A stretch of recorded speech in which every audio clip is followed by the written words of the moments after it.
listen to this. Bad boy. Time. Come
ESL Pro League is brought to you in part by Logitech G, Pay Safeguard, TheScoreEsports.com, Mountain Dew, and ESEA.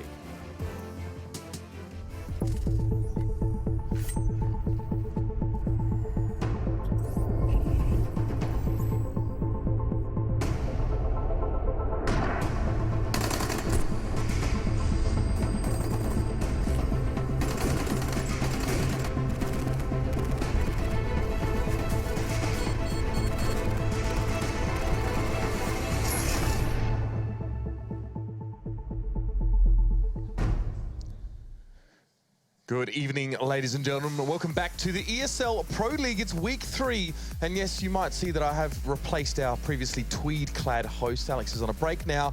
But I am here with Yanko and Henry. Yeah, well, as we say break in this industry, right? That's how it goes. We've been on a bit of a holiday this weekend, guys. Bit of a break from matches. How's it been for us?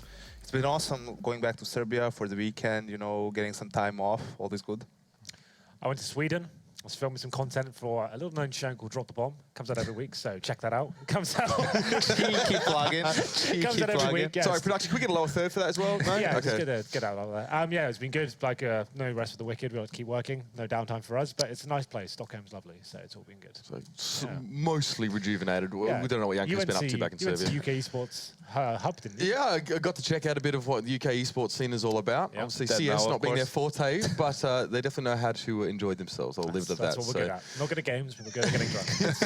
That's pretty much applies to anything UK related. Yeah, exactly. So yeah, I think that's a good weekend for you overall. Yeah, no, it was good fun. Hopefully you get to go back soon. But we're going to dive right in, guys, as well. It's match day number 8 here as well. So we are starting to get into the league a little bit more. Let's have a look at last week's games, or how it finished on Thursday, guys, as well, because we did get to see a little bit more of G2. Sadly, a little bit of back and forth between them and Fnatic. They're not a convincing performance from G2. Well, yeah, G2 on Dust 2, they've been very struggling to close out these CT halves especially. We saw them get 11-4 versus Navi the week before and weren't able to actually close the game out, looking very weak on the CT sides. Finally, some good news against a top team, obviously a new Fnatic, but beating them in 16-13 on Dust 2, I think that was a decent result for them as well. Cash, a little bit more disappointing. This Fnatic team, we're actually getting a bit of surprise results from them, I think. They actually seem to be molding as a team very nicely and comes out 1-1, pretty equal in that series as well. And then we got the double header of Cash between Nip and FaZe. Not really sure how that worked. It's basically, we did explain it all last week. Basically, it's 2 separate matches, right? But NIP looked pretty dominant, 16-3 to kick things off, and that was a great result for them. FaZe did come back in the second game, but ultimately couldn't finish things off. So NIP looking strong at the moment, even with stand-in. Yeah, it was a lot of fun doing 3 Cash games in a row. For sure, I think we got over everything we could have talked about on Cash, you know. But yeah, NIP showed after, I mean, they were really known for their Cash. They were undefeated on it for a long time. Then they really started failing a little bit, lost a couple of games in a row, but now it seems like they're back even with a stand-in. Yeah, Disco Doppelin seems to be one of the hot talents coming into the scene right now. I feel like it's kind of evident that the Swedish talent pool is growing and ever expanding. They're starting to be a bit more accepting of these new players. The Fnatic roster especially is starting to show that they actually need to start looking to the younger talents. You can't just rely on the old guard anymore. So it's nice to see they're kind of developing as a scene as a whole. Yeah, I did definitely ask you guys even off air, I think, when we started to see Disco Doppelin play, I'm saying, is this one of the better performances we've seen from a rookie player? Definitely, I'd say Epsilon are probably missing him at the moment. Well, this is the thing, Epsilon is kind of a weird time for them. They've just lost their in-game leader as well, and Zelos and Disco Doppelin murking for NIP. It kind of opens up some questions now as to whether is Epsilon going to stay together as a team? Are teams like NIP going to be picking up this younger talent? And this is actually why we went to Sweden, actually, to kind of investigate this kind of idea, the younger talent pool. We got to interview some of these younger rookies, so look out for that once again. Another little plug for you. But yeah, so it's definitely interesting. I think it's going to be a really interesting year for these rookies coming into the scene, and it's amazing to see that there's so much talent even below the top tiers that actually can compete at #1 level as well. So it's definitely going to be cool for the next year and see us go for the Swedes. Yeah, so we got to take the temperature, I guess, of NIP and Fnatic, these two rosters, how they were starting to meld together a little bit more. But let's have a look at the season standings thus far. Yes, they're still taking shape at this stage. Still one team yet to play. We'll see them later on today, guys. NIP and FaZe clan up the top there as well. FaZe coming in with quite a lot of impetus, but the double header of Cash seemed a bit too much for them. Obviously, we got a new logo there, gentlemen. In 10th place, Heroic. Do have Team X changing their brand up. Do we know if this is actually an org or is this like their own player? The player, it's a player thing. Is It's it like really? Astralis. Okay, so as far as I realized. I'm not sure if they have an investor as well coming into play there, probably. But yeah, it's pretty much a player-owned org. Kind of interesting as well. They just had a great result against Astralis on LAN as well. Astralis Power looking LAN, yeah. pretty poor at the moment. That's a pretty rough day in the office for them. And Heroic, what an amazing start to their new organization. And we're seeing a lot of teams do that recently. Obviously, you've got Godsend, Astralis. Now these guys coming in as well. I think it's definitely an interesting concept going forward, and one we'll see a lot more of from these top teams. I guess Team X were kind of up and down, had some very impressive results online, but looking to build their own platform and stuff. Maybe they can actually find some good foundations to build upon now.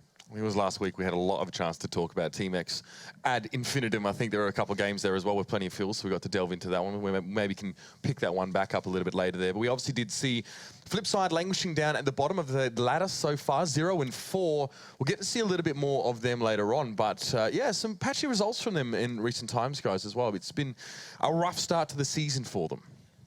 I mean, it has been. They had a great result at the major, obviously, getting legend status, but by beating NIP in that last decider. And then, like all other teams, they went on vacations, holidays, and everything. So it might just be a rough start for them while they get back into the groove of just playing a bit more CS. It's definitely a rough time for a lot of these CS teams coming up after the holiday. We've seen the level of CS when we started Pro League definitely was not what we're used to. We've seen up and down results and teams, especially as this came down to the raw individual skill, I think, was missing. And still, a lot of the approaches to the clutch situations and the way they're actually executing their defaults and stuff, it's hard to gauge as to who's doing what right now. It seems to be getting better and better. Like G2 especially seems to be a lot more improved than what we saw in the first showing of them as well. So it's hard to work out right now, and hopefully we'll see the level of the game improve as we go forward. You did mention this actually, the first couple Nuke games we started to see coming out, because from the very first match day, teams were picking that, or at least it was falling out of the veto phase, and you said, we're really not seeing teams really nail down this map yet. It seems very much back and forth play between a lot of these guys and no discernible sort of flow to the game. Do you think we've seen an improvement on that map specifically over the last few weeks, or are we still getting there? Nuke is such a weird one for me. It seems like in terms of the way it's played, we thought this new version, a new iteration of it, would breathe some sort of new approaches in terms of the tactics on the T side especially. We are seeing some of it, but still it's mainly about getting the outside smokes down. There are a couple of new different ones that are a bit more interesting, but the idea is basically same smokes outside. You either send 4 players down towards secret and try to work the lower bomb site, or you fake it, 1 player down there and you're trying to do an upper execute, right? For me, it still needs a lot of work, that map. I feel like it just needs one team to be really dominant at it. I predict it'll be someone like SK, and once they kind of set the tone and show us how it could be played and they start really winning the T-halves, that's when the map really gets interesting. We need to see one team to really nail it down as their home map, and that's where we'll see it develop. For me, it's still a little bit stagnant right now, and we're not really seeing its full potential. I don't think it has to be a CT-sided map as it is right now. The most I've seen is from Dignitas and NIP, and they faced off each other as well.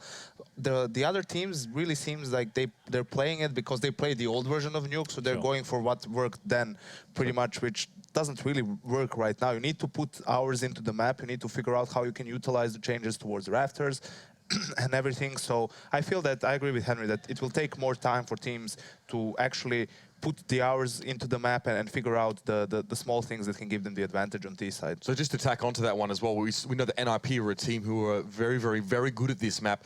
Do you think, are we seeing evidence of them carrying in the old approach to Nuke? Are there any problems there for them? Because we've seen decent performances from them in the last week or so. The thing is they've got threat work in them, right? And he's always been known for very innovative strategies, and you can see he's put the work in terms of the upper executions as well. I think that's very important for teams. A lot of teams are running defaults and trying to work picks. NIP, they do have that, but they also have the approach of the set pieces. Nuke, one of those maps, you don't necessarily have to go for map control at the start of the round. You can throw the same default smokes, like I said, towards outside. And then normally, when they're doing their upper execute, they'll send Exist down towards the back steps by himself. And then these guys do a full upper execution. You've got the Molotovs landing all over the bomb site, you're smoking towards heaven, you have set flashbangs. And that's the kind of things that actually get you into the upper bomb site and actually allow you to get those post-plant situations. So a lot of teams seem to be lacking that kind of tactical depth. They're still running the defaults. And I think the next 6 months or so, we'll see it really come into its own in terms of what can be done in terms of the strategies. But right now, it's just, I think Liquid are very good at it. SK seem to have some stuff. G2, up and down, but yeah, it's what I want to see is from the lower side teams, like the teams like Dignitas, who don't necessarily have to go to events every single week. You know, like it's the tier 2 teams I think are going to bring the most innovation in terms of they've got more time to put into the practice of it and actually start developing some more interesting strategies. So that's why I actually prefer watching the lower end teams on this map to see what they come up with. Well, we're in a unique position as well. When we do see a new map introduced to the pool, we get to be a fly on the wall and see how teams develop with this map and what their take is on it and how that changes as they test those strategies against their opponents. So enough about Nuke. We'll probably see a little bit of that later on, I can assume. Let's have a look at today's matches. We've got a couple of interesting ones here for you guys. First up, the Score Esports Hot Match of the Week. It's going to be a throwback to the Season 3 of the ESL Pro League relegation games where Penta knocked out VP. We even get to see that cash map, gentlemen, where it was a 16-3 drubbing by Penta to knock Virtus Pro out, force them to re-qualify through wildcard. I mean, both of these maps are actually the maps that Penta won in that best of 3. Cobble was the 3rd map and they won it in overtime. So that also means that they had to grind it out against Virtus Pro, which is not an easy task for even the tier 1 teams. And that was definitely a huge surprise, right? VP being last place in Pro League was also a surprise, but you kind of got used to it at that point. You saw that they were in a slump, especially online. But then when it actually came to the relegation game, you were expecting, okay, now it's crunch time for VP. Real all of a sudden. Now this is where they actually are going to show up and going to sweep Penta pretty much and secure their place for next season. But Penta managed to take them down. It's kind of nuts. This is the hot match of the week, right? Yeah. On paper, this shouldn't be that interesting. But this VP, their online form, especially in Pro League, famously not amazing. We thought this season they'd be rectifying some of the mistakes of old, but it seems like they're still slipping up and down. They haven't been convincing. Obviously, they've picked up their season in terms of 2016. They've won some big events, and like winning E-League, one of the biggest prize spots we've had in CSGO. It's kind of nuts to feel like this is actually could be an interesting game. But Penta definitely had some changes, so it's going to be interesting to see whether they can actually stick to the level we saw before. Here is your head-to-head for our Score Esports Hot Match of the Week. Now, Stefan, you probably recognize him as STFN, is normally the way he spells out his name. We actually have had him as a stand-in right now for Yanko into this Penta roster.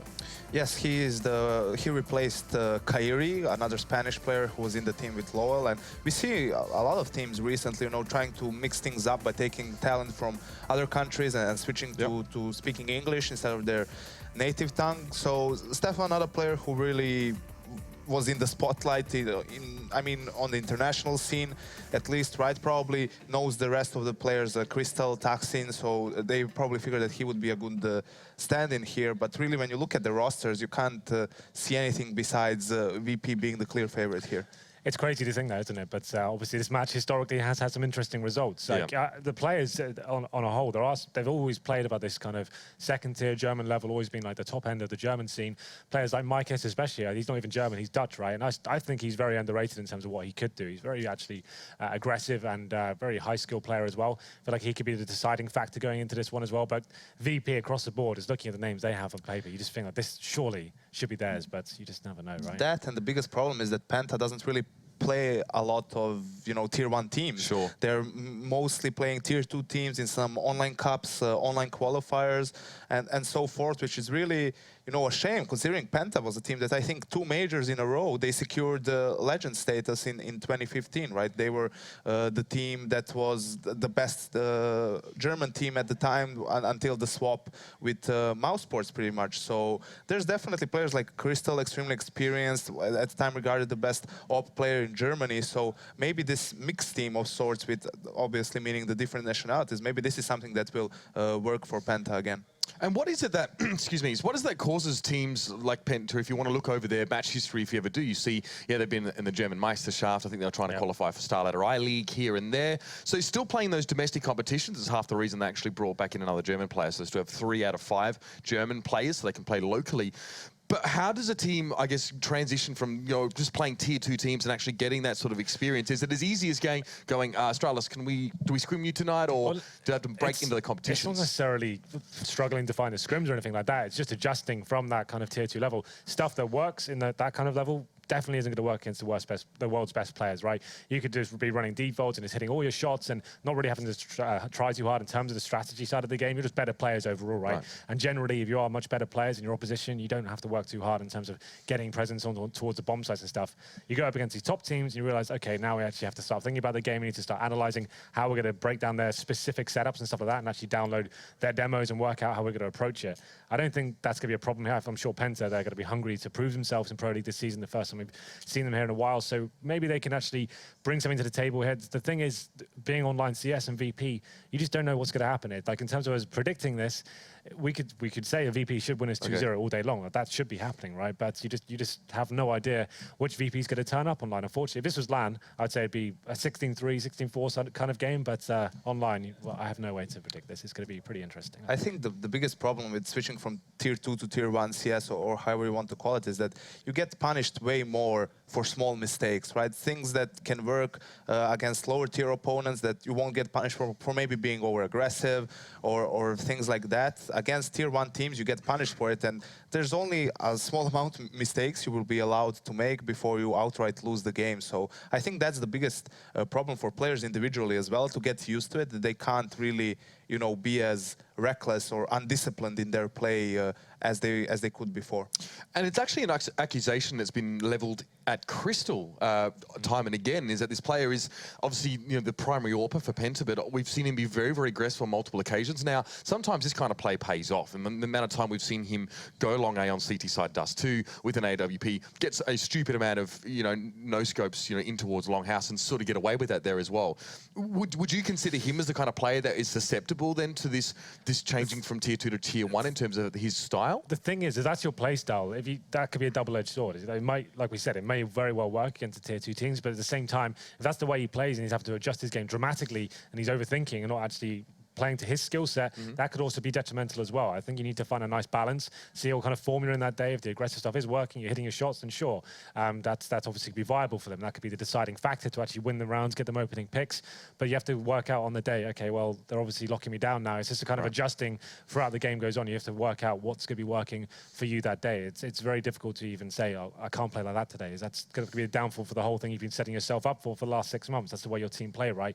So it's just finding that nice hybrid style of working out how you're going to play against certain opponents. So moving on from Penta now and maybe just trying to go a little bit further and taking the temperature of VP, it was pretty easy to say online CS VP, yeah, sure. it's a dice roll sometimes. We can maybe track back a little bit of their performance. Obviously, their inception or their start here in the Pro League after playing that wildcard match, I think the last time they played was at E-League. So there was a bit of a break there. They've come in now.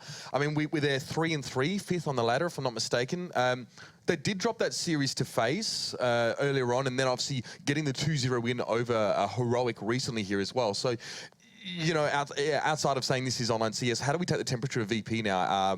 Are they looking better than they were this time last season? Are they heading the direction of Virtus Premier, or do you think they've managed to bounce back from that sort of slump? I think they're definitely looking better than last year. I don't know if it was 06 or 08 before they got their first win in last season of Pro League, but yes, you can write that off. You know, the loss to FaZe. FaZe isn't a bad team by any stretch of the imagination. But you know, the early rocky start after holidays. But this is where, you know, we can actually make the decision or see whether VP is, you know, back or whether they're still struggling online, because now they had time to adjust, they had time to practice both as a team and individually. So on paper, as Henry pointed out, this has to be a 2-0 win for VP, right? If they start conceding maps to teams like Penta at this stage of the league, then it's going to be extremely hard for them to secure that playoff spot. Yeah, and we're coming into LAN season as well. We've got like ESL New York coming in, we've got Star Ladder. This is a chance for them to use these games as just good practice, get back into the swing of things, and they want to be taking this 100% seriously. It can be damaging to morale to be thinking, oh, wow, okay, we can't be teams like Penta, someone we should be heads and shoulders above.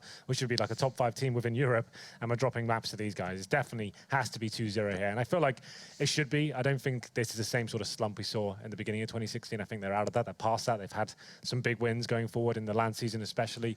I think it's just a case of now it's just coming into the big season, start taking things seriously, and I've got a good feeling about this one tonight. I hopefully do see them actually one of the progress biggest pros for VP is also one of their biggest cons. We always talk about them and say how they play up to the level of their opponents, right? Meaning, I mean, they're the team who, at the last 2 majors, gave the biggest fight to SK, who won, who was the major champion both times around. So that's great when you play teams who are the best in the world, because you can play up to their level.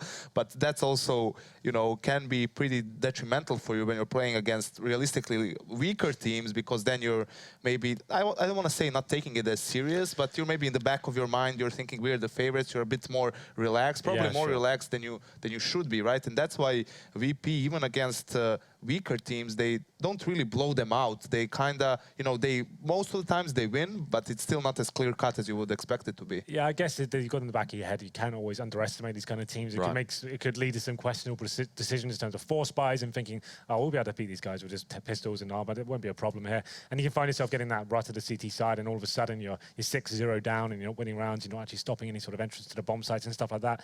It's definitely a case for actually underestimating these sort of teams and thinking you're so much better that of course you're going to win these rounds you're up against it in terms of the finances. We always talk about it. In fact, it's an excuse or a reasoning that some teams often offer to why their performances aren't the way they should be. They say, we always play to the level of our opponents. Now, obviously, like you said, when it's Virtus.pro versus SK at a major, then that's very, very good. But obviously, sometimes we see Virtus.pro versus Penta in a relegation game, not so good. Is that purely based on an underestimation of your opponents, or is there something else in there? Because there have been multiple teams that have said, we just play to their level, and sometimes it really hurts us. I think it's a combination of things. One of the main things probably is that VP will face SK more often than they will face Penta, right? So they have a good idea of how SK likes to play. They study them more and everything. You don't really prepare a lot for a team like Penta, right? You're expecting that you're the better team, more structured, have better individual players. So you're just thinking, okay, we'll just play our own game, and that should be enough. Well, Penta, on the other hand, as Henry pointed out, they're hungry to prove themselves. They're hungry to win. They probably watched at least 5 games of VP on Cobblestone the last 5 games to get an idea of how they like to play, right? And if you're getting in too relaxed into the game and then you don't expect to be anti-stratted as much, that's where you can get into that rut that Henry was mentioning. Well, we've talked about it a little bit now as well. With decent foreshadowing, I think, to start this one off. It's going to be Penta's first match here in the ESL Pro League, and it's going to be time to pass over to our casters. It's going to be Pansy and Mr. Hashtag One More Year. Nafti will be joining her on the desk. Thank you, guys. And yeah, this will be the hot match of the day, whether it be more of, I don't know, a flashback for Virtus.pro than anything. We'll find out, I can imagine. And yes, the one more year. Just to clarify, it was hashtag one more tournament? One more tournament, not a year. No, definitely not a year. The wife's out at home going, don't you dare. Don't you goddamn dare. Yeah, if I promise something, I think I would find my stuff outside the door.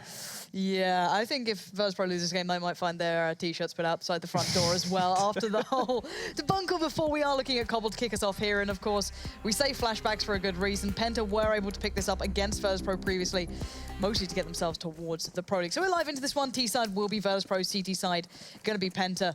And actually, we'll come back to this in a second, because VP look like they're going to go for a big bit of presence towards A to begin with. 3 players up towards long from Penta, so this could be a nice challenge actually coming out. Penta reading this well so far, putting players in the right place, at least in Lowell could be the one to go for the challenge. Already though, Crystal gets found by Taz, but Tarson is there, and this is not a clean trade going on here. This is a very extended fight, and while this happens, Neo's making a bit of a dash towards B. Yeah, that was the right placement for the CTs for sure, having 3 stacked on that A-long.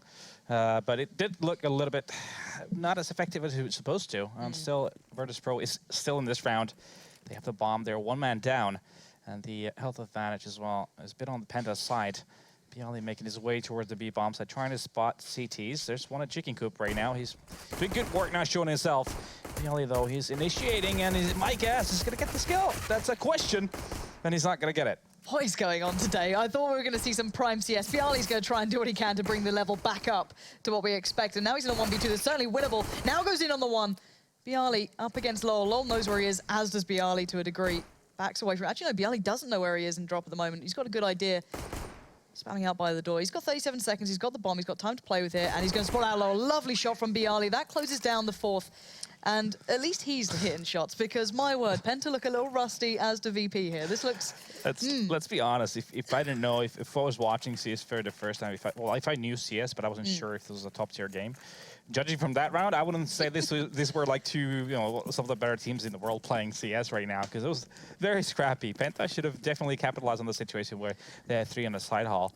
but not working out at all. And let's be honest here. This is one of the first times we're seeing Penta in the Pro League. Oh, yeah. So again, Definitely.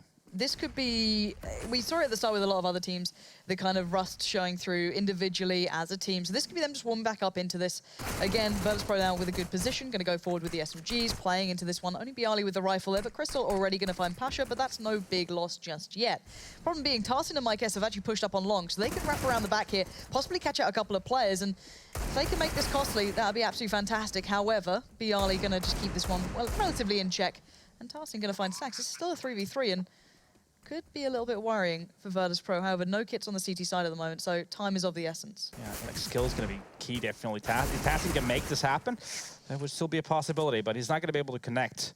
So it's only 2 Penta players now alive, and they are evading. Going away, just trying to save these weapons. The name of the game there was basically Pasha going towards that B bomb side, just gaining information. He only had a MAC-10. He actually spotted the B bomb side, to be clear, but still Virtus.pro decided to come in on the A side, which is kind of interesting, I could guess. But what they were expecting probably is the fact that Penta would be rotating towards the B bomb side, thinking it's going to be a full-on attack to the B bomb side, which it obviously was not. Then becoming a 3-on-3, then a 3-on-2, and Penta saving those 2 weapons to work with. 2 with armor, a MAC-10 and a UMP to work with. Yeah, not a great deal. So this should be run-of-the-mill for Virtus.pro. This should be a clean one.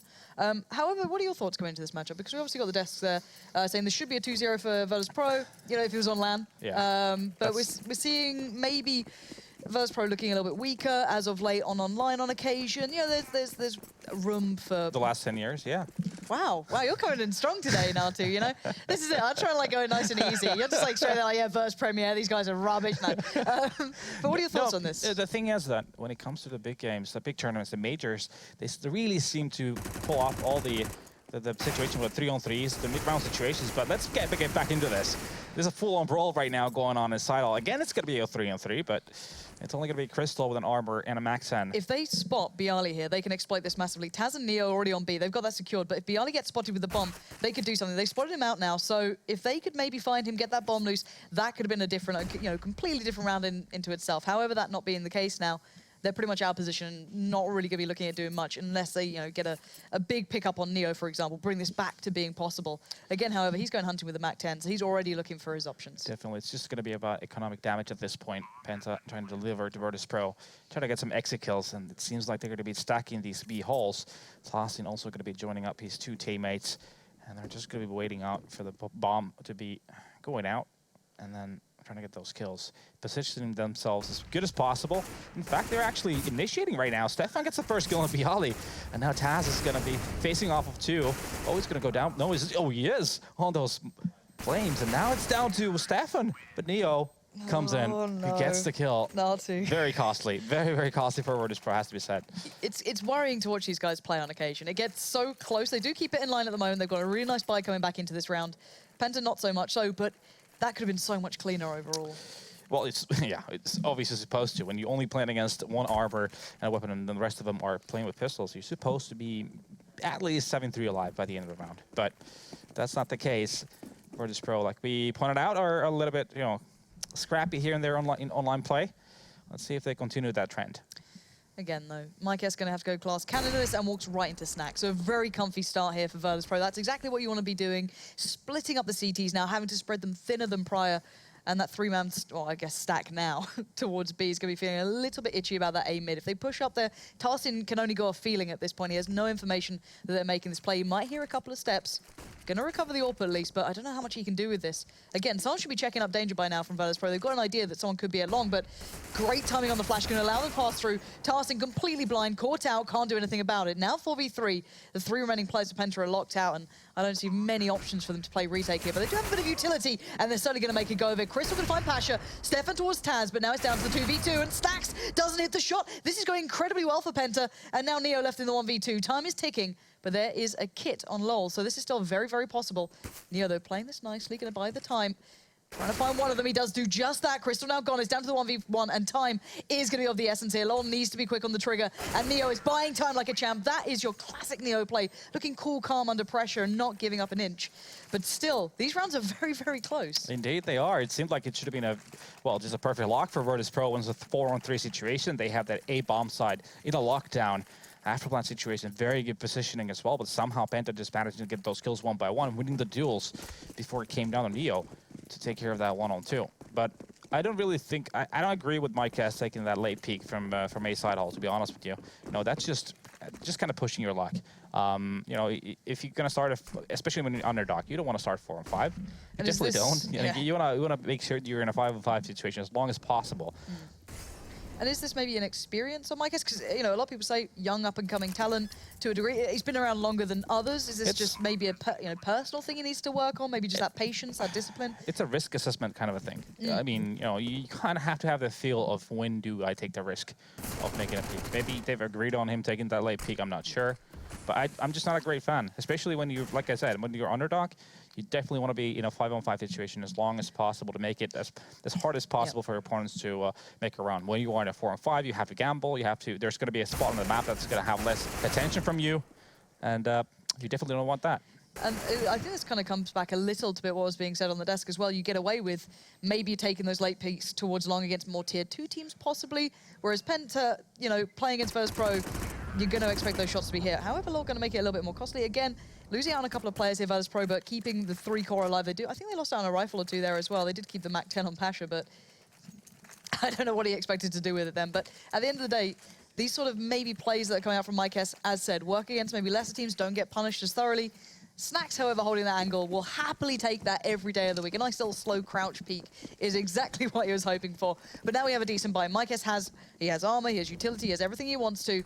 We're going to see the 3-man play towards A-Long coming out from Virtus Pro. Bit of a stack towards Drop, going to be thwarted away from that. Wow. An instant molly just coming out from Virtus Pro. So again, VP sitting up pretty well towards A so far. Yeah, I can agree with the fact that they want the Opera to be the initiator. He wants to be the one to get the first picks, but you know, you really gotta pick and choose where you want to do that. Now they try to boost and drop basically and try to force an entry, and that's a viable option. But then double molly didn't really help them at all. No, it really didn't. Now, Virtus Pro have gained some decent real estate towards A-Long. Tarsin and Crystal need to play the timing well. Mike S is currently watching it. So again, Mike S should have the angle if Snacks goes walking into that. However, Tarsin and Crystal can also assist us. They can make big changes here. They're in actually a really good position, and Mike has just backed away as they made their play up long. That is actually unfortunate as hell, but he's still going to make the most of it. Neo gets caught up by it, and now Virtus Pro gets slowed down a little. This will buy time for Tarsin, but his teammate Crystal, who's pushed up middle, gets found by Bialy, and now Mike S is under pressure. Pick your moments perfectly now. He tries to stop the bomb plant. Taz was waiting, not going to get away with that, and now Tarsin is isolated all alone. Players left, right, and center, but he picks the right fight, finds Bialy, and brings it back down to a 3v3. And here we come. Flash is going to get those nice 2 kills, though. And now it's all up to Taz anymore, and he seems to be just going away right now. Just going to save his weapon, and all of a sudden, Virtus Pro comes out on top. The situation where it all looked like it was possible.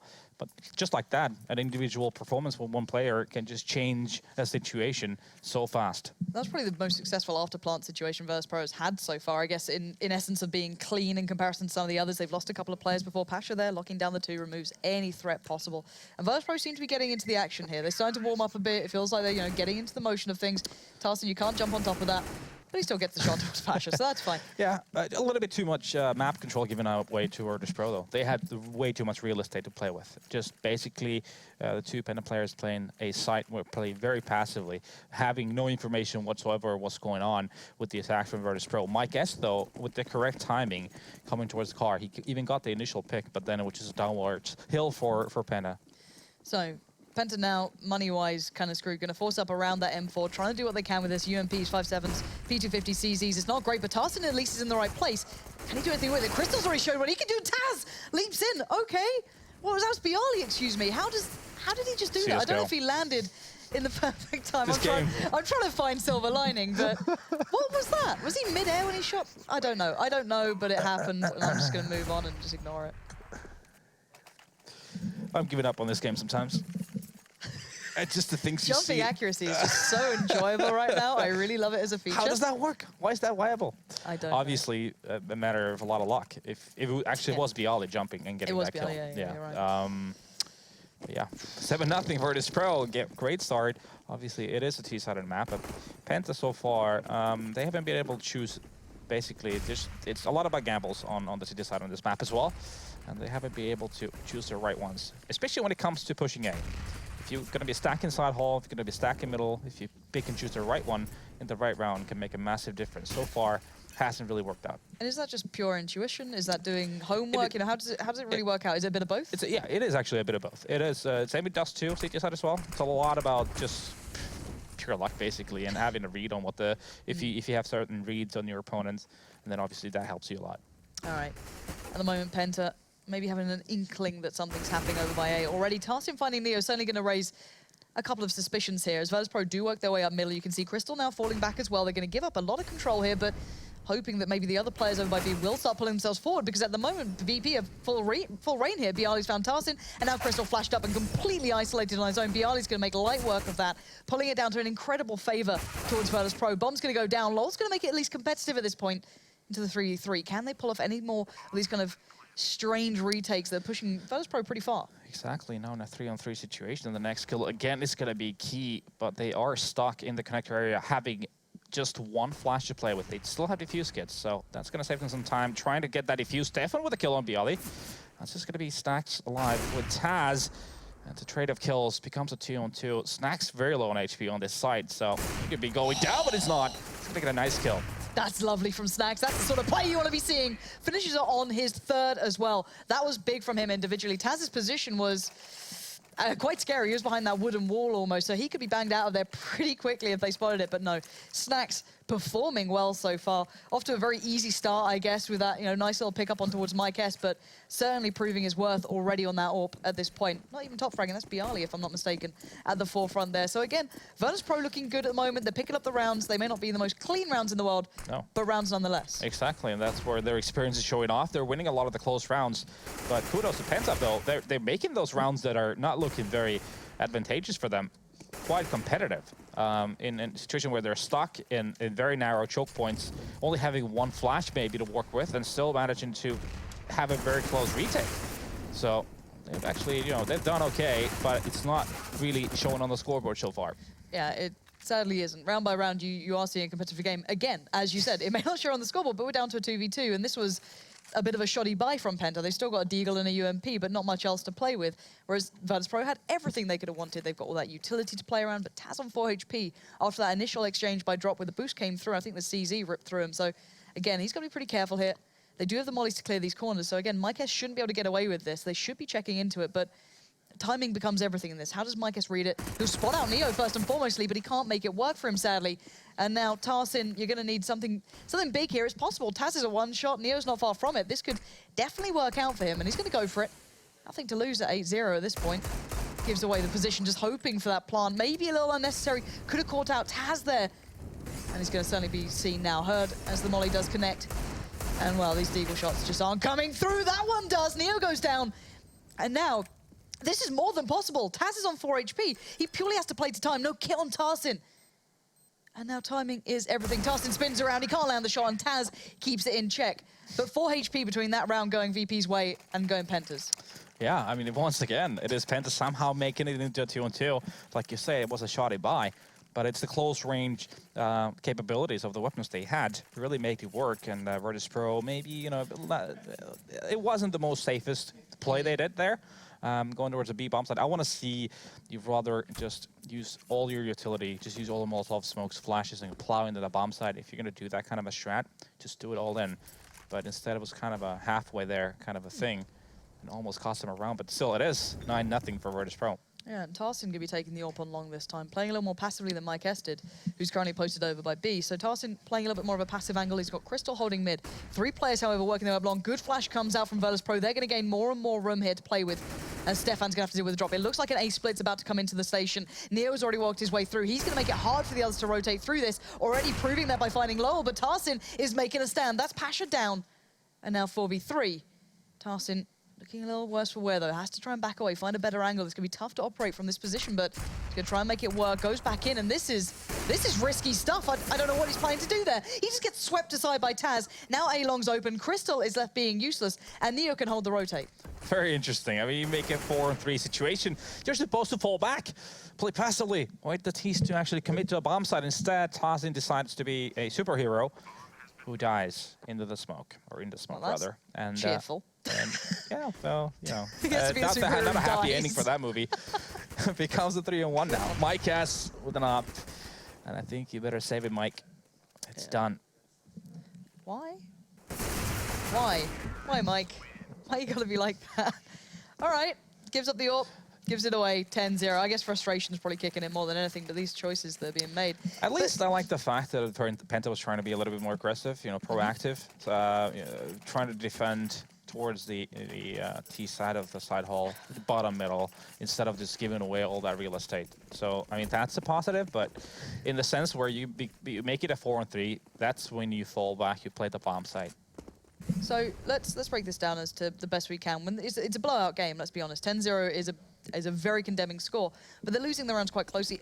Is it just individual fights? Is it just positioning, overstay? You know, these small errors adding up here for Penta, do you feel, or is it just Virtus Pro being just substantially better? It's been a lot about duels, basically. I mean, you saw a lot of the times an individual like Neo, Pasha came in winning those situations where they managed to create 2 individual one-on-ones situations, and that's pretty much it. And playing off of each other obviously helps a lot when you do it effectively. Well, we're going to find out if that's going to be the case again. Virtus Pro starting to lock down these rounds far more convincingly than prior, and Snacks going walkabouts to the P250. He's got an AWP bearing in mind, and Lol's left scratching his going, why did you give me this? But I will take it nonetheless. It's a 3v3 now, and these retakes have been close on occasion, but time's been ticking while this has been happening, and already Virtus Pro are so well posted up here. I don't know if Penta feel they can get anything away from this. Mike S has wormed his way through, but it's still a 3v2, and I just don't see them finding much out of this one. Again, it's time to run away, really, more than anything. Exactly, and that's going to be round number 11. Going to Virtus Pro. Mike S still wants to get an exit kill here. Is he going to manage, though? He is. Bialy goes down. I think he's going to survive this bomb quite easily. Oh, well, he might not survive Pasha, though, and he's not. That's going to be Mike going down. And just Lowell with that AWP. And again, Penta is sitting at like 3.7, 3.8K. And when you're 11, nothing down, it might be time for a force buy. Yeah, it feels as though that's their only option. It feels like that's been their only option for quite some time in this game. Just these very shoddy buys coming in, limited utility. They had the double AWP at one occasion, didn't particularly work out. You saw Tarsing get caught out on A long, so the 3-play stack towards A this time, though, from Penta. It's not been textbook Counter-Strike for Virtus Pro. Has to be said, but they've been winning the late round situations very convincingly. Neo and Bialy getting the first 2 entry kills there towards the middle, and now it seems like the plow is going to come in. So is the rotation from the CTs, and Mike S, he is on that flank mission. Yeah, but it's down to timing. How much impact can he make before it all pretty much falls apart? I don't think too much at this point. There you go, Mike S will come in. No one turns around. How did he get away with that? I don't know how he found Snacks. Bialy surely was going to call that one out, but while that happened, you did see Neo somehow burn Lowell alive. I don't know how that went down. We didn't see that one, but it has put Mike S in a very tricky situation. 1v2. Neo's low, but the after-plant positions are going to make it hard for Mike S to cross up. Ooh, good connection towards Neo, but it does allow the swing out from Pasha. Yeah, and again, a round that was kind of still in the grasp for Penta, just going down in flames. Obviously, 2 first kills going away Virtus Pro. They just start plowing into the bomb site. Mike S with the flank, trying to do something out of it. Makes it into a 1-on-2, but it doesn't work out with the FAMAS, and now 12-0. And you know what? I can see why this is the hot match of the day, you know? Well, This just... why is it? Why is it, Lauren? Because it's just so thrilling to watch, you know what I mean? 2 very close teams fighting out here. I Woof. mean, you know, it's been interesting. Interesting is a beautiful way to put it. We'll leave it on that note. Virtus Pro at least kind of posturing towards B for now. Mike S is there up close and personal. However, Lowell this time with the AWP. So again, kind of 3 different players currently playing with the AWP on the Penta side, maybe just looking for any option to stop this at this point. 12-0 is not a pleasant scoreline to be sitting on, but Mike S will find the first. As said, push forward, lovely positioning, mates, incredible amounts of damage coming off the back of it. Lol then greets Snacks, and that initial push from Virtus Pro finally gets stopped. I think that was the first time that Virtus Pro actually did a set piece towards the B bomb side, and well, it doesn't really go too well. They're basically just dying 1 by 1. All down to Pasha and Taz at this point. And they should not be winnable, but we never know. Oh, so kind of spotted out We've Taz. seen weirder things, haven't we? We have seen stranger things, even in this game. Lol, though, going to find Pasha. That's almost eliminated the presence that can be brought from Taz. Taz was spotted out earlier on, but we finished off there by Stefan. Mike S playing on the other side of that will be the one to shut it down. So Penta at least get a round. Now, you know, you can argue this is a T-sided map. I wouldn't quite say to 12-1. How much of a window do they need to work with here? Do they just need every single round, I guess, now just to even stand a chance on the second? Yeah. Just to weather the storm with the pistol, I guess, at this point. Yeah, exactly. I mean, then it's got to be a case of round by round, but I think this is just too big of a gap right now for Virtus Pro. Has to be said. Yep. I think Virtus can just go back to trying to grind those initial kills if they wanted to, and then work from that. Seems like they're going to be throwing a lot of grenades towards the B-bomb site. But they are not committing to it. They are baiting out smokes or flashes and molotovs from the CTs. And they're throwing more into it, and then seems like might be rotating towards the drop. Yeah, this is a lot of players towards drop from Virtus 4 to be precise, and Taz connects a stunning headshot towards Stefan. That's opened up a world of opportunities. Tarsin has to respond, gets himself towards connector. There's too many to look at there, and Taz again provides the good. This guy, every time he comes through drop, you know he's bringing a lot of potential to the round, and well, Crystal's got on a bit of an early flank because, well, they've got the B site under wraps.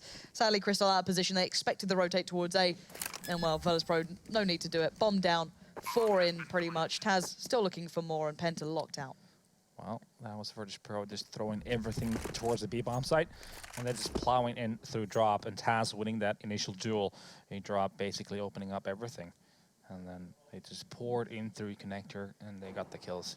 Crystal and Lowell, again, just trying to save these weapons. I think they can still buy in the following round. A reasonable buy, because they had 4 alive in the previous one. So, no, well, it's not going to be pretty, but it's going to be something. No, they can share the wealth. They can drop out. 2 weapons if they can save these 2. Again, though, they do tend to lose out on at least one of these weapons normally in the afterplans. I can imagine Crystal is absolutely safe as houses at the moment. He's a mile away. Lowell's a little closer than the others, but again, they will be able to keep hold of these guns, and they will have to share out the wealth. They don't have a great deal to play with, but enough they can drop around a little, try and spread it out a bit, get enough of a buy to maybe challenge here. And a little bit of utility at least coming in on Crystal and Lowell now, so hopefully they don't just get flat out rushed down, but the double AWP on the T side too. Should we try to find a silver lining for Penta here? Oh, please do, because I don't know if I can dig that deep. Yeah, I can't do it. Wow. Wow, okay. You just come back in, you know, you played a couple of games of CS, and now you're just flaming everyone else. This is it. It's like Papanatu, 0 care given. I thought we were doing comedy hour. Well, can't you tell with the game? No, 13-1, final round coming through. Let's see what they've got here. Pretty much, you know, the slower plays, if they played the defaults, Penta seemed to be able to get a couple of decent trades. They actually won 1 round off the back of it. However, when Virtus Pro just go, guys, let's put 4 people towards drop, they don't tend to be able to deal with it. Stefan's going to be pushed out again, allows pressure to come through. Bialy's already there. Stefan tries to come around towards the window, find another approach, constantly being manipulated by the Virtus Pro side, but they've got the control now of drop. Where do they take it? Mike S at least has responded by going up towards Platt. Nicely played by him, retaking map control, however. That's not all Virtus Pro have. They still have 4 players alive and that double AWP still to play with. Well, Virtus has made their way towards drop and around that connector area, but they definitely need the following kill. If Penta manages to grasp those kills without giving a trade, that's where they had their chances. They did get the first one without losing one, so there's an opportunity. And, well, you can see Snacks trying to sell a bit of a fake there, pushing out the flashes and smokes towards A, allowing everyone else to start pressuring B. Crystal side to consider possibly rotating, but no, he stays where he is. Pasha did find one back towards Mike S. Now Taz watching the rotate, going to catch out one. That's going to open up a great deal of opportunities, but Crystal and Stefan are already through by the site, but they've got pressure behind them as well, in the form of Taz, but it's Snacks to find the kill, and now Crystal goes down as well. This leaves it all in Tarsin's hands, and Virtus Pro just kind of punching their way out of that situation. Tarsin's left in a dire situation, 1v3, and they're all looking his way. And it's a 14-1 half. That's a little decisive, to say the least, and this might be a very quick game to start the night. You know, this could be an early night now, too. Just quote a friend of mine who's here as well. Well, what can I say about that one? I think that's solid. You know what, we're going to go to a break because I think we all need to take a second to really just let this game sink in. So guys, we'll be back in a sec.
So, welcome back to the hot match of the weekend. Well, hot is a questionable word. Maybe a little bit more tepid, maybe a bit more room temperature. I'm not too sure. It's not been a fun day, though, for Penta. The first display back in the Pro League has been a little bit of a disaster. 14-1 on the half. I think we should maybe rebrand it as the moist game of the week.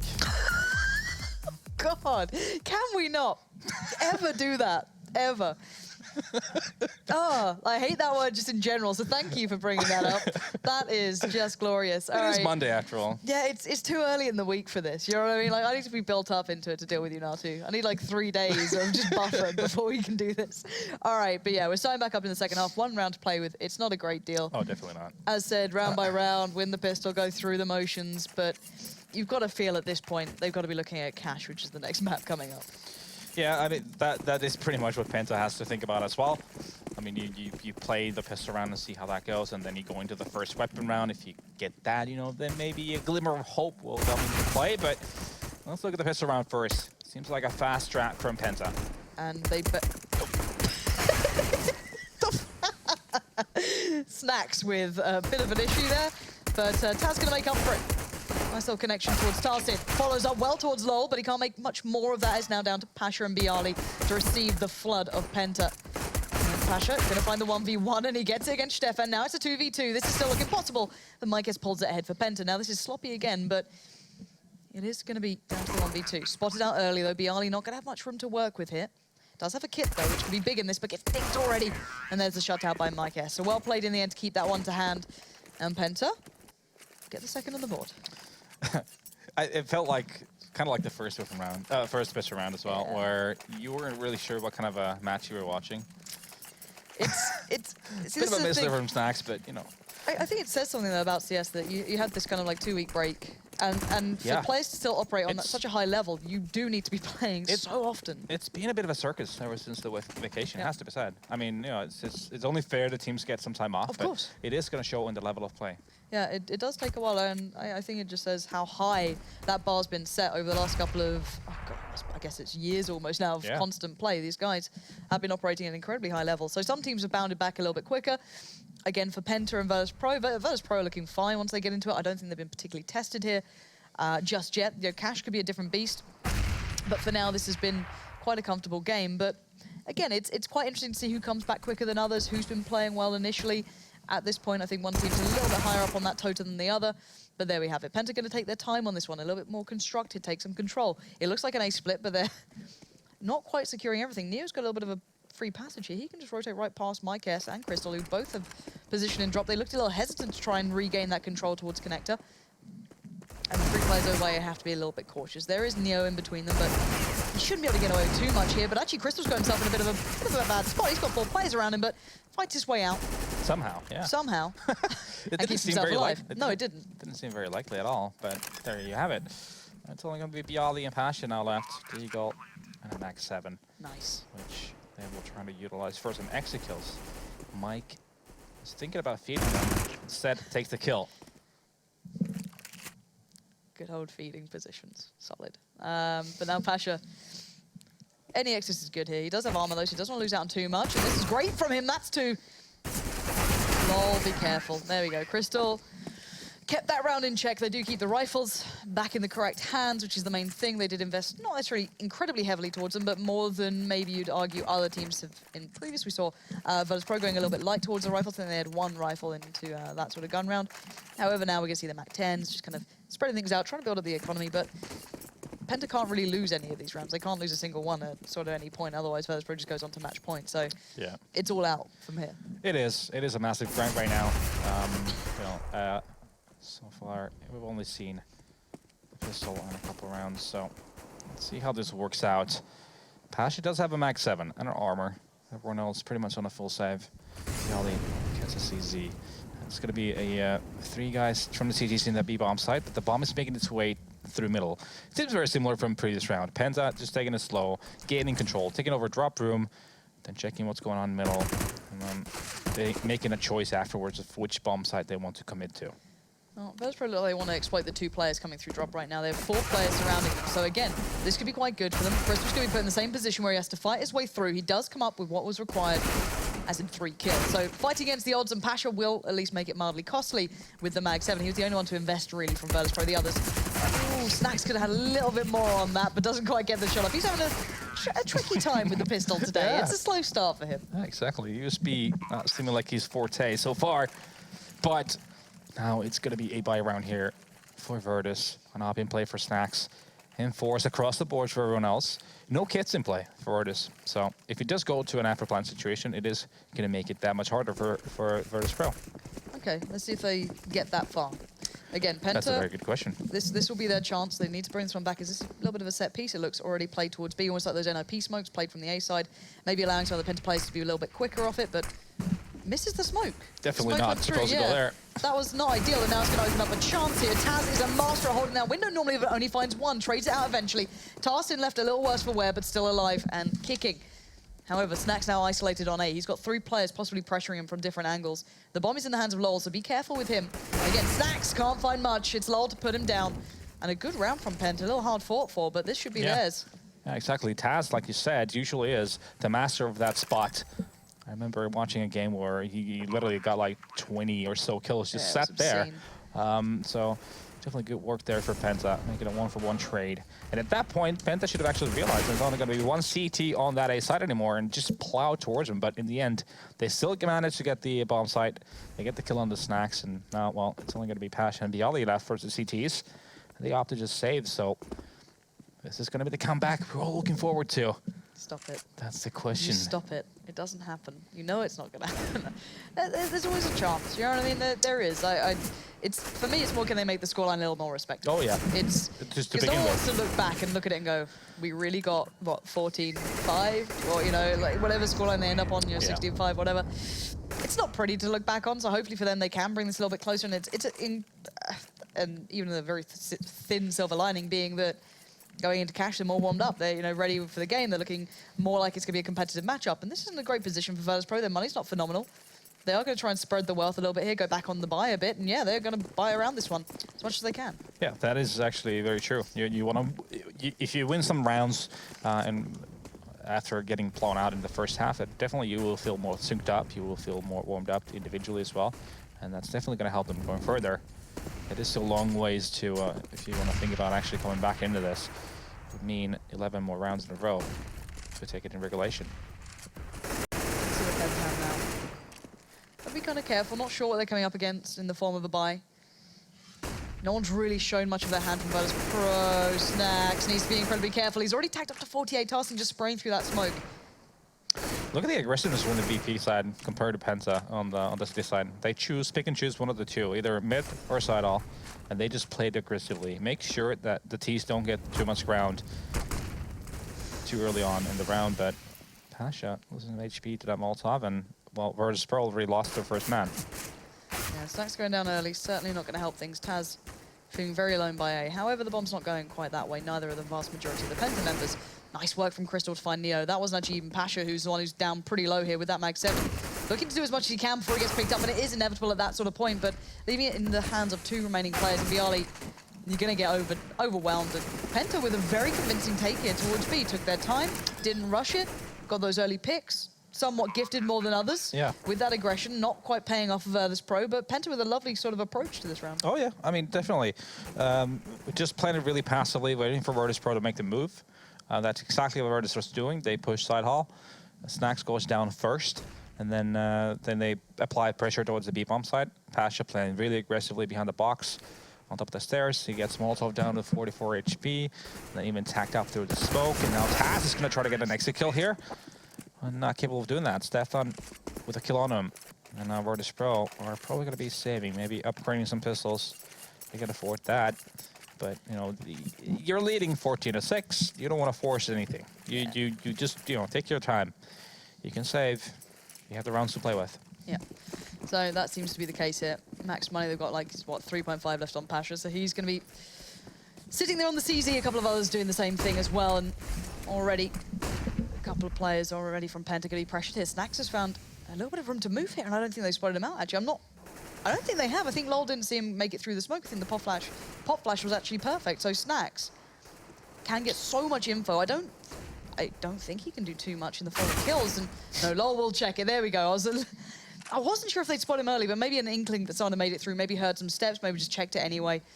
And now Penta do have the upper hand. Again, working out very well in these earlier sort of exchanges, playing it nicely, playing it calm, not overcommitting early on here. Yeah, very conservative to start things off.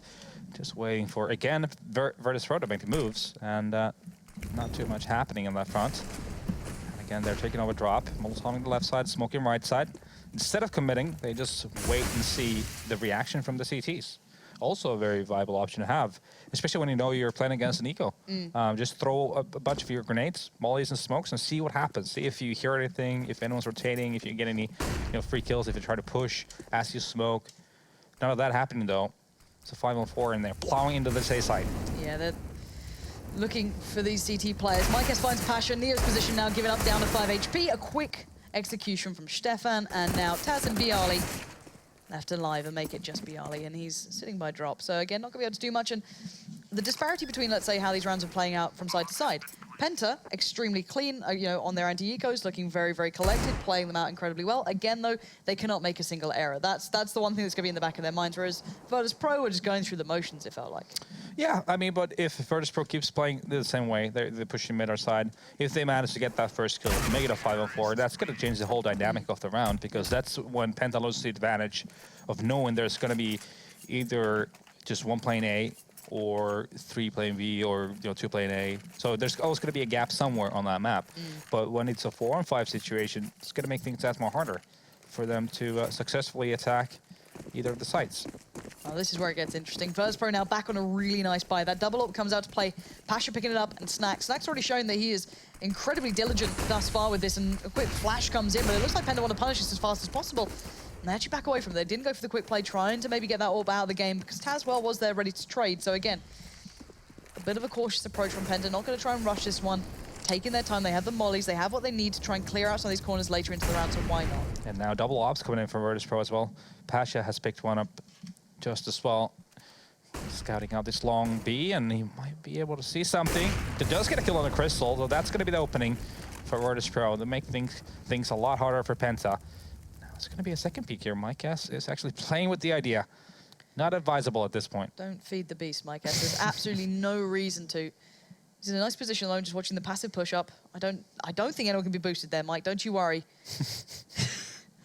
But still, he's got to be quite careful of this one. It looks like Penta are coming back to this, so Pasha again can have a huge impact in this sort of play. Penta just have to, even just regaining the ground, but a push towards B long is going to be massive. Quick flash comes out, does blind Pasha, it allows them room to operate. Flash comes back in, he wants this peak, and they know they're going to be watching this, so he should be able to get away with it. He does, Mike gets fouled, he can't find any more, however. But the alarm bells are ringing. Virtus.pro knows that Penta are looking towards B. Neo's there, Bialy's there, Taz is en route. They have no one in drops, so they're a little bit hesitant, a little bit cautious of that. No one's exploited it yet, but now Tarsin takes a step towards it, but there's 25 seconds left. Penta, they're running this right down to the last couple of seconds. I think that was a team flash that blinded up Tarsin, and that's an absolute disaster. It's down to 2, 18 seconds. They've got to hit these shots back to back and make a big play out of this. The bomb is so terrified to cross towards the site in the hands of Stefan, and they're running out of time. 10 seconds left. All they have to do is stop the clock now. Neo knows it. 7 seconds, 6. It's down to the final man, Stefan, and I don't think this one's going to happen. It's not. Snax is there, and Penta run out of time and players.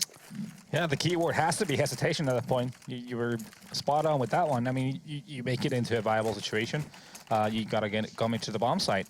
You want to make sure you get that one kill on the bomb site, get the bomb down, and then get into good positioning. But instead, they were just, I don't know what they were waiting for, really, for a miracle to happen. To someone get struck by a lightning, maybe. I'm not sure. This is the thing, Virtus.pro won't give you those mistakes when it gets to this point. When you've already got the first pick, Virtus.pro hunker down. And we go see I thought it was going to be a quicker play from Penta then. The mollies have gone down, the flashes, they should be working off the back of this. This is because of the double ops coming in for Virtus.pro. They want to really step up the pace. Right now, it's going to be a lot of stuff going into B, and then rotation towards the drop, it seems like. With at least 3 Penta players making their way to plow in there. And this could be a disaster. Oh, what? Task in front of my guess? I don't know how that happened. And Snacks, well aware of what's now coming. They've already lost a man. Virtus.pro keeping the advantage of numbers here. Neo's there to find Lol. It's down to Crystal and Stefan. Those two play towards platform, but the bomb's down by drop. This looks all but over, and there it is. The final blow. As Virtus.pro get back on those buys, they get those double orbs out. They start to provide the goods, and Penta just run out of every bit of steam they started to collect. Yeah, I mean, early rounds, they had them opportunities to win some of the rounds, but they were just not winning the 2-on-2 situations, 3-on-3s, Neo, Pasha, especially those two coming in, having huge plays, just individually connecting balls, and then the way they were playing off of each other in those situations definitely benefited Virtus.pro. Well, you know what? I'm going to stop you there on the in-depth analysis, because I know I don't want to take it away from the desk, because I can imagine Yanko, Henry, they're going to really break this down for you guys, so take it away. Thank you very much, guys. Yeah, we've already been readying the spelunking gear out the back to jump into this one. We had a few choice words to describe that first half, guys. Some we can mention on stream, some we can't. But generally, yeah, brutal. I'm not doing it. I'm not doing it, not for Paul. But what can we get out of the first half here as well? We definitely seem like struggle street for Penta. Yes, but I think it's pretty obvious, you know, the difference between Tier 1 and Tier 2 teams. I think this game was a great example of it, because you see VP, okay, first the pistol round, which was a 1v4 from Bialy. And that's where you see it, okay. I mean, first, I think it was Mike Cass who was missing all those shots from Chicken Coup in the back on Bialy. Okay, that happens, you know, sometimes everything just horribly wrong. But even without that, it's a 3v1. You can see how Bialy basically got 3 1v1s. And that's something you never want to give a player in that situation. You always want to make him come to you, come into a crossfire so that he can immediately get traded and you secure the round. So that was the first horrible thing that happened to Penta. Then the first gun round, they go for an aggressive pick towards long with the AWP, but that just doesn't work. When was the last time you saw one of the Tier 1 teams go for a straight up op pick on long? Because they know that someone will be waiting for you, and there are so many angles that you need to check when you want to go for that pick that makes basically impossible for it to be profitable. And after that, it's 5-0 down, and you can see how VP continues to exploit them. Every advantageous situation that Penta had, VP were just coming back fighting every time. You got the old masters like Neo. We can see how confident he is in those clutch situations. It's not a matter of he thinks he can win it. He just knows he's going to do it. You can see how aware he is of every situation. He's outplaying them every sort of angle and position as well. It's almost godlike to watch when he gets in that mode. And that's the VP we haven't seen in the previous, well, I guess last season. Probably we didn't see them kind of playing on this level. They seem very confident today. Each player was turning up individually as well. That's always been a problem for VP last season. Like maybe 4 guys would turn up, and then Bialy would be having the worst game of his life. Right. Next game would be Snacks. Would you be will never forget anyone. his one Cobble game. You're referencing that one. I remember it seemed like they never had these kind of performances where everyone was stepping up. And like Pasha was having some great moments as well, and they were just seem very versatile. And it's 14-1 in the first half on the T side as well. Like although Penta gave a good shot at it in the second half, you're just delaying the inevitable. You're trying to pad the scoreboard a little bit, make it look a little less embarrassing, I guess. They won the pistol. They had a decent run of it. VP having some force buys here and there, getting the shotguns out. But for me, that was over after the first half. You can't really come back from those kind of games. And you talked about, you used one example, I guess, on the T side, I guess, for Penta of that peak on towards along with the AWP. It was Crystal. Often the player trying to instigate a lot of these situations, and he was where it all went wrong for them there towards the end. Obviously, he made that peak on towards the B bomb site. When they were on the T side, he fell down. That was that one round that Virtus.pro finally managed to sort of get back away from Penta. Well, we don't want to harp on this too long, but we did just throw his name out at the start of the match and discuss maybe that this is the kind of players whose style, when it's prevalent, can be the difference between these Tier 1 and Tier 2 teams.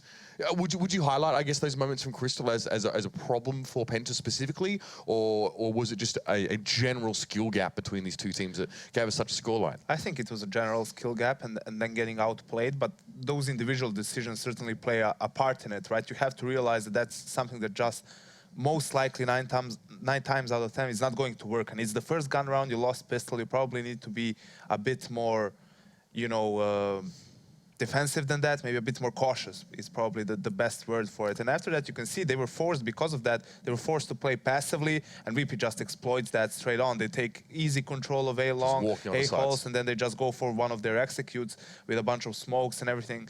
And, I mean, you get outplayed as a team, and then as Henry mentioned, you have the individual outplays from Neo in that 1v2 or 1v3, whatever it was, and all those things combined, you get a scoreline like 14-1. The thing is as well, when you get to the realms of like 9-0, 10-0, the CTs, they can't afford to lose any more rounds, right? They're going to have to keep force buying in. They've got the maximum loss bonus. They're getting maybe 4K tops each round. Right. And they're having to force buy with the pharmacists and shotguns. And then at that point, VP know they've got you against the ropes, right? And they're not even playing like tactical CS at that point. They're just saying, you could see at the start of the round, it said, let's just go away. Just And plow. then, yeah, literally just said it's 2 cent long, 3 towards middle, just run up together. And at that point, when they're hitting all their shots and they're so confident like that, there's not really much you can do, especially when they're playing so much better than you. They're already better players than you as a whole, and you've already tried absolutely everything. They tried to adapt their setup. They're trying to get the double orbs rolling. They tried close-range shotguns. They tried the close-range M4s, trying to go for those aggressive picks, which we discussed does work for them in the lower echelons. But in this sort of level, it just seems like they couldn't hit the shots against these guys. And when you get the 14-1, like, there's no coming back from that. But they have got another map, so maybe they can pick themselves up. Who knows? That's it. Maybe it's not over. We are maybe hoping here a little bit that the Score Esports Hot Match of the Week is going to heat up a little bit, of course. Heading on towards the next one, guys, if you are wondering what the Score Esports is, it's an app you can get for your iPhone or Android device. You can head over to the iOS store or the Google Play Store. There are multiple matches happening in the Pro League simultaneously, so if you want to keep track of all of them, that is your one-stop shop for all your updates. We're going to go to a break, and when we return, it's going to be map 2 in this match. It's going to be the site of the fateful final map here between Virtus Pro and Penta when they were relegated from the season. Let's see if they're still on form and Virtus Pro can still continue to solidify here. We'll find out after the break.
Obviously, the numbers have grown in the past few years with Counter-Strike's rise to prominence, but the real way the community has grown is just with all the companies, all the sponsors coming in. There really is that level of professionalism for players who are trying to aspire to be in the top levels. This season, Mountain Dew League is doing a qualifier, and it's basically a quick path to the top. If you win this Mountain Dew League, then you get into the professional division, you become a professional player.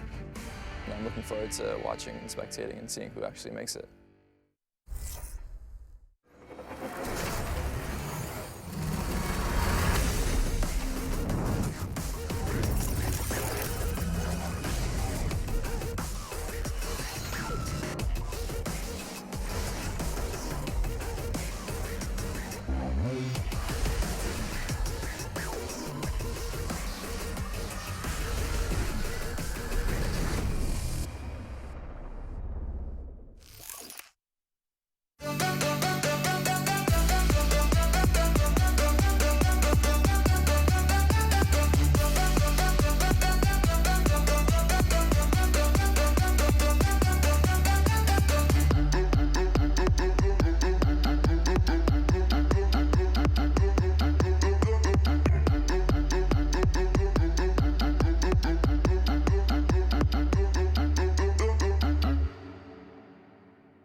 Get your team apparel now at shop.eslgaming.com.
ESL Pro League is brought to you in part by Logitech G, Hey Safeguard, TheScoreEsports.com, Mountain Dew, and ESEA.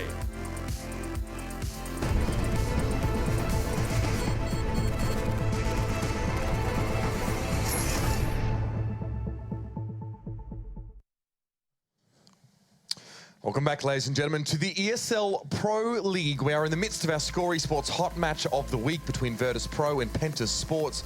And we return, as I said before the break, to the fateful site. I believe it was the last map in the series of the relegation match, Cash, which went 16-3 in favor of Penta when it was? I think it was the first one. Was it? I think Cobble was the last one. Okay. And Cash was the first one, but yeah, it was the 16-3 one. Not good. For Penta, which was, well, surprising to say the least, but we've seen surprises from VP on this map, like the 16-0 one. They're definitely an up and down sort of team on this one. And the good thing for Penta on this one going into it is that it actually has a lot more options to be aggressive on the CT side, like we discussed before, right? Cobble's definitely not one of those maps. It's not like your Dust 2s or your Cashes and Mirages to some extent as well. You actually have options on Cash that you go aggressive to the start of the round. You have an AWP for decent spawn. He can go towards A storage. He can go squeaky door. He can go aggressive towards B. Cobble, you're very limited. You have that one peak maybe towards upper platform and none long A, and then maybe middle as well, but it's still very predictable. It's hard to contain someone who's in very good form on the AWP and has decent spawns to actually lock them down. So this is a chance for Penta, I feel like, to have some retribution and actually show up and maybe show us they can play on the CT side especially. So a few more avenues of approach here for Penta as well, if they want to come from maybe some more unexpected directions or angles. We know Virtus.pro is a team who likes to take a lot of mid control on this map. We often see players like Taz and Pasha to some degree will push in towards mid under the cover of smoke and set up there as well. Penta are a team who likes to go aggressive. Will this be a tripping point for them here? I don't know if we really see them sort of on the T side sort of double smoke mid and try and isolate players or do anything overly intricate here. I mean, can we conjecture as to any interactions that we might be seeing here between the styles of these two teams on this map? We've talked about Penta, but obviously Virtus.pro needs to be considered. I mean, to be honest, we haven't seen that much of Penta. They haven't been in the Tier 1 scene for a while, so we have to wait and see what they have in store. We also have to remember they changed the player only recently, so there's also the matter of how prepared they are with the new stand-in. So I think that all things considered is going to be, more than anything else, Penta initially stopping VP, not allowing them to get off to a maybe 5-0 lead or something of the sorts, because if that happens, I think it's going to be just a replay of Cobblestone. They need to make VP take a step back and earn some respect, pretty much. Yeah, that's a good point you bring up, because we saw Virtus.pro more than happily waltzing onto the A side frequently when we were on Cobblestone here. Obviously, Cash has a few of those corners and positions where you can play from an economic disadvantage or with pistols, for example, and actually sort of make them bloodier rounds here. Yeah, so in terms of that, the middle discussion you brought up, like you don't necessarily have to challenge the CT side towards middle. You can leave that open. If you have strong AWPers available, you can actually play a very defensive setup, play from the quad area, watching towards highway, someone in the vents, for example. So if VP are going for a very aggressive game, they're trying to take middle all the time, and you feel like you can't challenge them right now, you can rely on setups and have more of a defensive strategy going into that one. So there's options on both sides of the argument, right? So you can go very aggressive, go for the first picks and lock down a team that's very set-piece orientated, look for that first kill.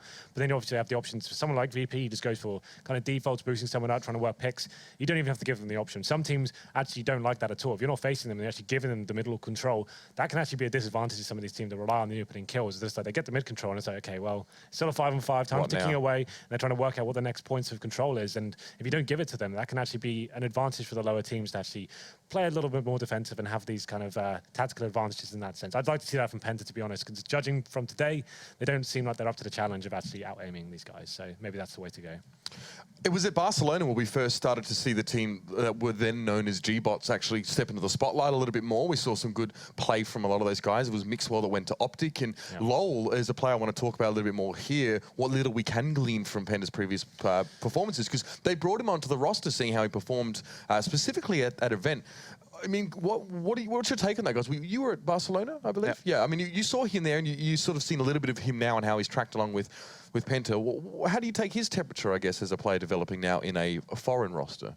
I don't think there's been enough for us to really gauge, you know, where he's at. I think we need to see more games because, you know, in a game where you lose a half 14-1, there's really not a lot you can expect from any individual. I mean, from any individual player. At that point, you just got crushed as a team. So I think that during this season of Pro League for Penta, if they don't change the roster or anything like that, for them, more than anything else, it's a lot of experience. It's them getting back into the groove of playing against the best teams in the world. And for some of the players like Lowell, like maybe Stefan, Mike X, for them to get used to this level of play, right? So maybe you can look forward into the future, and after getting a good feel here, after they learn a couple of tricks themselves, maybe you can expect for them more. But in this particular season, I think it's mostly going to be just a learning experience for them. Yeah, I think this is perfect. Pro League is one of the best leagues you can get into to play against the best opposition in the world. Obviously, they're the complete underdogs, I'd say, in this league, obviously coming from Premier as well. But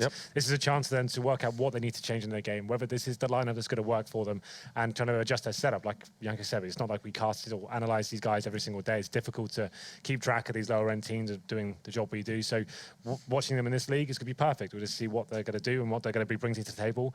Like I said before, like it's normally the lower teams or the tier 2 teams that have more of these innovative strategies. They have more time to work on the kind of set pieces of the game and have these crazy executions that no one's seen before because they have so much more time, so they're not at events every weekend. That's the kind of stuff I want to see. And sometimes if you don't have the firepower to go head-to-head with these kind of guys in the duels, that's the kind of stuff you maybe need to be falling back to and trying to throw that at them. We didn't see much of that, obviously, with this kind of result on Cobble. Yeah, and so often we saw Virtus.pro, and you were mentioning it off air as well. At this point in the game when there were 8 rounds, 9 rounds up, it's a matter of let's just go away. Let's just, nothing intricate there to be set up here. So perhaps we're going to be able to see a little bit more from Penta in this particular game. We did have Natu on a blood pressure monitor in the break. It seems to have gone back to normal, or as normal as possible. So we're going to get them back now on camera for you. It's going to be Pansy and Natu taking us into cash. I like how the old man jokes are coming in again. What do you expect? You've been away a little while. You've just come back in. You got to expect it. You okay, though? I'm all right. I'm all right. You've got your cane hung up over there. We'll deal with this afterwards. Right. Okay. Get to slip around and start chasing them around. No, coming to Cash, though, a bit of a different beast to Cobble, of course. Let's talk through the win conditions that Penta need to go through to at least get a close game out of this, because, as said, Cobble was a blowout. It looked relatively closer at the end scoreline-wise than it probably was throughout the game. Some of the rounds were quite close, but they didn't win them out in the end, which is the main part. What do they need to come into Cash with to even stand a chance here? I think individually speaking, my guess could be the catalyst that Penta needs, because I've seen him actually do a lot of good things on this map. Aggressive opping, just pushing B holes, just taking hold of middle, just basically being everywhere on the map. That's, I think, a fundamental part of being a really good aggressive opper, is to be able to attack on basically any part of the map and just have your timing spot on. But I feel like if he can rise to the occasion, you never know with Virtus.pro. I think Virtus.pro is a kind of a team on Cash that just sets to disappoint a lot of times, because we expect a lot from them on this map. They're really good in the mid-round situations, which is a very key element of this map.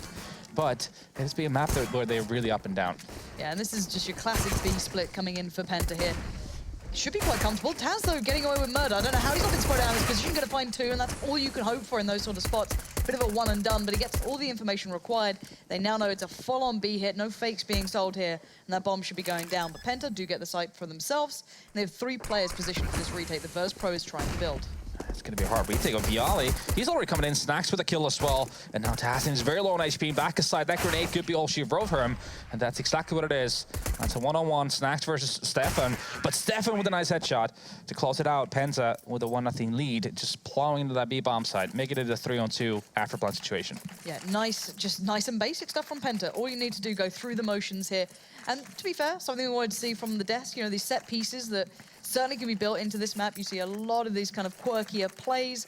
Could be something they've worked on. Penta no strangers to this map as a collective. However, as said, with the new addition, could change a couple of things up here. Let's see what they go for into this round. Just like a quick boost towards mid, just in case there's a bit of a stack or someone trying to play close. It should be Snacks, but he didn't get far enough to be particularly hurt by that grenade. But it is a very light investment here from Virtus.pro. Very important for Penta as well to pick that pistol round up. Because, remember, they went down, 11 rounds in a row on Cobble, so getting that first one here could be massive for them and for their confidence. And now they're taking it very slow here, just waiting for Virtus.pro to make a move, who have invested quite heavily into this. They have the CZs and Deagles in play, 3 people with armor as well. Well, my guess is going to spot Snacks, but still, nothing really happening here. So Virtus.pro put 3 players towards mid initially. Neo's now gone over towards B. They're just playing incredibly deep. Both teams playing quite passive just to see if anyone's doing something fast. The one issue that I have right now is that Penta really doesn't have any Molotovs. Something that, you see a lot of teams on T side on the 2nd and 3rd round have, because it's so easy to just Molotov those corners where the CTs are usually waiting for the Ts to come in. Yeah, Virtus.pro are at least reading this well so far. They have 4 players towards A. With these pistols, can do damage. And without the mollies to clear out the corners, 2 smokes here. This could be quite deadly. And look at Pasha already gaining ground. He already knows that there's barely anyone in mid. they must be towards A in some form. So Virtus.pro can play into this perfectly. The rifles are, of course, with Penta. That's what they've gone for rather than the mollies and the lighter investment, but there's still danger afoot. Taz finds one, Neo comes up with another, and they still haven't cleared the site. There's still 3 players here, and Pash is closing in from the back lines. They need to get these kills going up for them because there's only 18 seconds left. Penta have left this down to the last couple of seconds. LoL's locked into the site. They can't rotate out of it, and Pash is going to wait for the bomb as well. That's smart. Bialy now drops it anyway, and timing comes to everything. 8 seconds, and they don't know where Pasha is. Pasha comes around. If he could have stopped. Oh, nicely done in the end with the plant just around the corner. That could have been everything. Yeah, well, I mean, it pretty much played out the way that I was explaining. You want to have those Molotovs. If you A side is a very viable option in an anti-eco situation, or against a half force buy, or even a full force buy when you have the Molotovs. You Molotov the MBK corner, back of quad boxes. You do also the forklift, and then you smoke off the common like highway spot, and then flash in and just plow together, make it that much harder for the CTs. But the lack of Molotovs made it that much harder for Penta. Yeah, a bit of an all-in just B rush coming out from both sides. It's going to be a bit of a bloodbath here, to say the very least. 1 found for Virtus.pro so far, and no more. Mike is going to pick up a kill there with a MAC-10. Stefan didn't quite make it on towards that board, but still they recover the rifles, spread it back out, and Penta do well to start off with. This is what they needed, that big start. Now they've got the AWP out. Everything's looking like they can at least put up a very competitive game here. But Virtus.pro, a decent buy for themselves again, though. Stefan decides to upgrade to an AK-47. I was waiting if he's going to actually keep that MAC-10. Had he done that, that would have indicated of something very fast from Penta, but now they have an AWP in play for Mike S. So that might be an indication of them taking it slow, just trying to get that first pick, and then play it off from there. It seems like pressure is being applied towards the B-bomb side. It is 2 of the Penta players there. One just holding middle, and rather 3 towards B, and 1 holding A. Okay. Now, Pasha could be pretty easily picked up here. He's very isolated. Taz was playing this earlier. It's a bit of a tough spot to sustain yourself in. It's very rare you escape out of this one. The smoke won't allow him to cross out either. There's a gap on that, so they'll see it if he does try and make a bit of a mad dash. He should check this. They definitely should. Stefan doesn't make it out in the end. Neo's actually going to find him. This is a really nice beginning for Virtus.pro. Oh, my word. And again, Neo, if only he knew, Crystal's down to 4 HP. It's a great start for Virtus.pro, and that's going to be just insult to injury right now. Crystal with 4 HP left, just waiting for that Molotov to go away, but Snacks is going to get that kill on Tassin. Just 1 by 1, Penta getting picked off. And that's not working out at all. Penta was banking on making an initial kill towards the B-bomb side and just make a play off of that, but not able to contribute on that front. Yeah, it does seem as though they don't quite know what to do after that little bit of a feed kill towards mid, a bit unnecessary. Now Pasha again, still not giving away this position. He's just gonna be waiting out as long as, oh my God, really? Really? You are on his head, lol, come on. And now Mike S in a 1v3. This is a tough situation for any AWPer, and he's not gonna have much more luck than anyone else would. So Taz gonna just put him down, and now they get the double AWP, and usually, what a lackluster round there. Exactly, usually teams have kind of a rhythm of how they want to, if you want to take over the vent room, the checkers area, and then you smoke off that entrance to B, and then you Molotov under the vent, and then you check behind that box that Pash has spent most of that round at, and then, you know, you kind of have this rhythm going on there, but they really didn't have anything. They just spent a couple of Molotovs, and that's it. They threw 1 to the back boxes of checkers and 1 under the vent, and that's about it. Stefan just walked through the smoke at mid, somehow gets away with it, gets himself over towards the vents quite early on. Tarsin's, I think, out in mid as well. So a good start from Penta towards mid, but you can look at Virtus.pro instantly, just giving up mid control. They're like, okay, well, let's fall back and hold the exits, and you can see why. They're regaining map control elsewhere in the form of Pasha on towards B and Snacks towards Squeaky. Yeah, that's going to be a lot of ground gained right now. Snacks getting that information. He doesn't see anyone outside of those A holes, but as we can see in the minimap, it's going to be a lot of attention towards middle. Pasha, though, with that kill, and a bomb is down in B holes. There's a Molotov in the way right now, too, so that's going to be a lot of time spent away from Penta. Oh, Crystal. Oh, Crystal. He does eventually get the shot on Snacks. That could have been so much worse, but they regain some footing into this round. Some, and I mean a very minimal some. They can make presence through vents. Taz backs away initially, but he will follow up with a kill towards Stefan. Predicts the follow-up, but Tarsin will find it. So back down to a 3v3, but the bomb is the issue. It's in such a bad position for Penta. I don't think they can get this without a fight. Neo's holding from T-spawn, so he's got the cross towards it. You've got Pasha then being baited into it, and that's shut down. Absolute shutdown from VP. Yeah, Pasha even connected to the second guy through the first guy, who was down to 14 HP. And that's about it. But yeah, again, that was just smart play from Virtus, really. I mean, they lost mid control. They had a player push door, they had a player push B holes, and well, that's pretty much so much information gained. And then even the bomb dropping down into the B holes, as I think it was Mike Essa who had it and went down. And that was pretty much settled for that round. So does this... I'm looking at Penta's point of view here, and again, good start, but once those gun rounds came out, you saw Virtus Pro just being so Very dominating. lackluster, yeah. We haven't even seen a real default expecting that aggression. We've seen this kind of quirky-ish plays, but that seem flawed a little. You know, they seem to be stumbling over the kind of building blocks that they could be going through. Yeah, exactly. The first round especially showed that there was a lack of some kind of a, I guess, just a structure into how they play it. I mean, if you want to take over B halls, then you can have that structure of what you smoke off and what you Molotov, and then how you initiate afterwards. But now it is going to be a save for Penta. Crystal already down, so is Stefan. Well, so is Lowell. So just Mike S and Tassiner left right now. Virtus Pro just trying to keep it as clean as possible to build that economy. And so far, this is quite a drastic change from, let's say, the first map in the fact that, really, they're not losing players. They're not even letting them get close to these sites at the moment. Before, when they were playing against, you know, an anti-eco or anything like that, you know, when they were coming into it, there were a couple of exchanges, a couple of kills, probably more Cobble than just, you know, Virtus Pro's attention towards the map, but they are not losing out on much here. The economy's starting to get a little bit better. Bialy's looking quite good for money. They've got a little bit of buffer here. For Penta, though, they need to turn this around quite quickly. They're just not giving themselves opportunities for trade kills. That's it. I mean, they're just going into situations where they're going to be isolated. Virtus Pro is happy to take those kind of situations, picking them off one by one. And yeah, and Virtus Pro really good at reading situations, when to push, where to push. And Penta just not ready for it right now. Or so far, at least. Yeah, they can turn it around. You know, It's a lot to play, when you have someone like a coach in the back lines as well, be able to see these sort of things. These are the sort of fundamentals you should be able to spot out. They should be able to be aware of and just, you know, adjust on the fly a little here and there. This could be a late mid take possibly. They still got 2 smokes there towards the players on that sort of side of things. Lol's got one as well. But already Crystal just about being able to back away from this, but he can't escape Sunroom, so he's very, very isolated. It looks like the kind of crisscross smokes towards mid are going to come out, but Crystal has to stay alive. Otherwise, he'll be pinned down and get completely irrelevant. You can see instantly Virtus Pro want to take control back elsewhere on the map. You've got the flex towards B, the flex towards A. They do not allow that mid control to be taken without an answer. And they find it wherever they can. But the big player who can change this maybe is Tarsid. He can make those players when they may feel a little uncomfortable, maybe make them fall back a little towards site. But then again, Lowell and Stefan are in mid, not really getting much ground gained either. Yeah, I mean, basically Penta hasn't really been able to do anything, and they've spent most of their utility, only have 1 smoke, a few flashes and a grenade to work with, so that doesn't really give you a lot of options. That's going to be that 1 smoke. Spent on Highway, Bialy gets the kill. Tazin goes down, and now it's going to be a 5-on-3. Bialy, though, going to go down by Mike S. So that's an opportunity for Penta. Snacks. That position is perfect. He spots out the bomb. Bomb's now down. Lol and Stefan would have to cross up through Highway if they want to get here. And again, that cross is being watched by Taz, and you've got Snacks, and you've got Neo.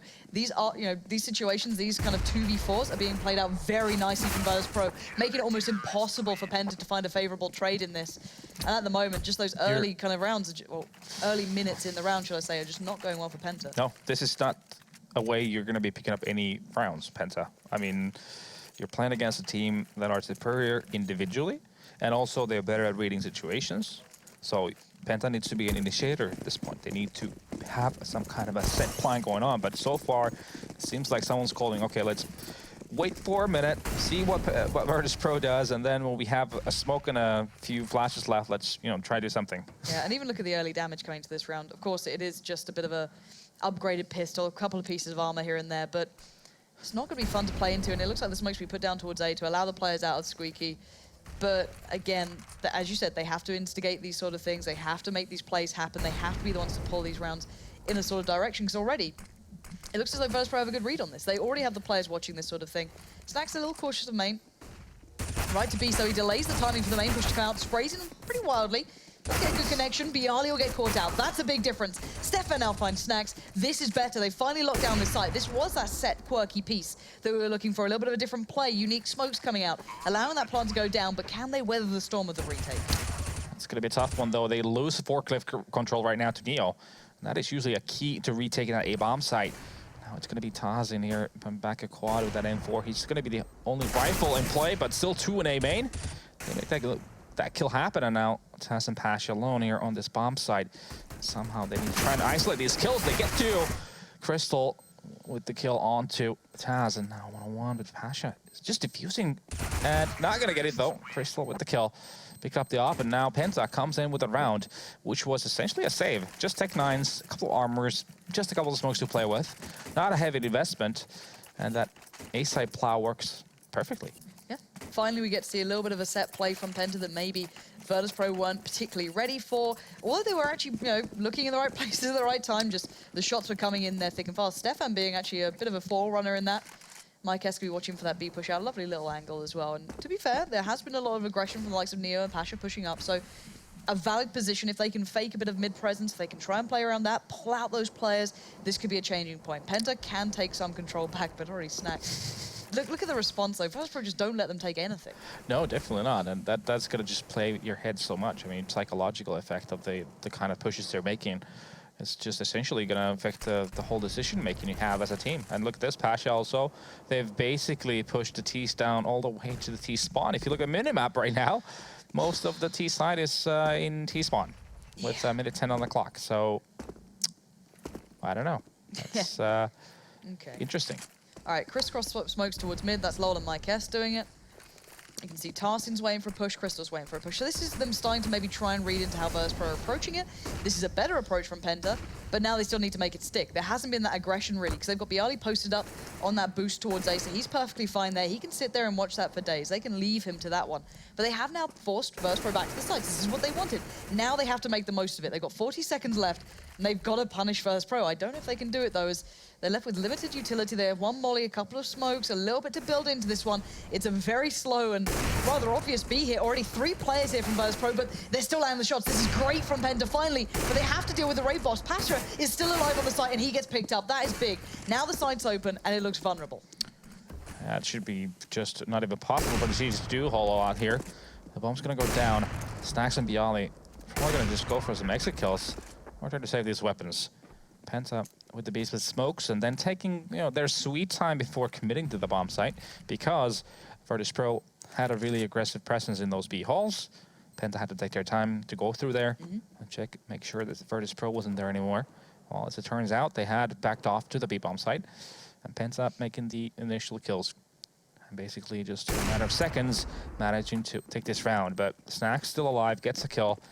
The rest of Penta should probably opt to try and save these weapons, because their economy is still, well, it's not super pretty, but Virtus.pro also been losing members here and there, so they are not in the clear either. Virtus.pro might be slightly suffering on this one on the next couple of rounds come in. They could probably spread the wealth out, but not too much. You can see actually the money is very limited. 2.1 on Pasha, 4K on Neo, decent enough. You've got Taz who can buy. I'm curious what Pasha goes for here. Just okay, a light enough investment. Again, they can get a decent enough buy coming into this, maybe missing out on some of the pieces that have been working, so Pasha on the Mag 7, for example, but he's perfectly adequate on this. You see him on Cobble actually opting to go onto it sometimes over the rifle. So, again, Pasha, not a stranger to this. At this map, it has a lot of angles you can utilize in Mag 7, and so it is a viable purchase for sure. Stacks, once again, making his way in this A main. He hasn't been spotted in this position yet, so it makes sense for him to try to get that early aggression from that position, but he's not going to find anything because none of the Penta players are there. Dio, though, is going to get a kill on the other side of the map, so Crystal going down. He was the one trying to cause a distraction towards the B bomb site. Now, this would be interesting. How do Virtus.pro wait for this? So they've had limited information from mid, so there could be players up by vent, there could be players up by highway.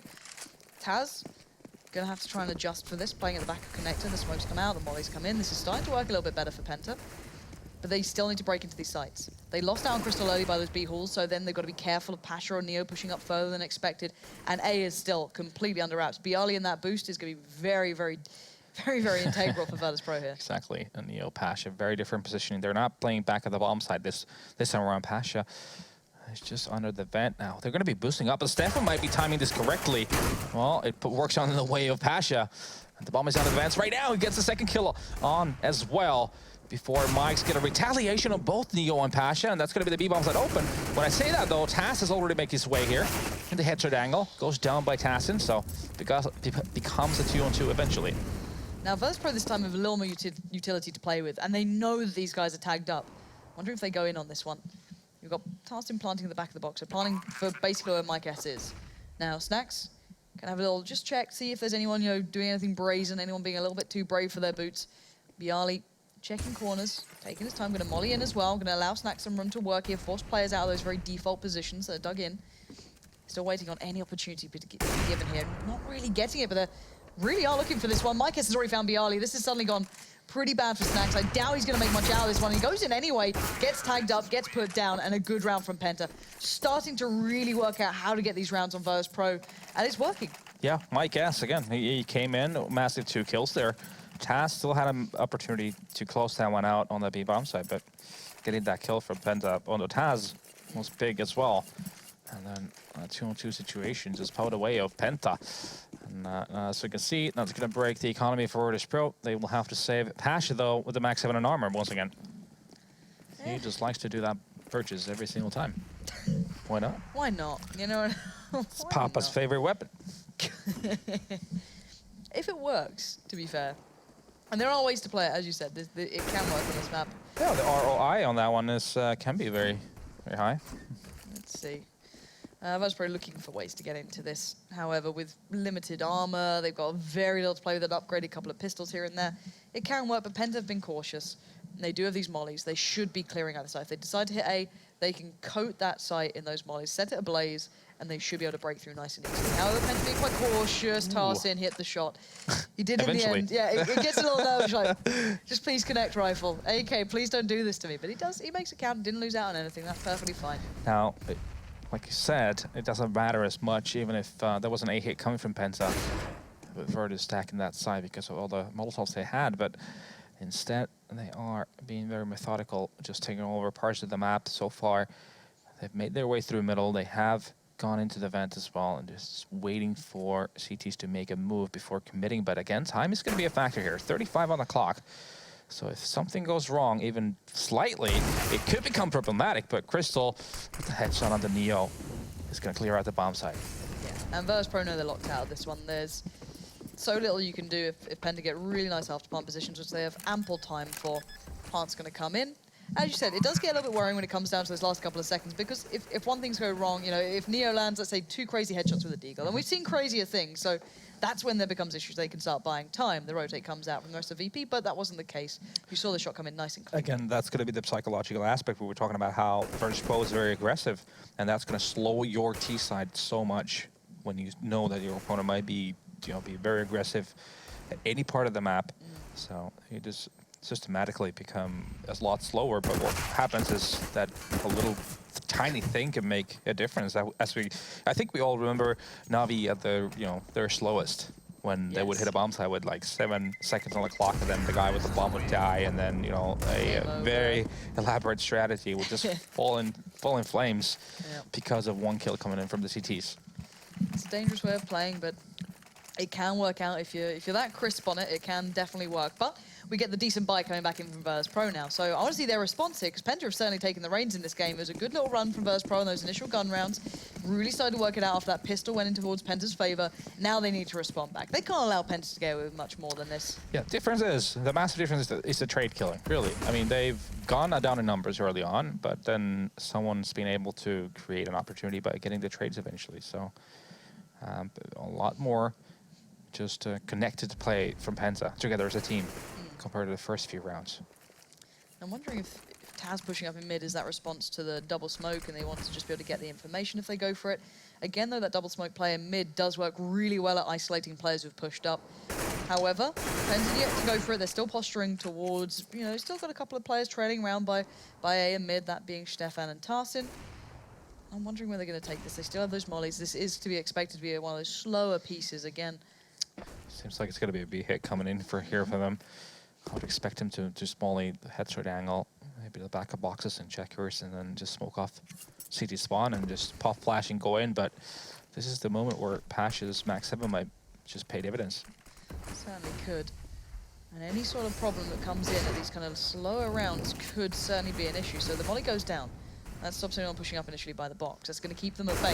Taz goes walkabout, catches out Tarston. Now Pasha is unleashed, he needs to land the shot. He does eventually, but it's Neo to do the heavy lifting. Finding 2 there. Crystal and Stefan falling to his hand, leaving just Mike S alive in checkers. With 4 players surrounding him in 20 seconds, he can't escape. He knows that. He has to try and take the fight somewhere, and that's not going to happen. Neo is waiting, recovers the AWP, and a well-played out round from Virtus.pro in the end. Yeah, the issue really became the fact that Penta wasn't making any noise on any part of the map anymore.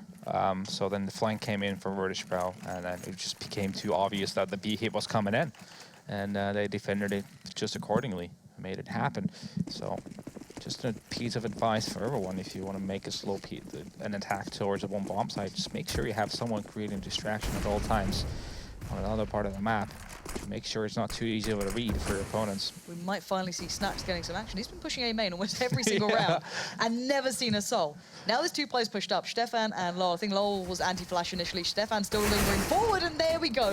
Penta get a step in the right direction. They've got 4 players ready at the jump off towards A. If they took this opportunity now and made a quick play off the back of it, they can get the 1v4 pretty much towards Bialy. There's no one there to support him initially. He's buying time, he's showing presence. He's doing the flashes off to slow them down, but no push yet from Penta. Yeah, and still plenty of utility for Penta to work with. So that was just them trying to bait out as many nades away from Virtus.pro as possible. Now, it is a 5-on-4 situation. They're just slowing it down, trying to actually make Virtus.pro rotate off that A-bomb site to have a cleaner entry. But still, we do have Bialy there waiting, and Neil has now joined him on the top of that rate container. It's going to be the bomb down, and still there's going to be 2 low HP players from Penta as well. So that's going to make things that much harder for them to attack the bomb site. And look at Neo. As soon as he knew he gained control there, he tried to play towards Squeaky. A little bit too brazen. Yeah. Crystal's going to punish that. A little ambitious, you could say. A little too much. And actually, Penta, jeez. NA Molly. NA Molly. All right, Penta's going to take the opportunity to just get quickly up towards B. They've sold the A very, very well here. Taz started reading into it early, though, and catches Lol trying to play towards mid.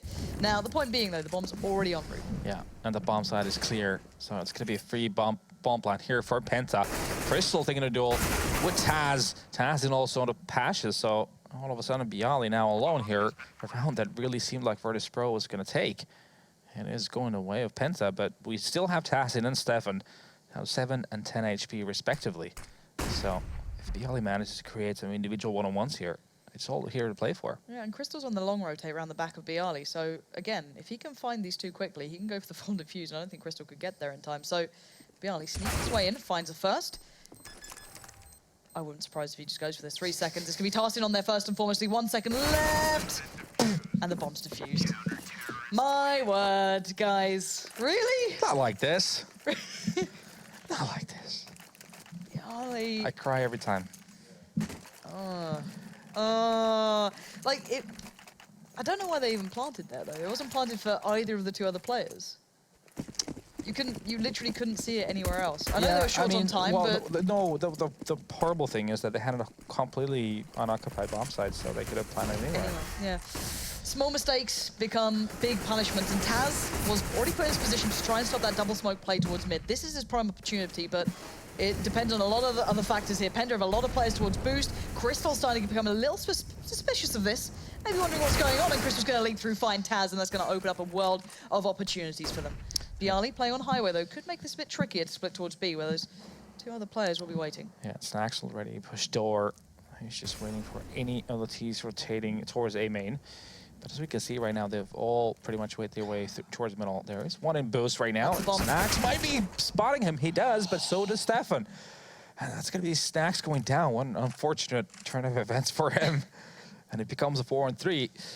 And the advantage is Penta's. And now Bialy can't leave A. He was desperately trying to get towards connector, maybe support at B, because that's where Penta were sort of posturing towards. Now he can't do that. Now he has to sit here dedicated towards this. Guys, you can boost mid, I believe in you. If Bialy saw that, that would have been hilarious. He doesn't in the end, and they are going to go back towards that A sort of site now. Tarston's left to sell the B. Tarston's left to do something with this. He can try and hold highway. He can try and find the fight towards Bialy. But at the end of the day, it comes down to timing now. 30 seconds, and they need to make this one count. It's Bialy who can stop it, as can Neo. Again, the time is a factor right now, so if Bialy manages to get maybe 2 kills here, it could all just change everything here. He's in a prime position to stop this attack, actually. Does he get the first one? He does. The bomb is down. He makes it 2, so only now down to Crystal. And 10 seconds on the clock, too. He needs to commit with his bomb plot. He's not. Instead, he's trying to take the duel. Now it's 4. And he's run out of time, and a jumping headshot on the Neo. Sasha becomes a one-on-one. Do not dare peek. There we go. He does shut him down in, but the jumping headshot. Don't you miss CSGO? You don't want another year in this? Yeah, definitely not. My God. May as well play Call of Duty. God almighty. Get some jetpacks and some exosuits and just I'm down. give up on life, you know what I mean, at that sort of point. You might as well just end it. 7-7. Virtus.pro pulling it back. They seem to have worked out what was starting to go to favor for Penta. Now Penta have started to hit the wall and their money's not looking so great. That boost going to be hindered by the molly. Neo going to position himself towards the fence. And again, we see Penta trying to break back in, but a bit of a struggle so far. A good T-side from them. Certainly showing them far greater capability than their Cobble game, but tough for them now to just take this further forward. I mean, judging from the early rounds, they've definitely made it a lot better. But it seemed like they started off very disconnected, not really having a lot of flow going into how they played. But eventually they found their flow, and Micah, he's been one of the key factors. Once again, he picks up an entry. Yeah, that's very, very important. That removes all vision away from mid currently, forcing Bialy to pull himself back towards Connect to keep some sort of tab on it. He's a little bit curious as to what they're up to there. Penta's not going to give away much. One smoke out towards mid, keep him guessing, but it's going to be Snacks again. So much to do. He's got 3 players waiting. Tasked in by Squeaky, you've got now 3 towards A main, and Mike S holding the flank around the back. So this could be very nice from Penta. They should be able to do something with this, but Tartan allows the first to be picked up. Just playing on his own here. Now the flash comes out from Snacks. Nice pop flash over the top, just bouncing in towards the side. A little unorthodox there. Now Penta gets slowed down on the play towards the site. Now look how low they are. Crystal's on 24, Lol on 14. This is still very, very possible. The bomb's down, and Snacks is fighting his way out of this. It's 2v2. 28 seconds left. He knows where Stefan is. He takes the fight and he gets it down. Beautiful play from Snacks there. That was world class, just dancing around the corner of that one. But again, Penta showing they are far more versed on this map than Cobble. Yeah, I mean, early rounds didn't seem like it, but then as the half went on, they started playing off each other really well, and they paced themselves, really taking it passive for a while, and then attacked bomb sides together, making sure they were trading effectively. All right, so the fundamentals seem to be falling in for Penta. However, there's another half to be played out, and Virtus.pro certainly can bring a little bit more power on that T side. So guys, do stay tuned. We'll be back in a sec.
Welcome back to Virtus.pro up against Penta here on the second map of the day. Cobble was a bit of a blowout, but Cash is certainly providing a bit of a show, let's put it that way. Penta is certainly not going down without a fight. There's been some curious rounds here. And Crystal, with that jumping shot, just see us go. Why is that a thing? I don't know. Please Do you think tell I me. can talk to Valve? I mean, you could. Really? Just say pretty please. That's how it works. Pretty please listen to us and stop making that happen. All right, but the scoreline will be 7-8. Favorable at the moment towards Virtus Pro. They are marginally in the lead. However, Penta looking far more well-rounded on their T side than we saw on Cobble, or the limited amounts we saw on Cobble, should I say. But again, Taz coming with a CZ first round. Okay, this is interesting from Virtus Pro. Let's see what they've got here. Yeah, plenty of utility for them to work with as well. They have a Molotov, 2 smokes, 2 flashes, so as of right now, it seems like it's going to be some kind of actually a split might be in the works here. Or it could be also something towards the event. We'll see. A flash coming in the middle. Here comes the plow. CZ first round. I'm still trying to deal with that. All right, Taz, what you got here? One player who can cause issues is Mykes, and no one's checked it. Mykes has complete free get wrecked. Get absolutely wrecked. I would never doubt it again. Taz just beast modes Mike. And now Tarsin, what is this round? I don't know what's happening here. It's ridiculous. And Bialy's now left in a 1v3, and the bomb's for him, I guess. Yeah, the whole idea there. As this plays out. Kill on Stefan too. This is ridiculous. Oh, okay. The diffuser's coming in. I never want to see a round like that again because it just makes my brain hurt. I don't know what just happened. That was cool, actually. Yeah, it was unique. Yes, they tried to smoke off that A bomb site, basically having people run through highway and then just run towards car, take over that part of the map and plant towards middle. So if they can then run into Z connector as well, they would have very good coverage of the bomb. So that's a very unique take. I've not seen that previously, but also it almost works out. But Tazin coming in through the smoke, getting those 2 kills, obviously being a key part of the round going the way of Penta. I think Penta will be left scratching their heads as well after that one. That was. I would be. I like the theory. I'm pretty sure I've seen one other team doing that plant towards short instantly and trying to play off the back of it. But a 5-man play towards B here from Virtus Pro, and actually they've forced a great deal of uncertainty for Penta now. They're really cut back on the sights, and this is where pistols can do their damage. Neo's certainly be I guess a founding father of that right now. Tarsin's already gone down. You've got a bomb plant off the back of it. The nade denies that. Neo can't sustain through that one. Snacks now will be left with the challenge. A bit of an awkward plant here, but who knows with Virtus Pro. Maybe they've got the craziest wallbang in the world lined up for that. I highly doubt it, and he had to just go for it because that's all he could do. But they do have two rifles now in their hands with the armor against just SMGs on Penta. This is kind of insane, but Snacks doesn't quite land the shot very well there. Definitely not. Now, it's going to be, though, with the Tech 9 getting 1 kill. Doesn't make it 2. Stefan is very low on HP. 6, in fact, and he goes down now. And that was a way more decisive attack towards the B-bomb site than what we saw from Penta in the early rounds. They had their set Molotovs for behind the boxes under the vent. They smoked off. They checked the box corner. Yeah, exactly. They really had a rhythm going on there. And they applied a ton of pressure, got the initial kills, and, well, Penta then eventually with those couple of key nades managed to make it really competitive. But it is going to be Virtus Pro with that second round bye. Take it away. All right, 3-2 split to start off with VP showing presence over at B. However, the bomb was with Snacks boosting up Taz. So again, these mollies are beautifully placed. Again, it's making Penta having to play positions they're not wanting to. Crystal's just going to go forward, though. Trying to make something happen with that 5-7, not going to get much done. Penta operating on such a minimal amount this round. They only have those 5-7s. A bit of armor as well. You know, LoL's got the UMP with full armor. So, you know, it's certainly feasible to get something out of this, but Virtus Pro's Canada so far, their approach to this round has been pretty decent so far. They still have those mollies, so you can assume will come into play. You can see already Neo's just trying to clear out this B site, force them to believe that this is still a B hit. Plenty of utility being poured into that, praying someone will just kind of fall into his hands with that MAC-10. However, while this happens, it's going to be an A hit. Simple as you like. Stefan and Lol playing the site, though, they could cause some trouble here. And look at how much time Virtus Pro still has to work with. And they've still managed to gain a lot of control here. And Neo is making his way towards the Z connector, actually. Meanwhile, the rest of his team is setting up for that A play. Plenty of nades to work with. Neo now gets spotted there, though. And he spots a player towards the vent, so he's kind of being sandwiched right now. He needs to make a play. He goes down by Tassis Deagle. He was the expendable man. He was the one with that MAC-10. These are not expendable players, and Bialy and Snacks will find a bit of an answer back, but it's a great deal of damage to get this far. Mykes finds Taz, and now look at Bialy. He's on 2 HP. The bomb's yet to go down, and we've got 22 seconds. A MAC-10 and a P250 can still cause so much trouble here. And there it is, finds one.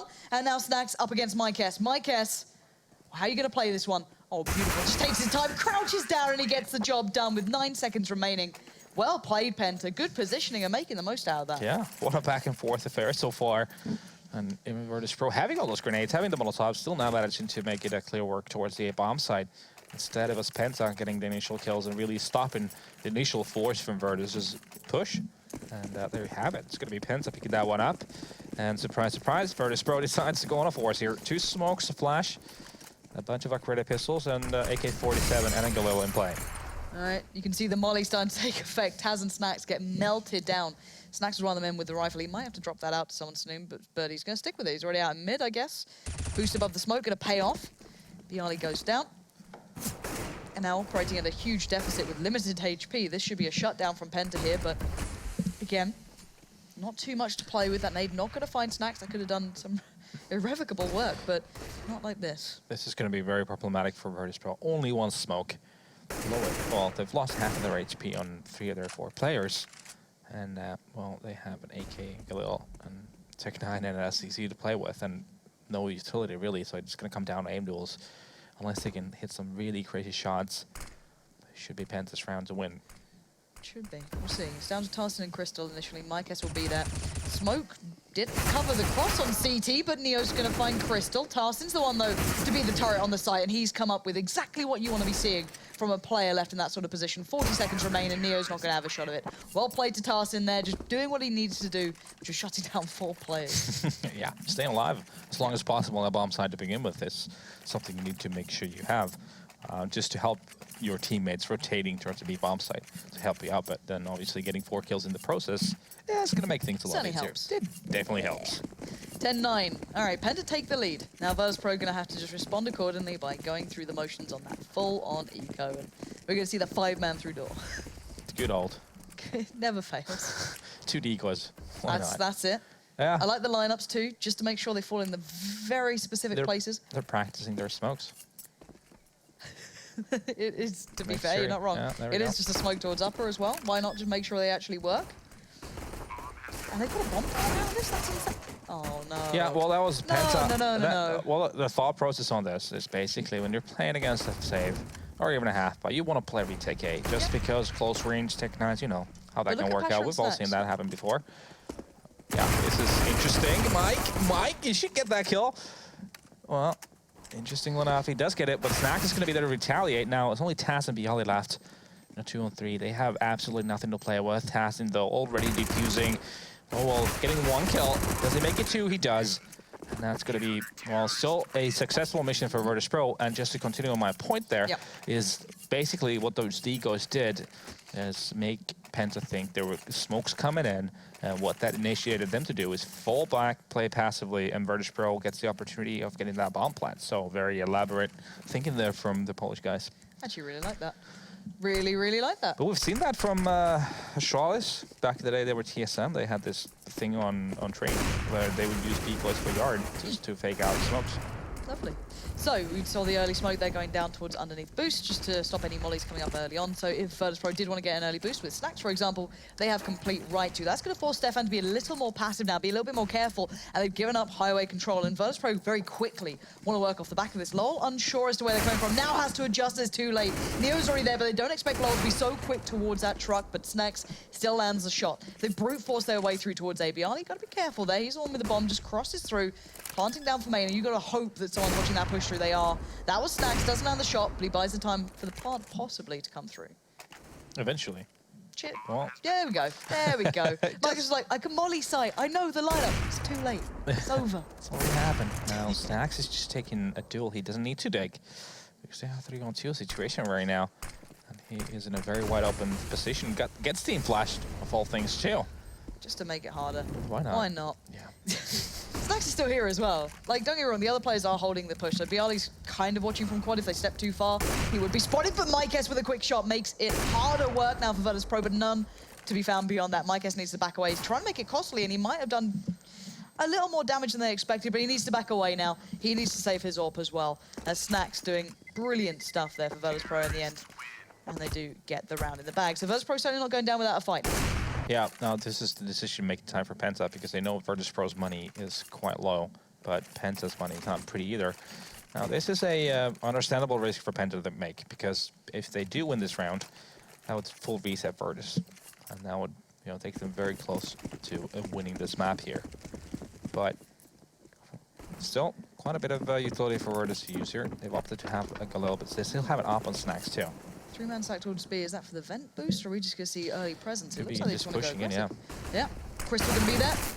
Why can he do this? What is Chris? I don't understand how Crystal can jump in kill so many people. It must be his hair. It must be. It's the only logical reason. It must be the hair. Now, Lol's in a good spot, but he could have been pressured from highway. That's the one real nuisance position, and he makes a bit of a meal out of that one towards Bialy, and now trades out for it, but bought time for Mike S to do the damage. That's all he could play for into this. Bialy's seemingly dropped here, so again, might be a little bit of a timeout off the back of this, and Taz can't go for that clean plant now. That molly just hinders that. Now he's in the 1v3. He's got a molly himself and the bomb. And to be fair, Penta, they're not challenging this outright. They are all backed by CT right now. Yeah, they're letting Taz to make the move. They're letting him even plant a bomb to just have it a retake because they do have 3 alive. So making sure they're not giving any one-on-one, individual one-on-ones to Taz here. He does have a Molotov, and there's another one actually on the bomb site. But he needs to create an opening kill here. That needs to happen, and he's not facing the right position right now. But no one's seen him do this. So, surely he can't get away with this. There's 3 players. Okay, Nope. now he's been spotted as well. That's definitely not going to happen. Crystal with the hair coming out and doing what he can. So another one on the board. Has a nice flow going there, right? So, you know. Well, you know, you've got maybe Taz with limited hair against Crystal with surplus hair. So it seems that surplus hair gives you more ability in game. At least mid-air. All right, we're going to pause. Solid analysis so far from me. This is why I should be analysis caster on hair only. Did you ever see that video where it was like you had to break down by team, like man with no hair, with, you know, or like one player with great hair has to be in a team at all times for it to succeed? And then there's a limitation of how many caps you can have. Exactly. as If you have well, too right? many, it just doesn't. Yeah, you know what I mean. Worse, That was a solid video. But Bialy's back with us. But so far, this is actually really impressive from Penta, to be quite serious. Oh yeah, definitely is, and you know, they've done a solid job of just playing so much better together. That's been the thing, really. I mean, because early on they're way too individualistic, and now they are trading off correctly. They're making the right decisions together, and just basically the fundamental Counter-Strike things are just going way better for them than early on. It is very simple. It's great to see this team coming up with what they needed after that bit of a trouncing on Cobble, to say the least. And these are the smokes we kind of saw before here. So one towards that upper catwalk area, a couple of others probably going to come through. That's between Taz and Bialy. Sets them up from the play, coming through Squeaky And look quite at this nicely. CT position And again. already so very passive. They read this. They knew that the money was very tight on Virtus Pro, so they just took a very passive position. And Lowell with the nice headshot. One tap onto Neo. And now it's a 5-on-3. Bomb is down, though. But now it's a 5-on-2, so very hard for Tease to make anything happen here. Bialy alone against 5 Penta players. Yeah, this would need a superhuman effort. Gets 1, tags up the second, but no more to be seen after the back of that. And I quite like the idea behind this. The plant, incredibly out in the open, and that's why Taz was going to work around mid. You saw it before with Pasha trying to do it. In that previous round, they did something very similar. It seems like a new set piece the Virtus Pro want to work out, but again, not working with the optimum amounts, going to get outdone by Penta in that kind of late play through mid from Penta themselves. So Penta in a great position now, 13-10, broke in the back of Virtus Pro. Yeah, exactly. I mean, basically, Virtus has to save this one. They are going with the light investment here for smoke, so that indicates that the potential for some kind of an AP is very high, the likelihood very high, because that's where you can get that plant most of the time. And it looks like Virtus Pro are going not necessarily through the motions. That sounds negative. It feels like they're just trying to work this out. You know, this is what people argue is sometimes the best practices in officials in a way. So it's like, okay, let's keep working out this piece. Let's see if we can make it work. Let's see if we can get this going now. Again, though, Stefan sticks around this time. Hinders it massively. Pasha can't get the plant either. And now the raining 2 shouldn't be able to get away too much, but the flying CZ suddenly going to get a little bit of a mark on the board now. But it is just Taz, no armor, and that's dealt with. But Virtus Pro seemingly just trying out new things. Yeah, I mean, well, like I said, it's also a viable option to play that strat out where you invest all those smokes just to get that bomb plant, to have a little bit more cash going into this round. Look at how close it was, too, for Pasha to get that bomb down. And is that a It was like the peace out, yeah. Yeah, peace out, brother. I'm out. 14-10 for Penta, though.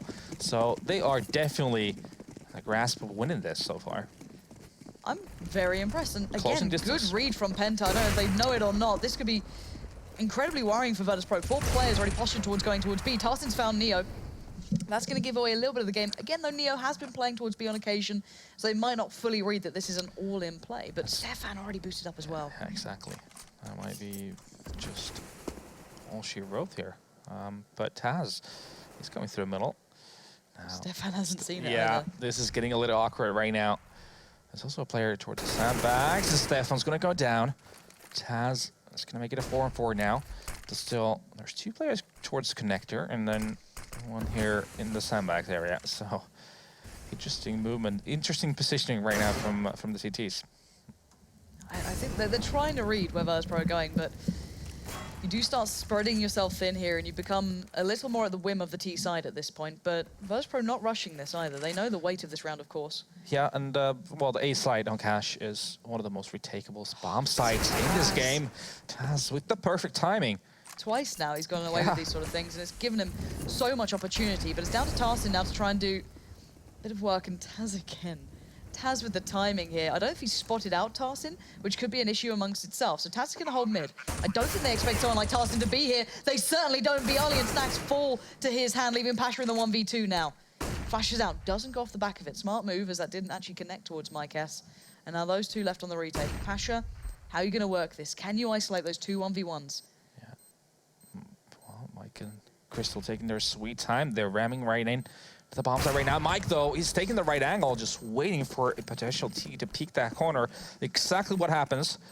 And that's going to be map point right now for Penta.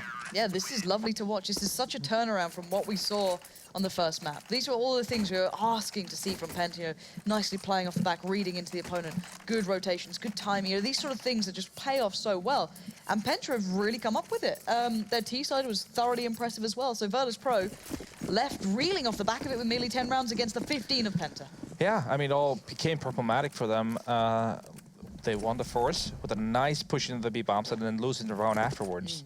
It's really what the downward spiral happened for them. And Penta just had a lockdown and making the right place, having the right emphasis, or the emphasis on the right bomb side, I should say, at the right time. Absolutely. Now, look at this limited amount of grenades for Virtus.pro as well. They have a Molotov and 3 smokes, essentially, to play with. We've got to make it count now. Not many options for them. No, absolutely limited. 3 smokes, 1 molly, as said. Not being gifted any opportunities. You can see Penta just hitting the brakes here, saying, no. Okay, Taz going to use his smoke towards mid. Can imagine that goes towards connector. Going to boost up off the back of it. And now, molly towards vent as well. So they're trying to get some sort of presence towards mid. They pulled 3 players towards A. Snacks could be in a really nice position to offset this, but we'll see. Look at this double stack towards A main as well. If they try and go A, that could be a disaster, but still no real commitment. 47 seconds, Virtus.pro working through mid here, but not fully going in on either of the sites just yet. 40 seconds though, and as we pointed out, nothing to play with. This becomes tricky, and the CT side have, what, 3 mollies left, and the slow play across mid. An easy sitter for Mike S to hit. Virtus.pro going to have to pick up the pace. You've got 30 seconds left. And there's 2 players push forward in towards A. Awkward positioning, which could actually cost Penta this round, but the time is of the essence now. Stefan's isolated. Can he do anything here? Can he slow down that plant? The bomb's in the hands of Bialy, and he's going to do everything he can to cause issues here for Virtus.pro, and he knows he's doing well. Mike S, though, is the one to find Bialy. That's the bomb gone. 10 seconds now, and Taz is the last man to fall. Crystal picks it up, and Penta pick up Cash as a whole. Brilliant game from them after the first absolutely, landslide victory for Virtus.pro on Cobble. Came back incredibly well. Totally unexpected, obviously, but I guess Cash definitely is, out of these maps, would suit their playstyle so much more. Yeah. Something the guys were talking about on S too. I mean, just the aggressiveness they can display is just more fruitful on a map like Cash. Yeah, it worked out. Very simple. Well, I think, as said, the analysis test did have a couple of win conditions they were discussing if they wanted to come into Cash and do anything with this one. So I can imagine they actually enjoy talking through this. So guys, take it away. Thank you, Penzi and Natu. I don't know if I can really agree with Natu saying this was the moist match of the week, but it definitely started to heat up there in towards the second map. Keep it together. Keep it together. And we did see Penta actually much better performance, guys. That's kind of putting it lightly here. This is not an expected result. Definitely not, and I think it all started in the first half. I mean, where things started going wrong for VP. They lost both pistol rounds in this game actually, and you know they started coming back after that initial 3-0 deficit, but then they got a bit, I don't know, complacent, a bit reckless. They had a couple of rounds where they had the advantage. They had the 5v4 round, then the 3v2 round when Taz was in the B bomb side, the third player in, and for some reason he kept challenging instead of just playing it a bit more defensively and buying time for his teammates. That was a really important round because they were low on economy. After that, they were forced into a buy with only pistols and armor, then forced to an eco, and in the end, it was 8-7, but it could have been an even bigger lead for VP. Yeah, you saw actually, we can see Penta actually winning some clutch situations. There were no real blunder rounds for them. They weren't losing the 1v4s. The morale was high. Crystal in the first half especially was really lighting it up, getting them a lot of entries to the bomb site. So overall, it's a much better performance. And I didn't expect to see that after what we saw on Cobble. I thought, okay, these guys are done. There's no way they'd be coming back from this. But as we explained before, this actually suits their playstyle a lot better. You can see they've got a lot more freedom to actually work the picks at the start of the rounds. And at CT half especially, we saw that aggressiveness going towards B storage, going towards Squeaky Door, for example, and finding picks, and then successfully getting them as well. They weren't throwing away these advantageous positions. Once they got that first pick, they were happy to fall back. And that's one of the most important things about Cash, is actually using the advantage you have and actually capitalizing on them. A lot of teams will struggle to get that initial pick and then just not have the discipline to fall back to the bomb site, set up the crossfires. And Penta are actually doing a very good job of that. They knew they're probably the weaker team in terms of the firepower. So when you have these advantages, you correctly set yourself up and give yourself the best percentage chance of winning. And that was the deciding factor going into this one. It's interesting to see this kind of these two facets of Penta, I guess, when they're on that CT side and they're sort of forced to sit back and wait, like a map like Cobblestone will make you do. Yep. They get a little bit, I guess, stir crazy, a little bit nervous, and it seems that Virtus.pro were able to sort of, you know, push onto them pretty easily. But when we see them now on a map like Cash, where they have a bit more freedom, they can actually even orchestrate some aggression on the CT side, like you guys pointed out. They're much more comfortable with that. I mean, the last couple of rounds are a good example of Virtus.pro not being really sure where their in was in a lot of these rounds. You saw that last round as well. They just very leisurely or very slowly made their way in towards mid. Now, this is what Penta preferred to do by the looks of things. They enjoyed having that mid control given across by Virtus.pro. And when Taz did push deep, every time there was the setup there, the double smokes, the double mollies, and the flash outside the door to catch them here. So how do you diagnose Virtus.pro's issues there? Was it purely that early aggression that stumped them and slowed them up to the point where they couldn't execute on any of these sites? Because those last few rounds, VP were very uncertain about how to tackle the map. I think they will definitely be disappointed in themselves in how they perform in the second half, in their decision-making more than anything else, right? Because you could see that once they get mid-control, VP know what they want to do, right? They have exits from that, they have set smokes that they can use, they have the ways to get into the bomb site, but their decision making in post-plant or in the, you know, leading up to the plant itself was what cost them the game in the end. Pretty much you could see even towards the end of the game where they were in a 4v3, they get pretty much into an empty A bomb site, but then Tassin manages to get 2 kills from Forklift, shooting them in the back. No one is holding that position where it's pretty likely the player might try and sneak in.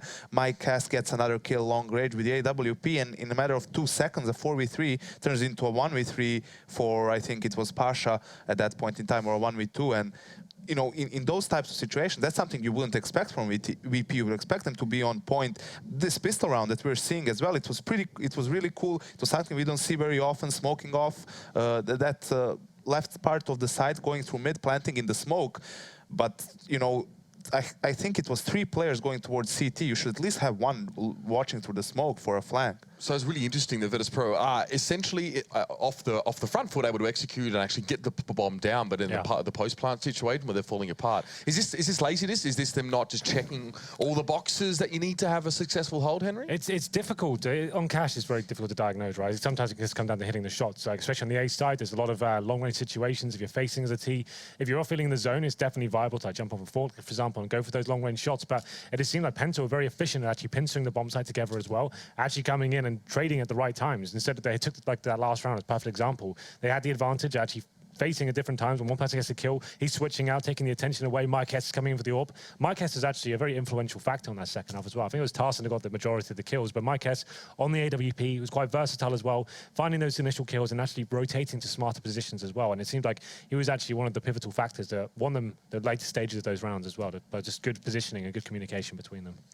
So, gentlemen, that about wraps this one up here. It's a 2-game series, split 1-1 between Penta and Virtus.pro. So, not a terrible entrance to the league here as well. If you do want to recap over the previous games and sort of see how these teams are going to be tracking throughout the season, you can use the Score Esports apps available on iOS and Android devices. You can get them from your respective app stores. Jump on in as well. Plenty of articles on the daily to get your fix of CSGO and general esports action. After the break, we're going to be back with our second match of the night. It's going to be Flipside going up against G2. Another match that we'll definitely be looking to sink our teeth into analysis-wise after the break.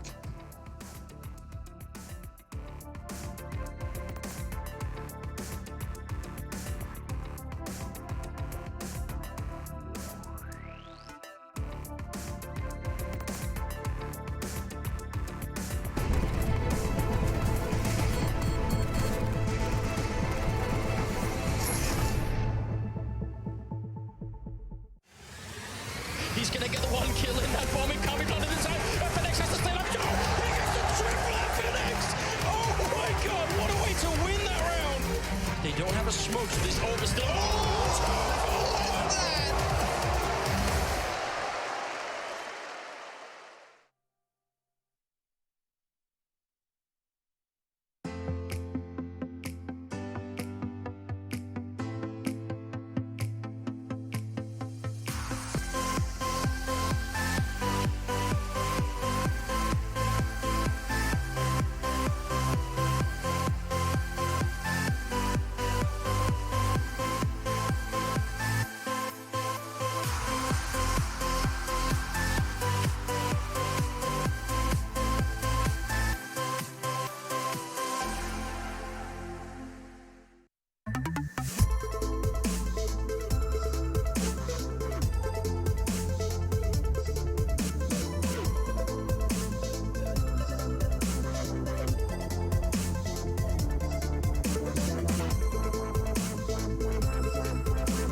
Get your team apparel now at shop.eslgaming.com. I'm back! Now that Kinguin has partnered with ESL Pro League, you have even more of a reason to buy the skins you need. No one has a bigger selection of CSGO products. Buy CSGO cases from your favorite players and events, including the ESL Pro League case. Buy and sell skins on skins.kinguin.net. Check it now!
ESL Pro League is brought to you in part by Logitech G, Hey Safeguard, TheScoreEsports.com, Mountain Dew, and ESEA.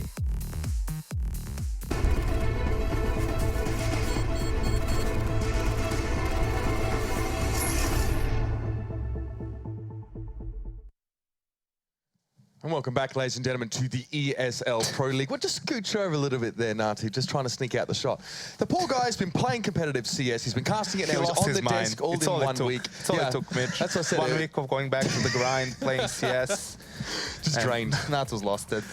Give me back my wife and kids. CS is too hard.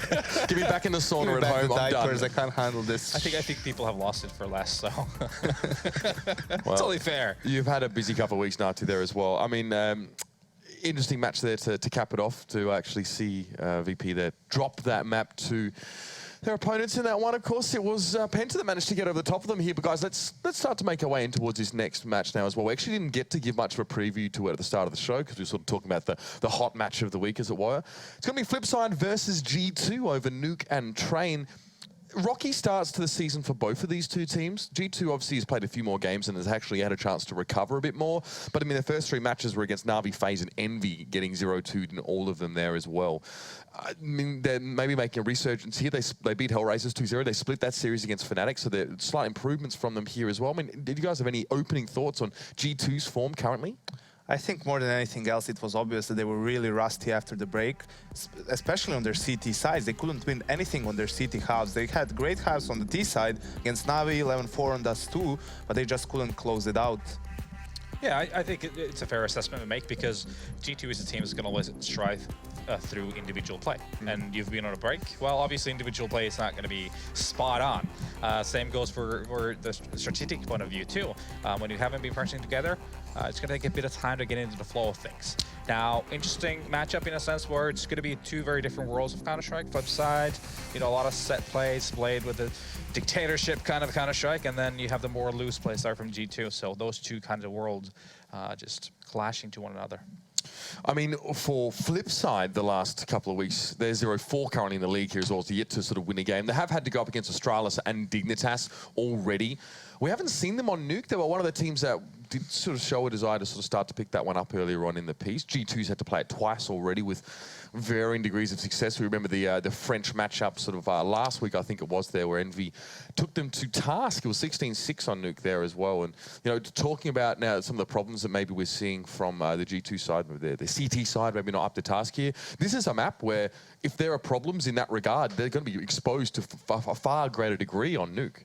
Definitely, and I mean, the silver lining for Flipside here, obviously, is that they're not playing a Danish team because they lost to both Dignitas and Astralis. But yeah, I feel that, I mean, Nuke is a really a different story when it comes to CT sides because the map is, in general, CT side, and Kenny S especially is, okay, we're not talking about NVS right now.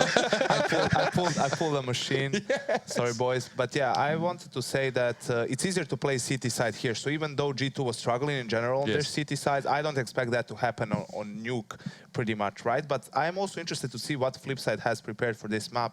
As Natu mentioned, they're really a structured team, played with that dictatorship, really holding the reins on the team. So as Henry pointed out in the previous segment, you expect from this maybe, you know, teams who need more options to win, pretty much, to come up with new stuff. So I'm interested to see if Flipside came up with something new on T side. Yeah, CT sides also, I mean, it is CT-sided maps so far, but also it's a lot about the rotations. And I think a lot of teams still are trying to work out how the lower bomb side especially, because if you lose that lower bomb side, it's really hard to retake because of how narrow all the choke points are. You're missing that one vent as well.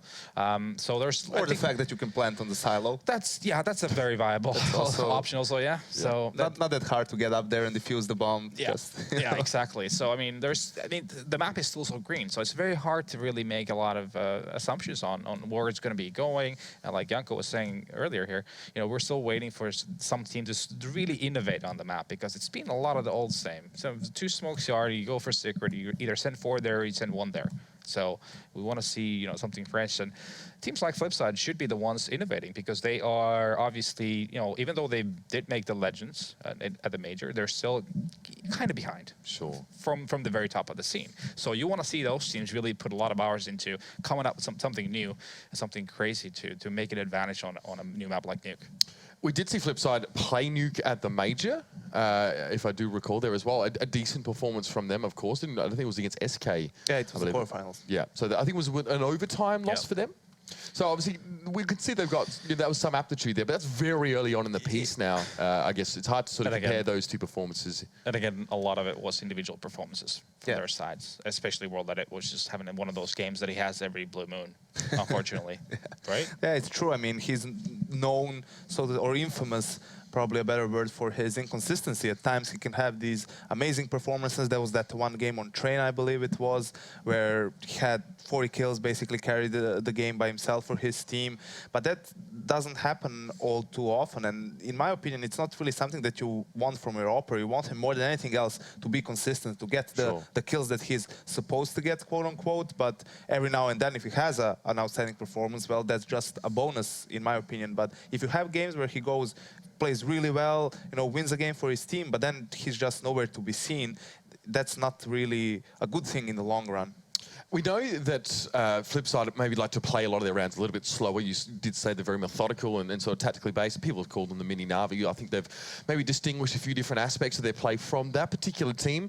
But how does that translate onto Nuke in terms of their T side here as well? I mean, we saw Team X now, Heroic, play this map a fair few times in their first week, and they played it very, very slow. If they're going to go for upper, they sort of move into lobby and they very much wait on that and try and get a pick in. For a team that plays this map slow, is that going to work in their favor? You obviously have multiple options here, but do you need an element of getting up in your face and making these contact pushes on this map, or does it suit a slow style? Every now and again you do, but then again, when you play slowly, you can really bait out your opponent's Molotovs, smokes, make it a lot easier for yourselves to enter a bomb site. Basically, what you want to do is apply pressure in the early 30 seconds or so on the round to make sure that there's not going to be Molotovs in play, especially on upper bomb site, where you can just Molotov squeaky, you can Molotov hot, and that's going to just shut off an attack by its own.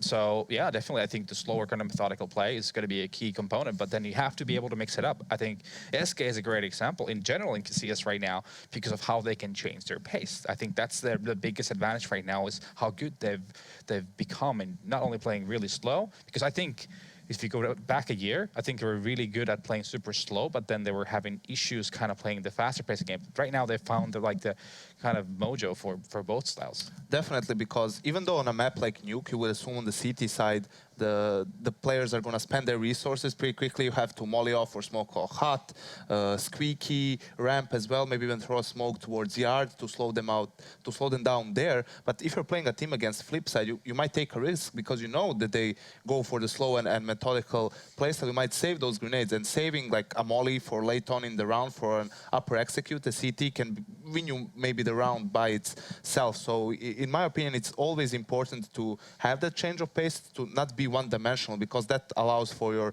opponents to counter you pretty easily. Where are your opportunities on a map like this for controlled bursts of aggression on the CT side here? Because it plays out a lot different to a lot of maps. We often see CT sides very much just wait on that execute and try and respond to that. Are there chances here for CT sides to actually try and find a pick? We saw it, on the previous map with Penta and Virtus.pro, that Penta very much like coming forward and getting a quick pick and slowing down a T-sided team. Is it much the same situation on a map like Nuke? I think on Nuke, it's more likely to go for some bait and switch setups towards yard on the CT side, where you have an upper maybe on rafters, being a bit more aggressive, and you have a player with a rifle hiding behind the T-red container or something like that. I think that what's also viable, or at least it was in 1.6, you always had plays like that where you would go for the push into lobby with maybe 3 or 4 players early on. If you see that the Ts are pretty much focusing on yard and they have a player maybe in radio, or one player in radio, one in lobby, you can go for these pushes, which are really, it's hard. You have to practice it. You have to time it well for a player to, blow up the squeaky and then a flash flies straight through while another player is running through hot. So it has to be timed correctly, but it can be really potent because you can clear all of lobby, radio room, and then you can just fall back, because for the Ts, it's hard for them to gain map control elsewhere. The farther they can get, is probably secret, and that's not the bomb site itself. You can still rotate through vents and control that. You guys have said at the start of this segment anyway that teams aren't really pulling anything crazy out the hat. Some are leaning on the old days of Nuke, or the strategies that come from that here as well. We talk about the smokes to yard and getting in towards sneak and then trying to sort of control from there as well. We know that a team like NIP will always have someone like Freiburg in a position to receive that and just go up on the other side towards ramp room.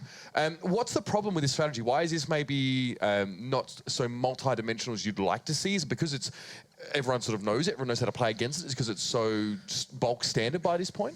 I mean, I guess the biggest, really, the massive difference in the map, it has to be the rafters, obviously, that go around from the tier roof towards the city heaven. I mean, that has to be the part of the map that is still kind of people are starting to figure out how do we really apply this to our playstyle so that in an optimal world for the T side, it should be close to impossible for the CTs to have anyone playing yard. So that they basically had to play super passively, one playing heaven, one playing under heaven, and then you have a guy playing ramp who's going to have to go downstairs.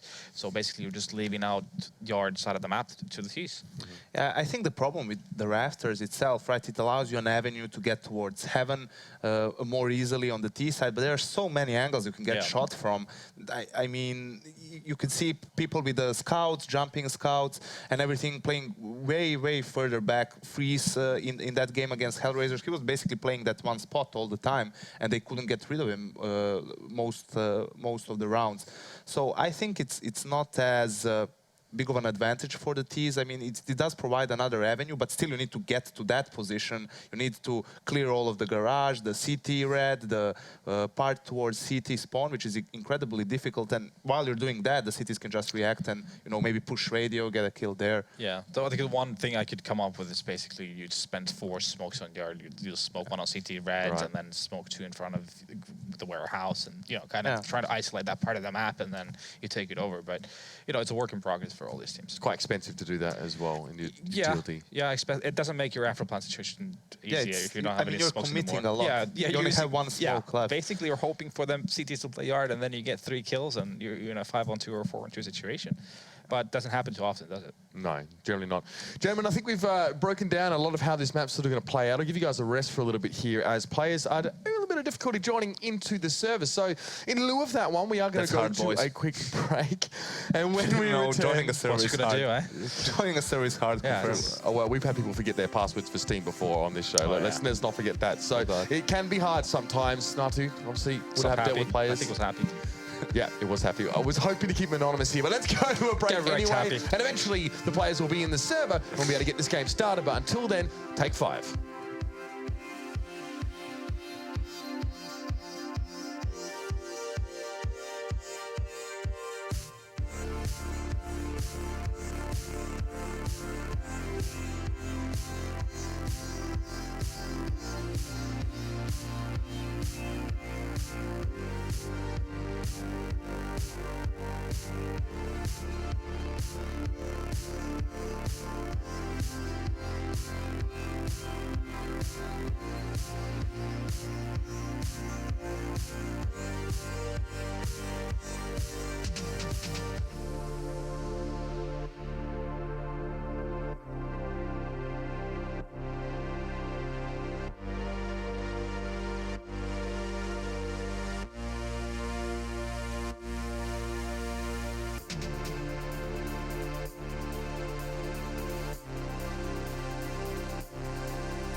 ESL Pro League is brought to you in part by Logitech G, Hey Safeguard, TheScoreEsports.com, Mountain Dew, and ESEA.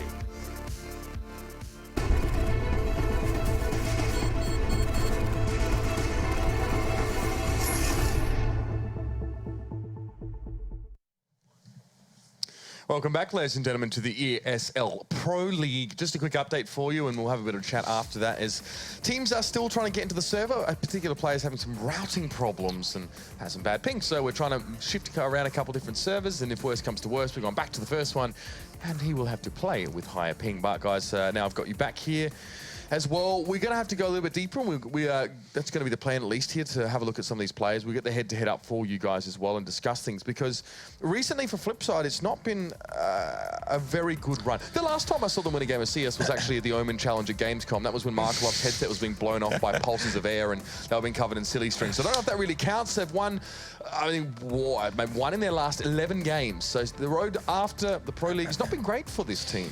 I don't know. I've always been a little bit critical of them in the sense where they seem to be getting content too easy of having that certain level of making the majors, you know, making a bit of safer money, and not even making the legends. I don't know. Sometimes it feels to me that they like kind of lack this certain push to things. I don't think it's necessarily the lack of dedication or the lack of, you know, hunger to win or to prove themselves. I think more than anything else, Flipside is the team that showed the most grit when it comes to majors, right? Because for every single major, they had to go through the qualifiers, and they managed to qualify every single time. So for me, it seems like they, for the most, because majors are the most important tournament of the year at least, that's where they put in the most work, and you always see, you can tell how well prepared Blade is for all of his opponents, right? He kind of always has a good idea of what they're going to do. So now that they've actually secured legend status, now they can focus more on maybe some of the other tournaments, right? On tournaments like, or leagues like ESL Pro League, and try to get a playoff spot there. Because what you see more often than not is Flipside, if they don't get invited for a tournament, which they most often don't, if it's an 8-team tournament for sure, then they struggle to get through the qualifiers. Like the Starlighter qualifiers right now, they dropped out, lost against Dignitas in that one. So that's what you said before, that they don't seem, even though they did secure the legend spot, they just don't seem to be on that particular level like the other teams that secured the same spot. Yeah. Do you see a big disparity between Flipside's online and offline performances? Because you said, like, when they have to qualify for something, it's a lot harder to do, but when they play it then, you see they took SK to the very limit on Nuke at the major. I guess the assessment that I made, that they've seen contempt in certain situations because of how they just put so much work into qualify for the qualification of the majors, because how much it means and how big it is, and then they always seem to be able to scrape through that level of competition. But then taking that next step, it just doesn't seem to be there. Is it obviously, it has to have to do with the fact that you have players who are rather inconsistent in the terms of World Edit, I think being the prime example, because he needs to be that shining star for that team, but he just goes missing way too often for them to be a comfortable threat to teams that are better than them. I think also, a thing in general that I feel like is that, Eastern Europeans, the Russians, Ukrainians, Balkan region, Poland as well, I think it's similar to that extent. They always perform better on LAN than they do online, or rather perform worse online than they would on LAN, while teams from the Scandinavian region, Swedes, Danes, they're really consistent in both their online and LAN performances, right? And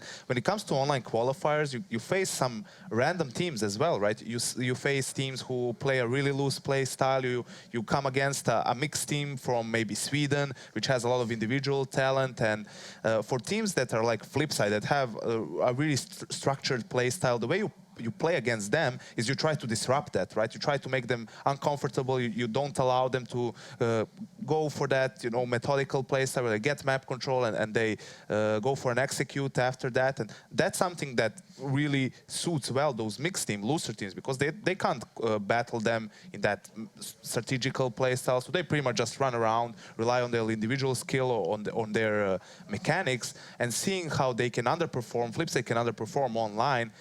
You see it that they struggle to get through these qualifiers and get to LAN, where they're actually, in a much better position to challenge their opponents.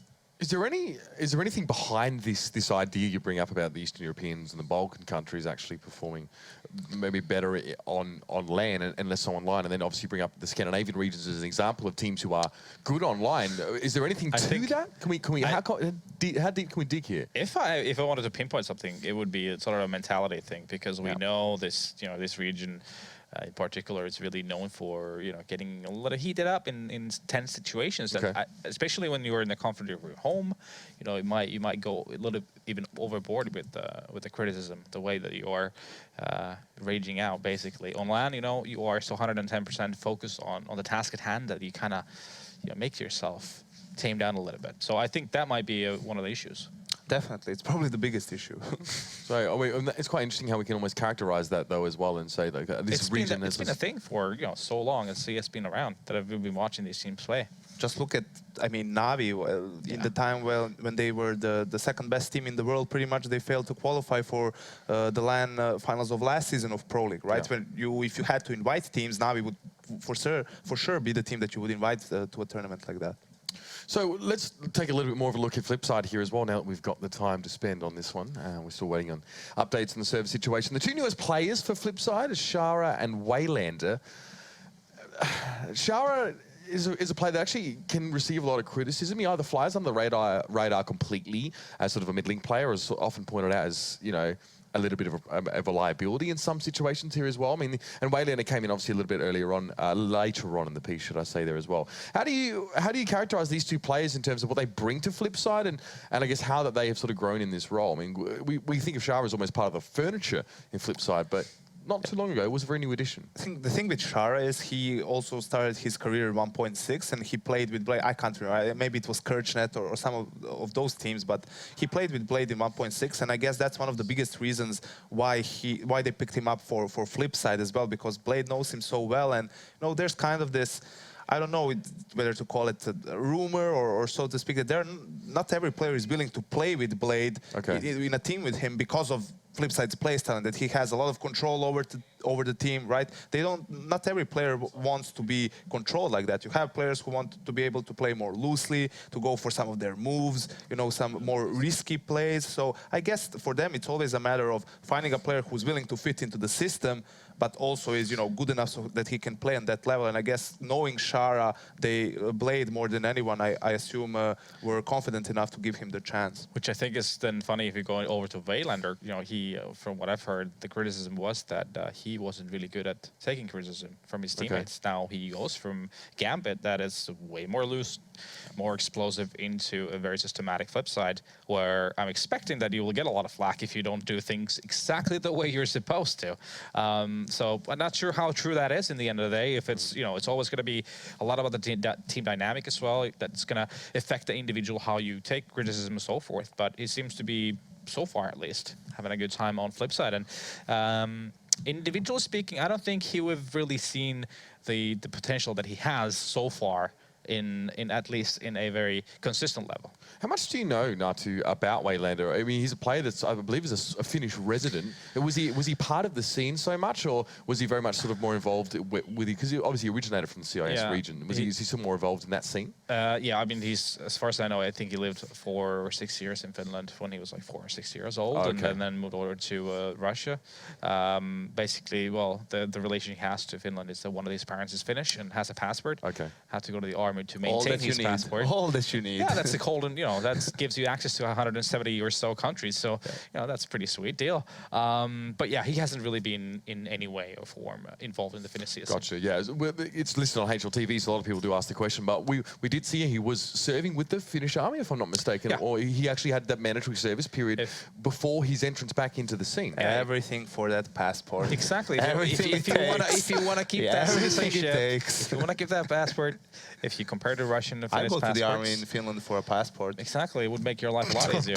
No problem. I need a visa like for everything, except for Russia, of course. You can't go to the Russia, Ukraine, Belarus. I can get in those countries, no problem. Well, that's a sweet deal. Oh, God. Oh, that deal, I would call that a bargain. Yanko can't quite go to the kiosk without a passport sometimes as well. Pretty much. Okay, so talking about a little bit how that teams work together as well. Well, G2, we've left them out of the spotlight here as well. We are going to go over this with a fine-tooth comb because we have the time to do it. I'm still waiting to see Better than the these weight guys. screen, of course. I'm telling you, we're so much more interesting than the weight screen. We could watch Rushley, the Observer. Observer. Observer. That's what they call him. Also. Great. So, yeah, content really flying thick and fast here as well. Let's talk about G2. They showed up at the qualifiers for the last major.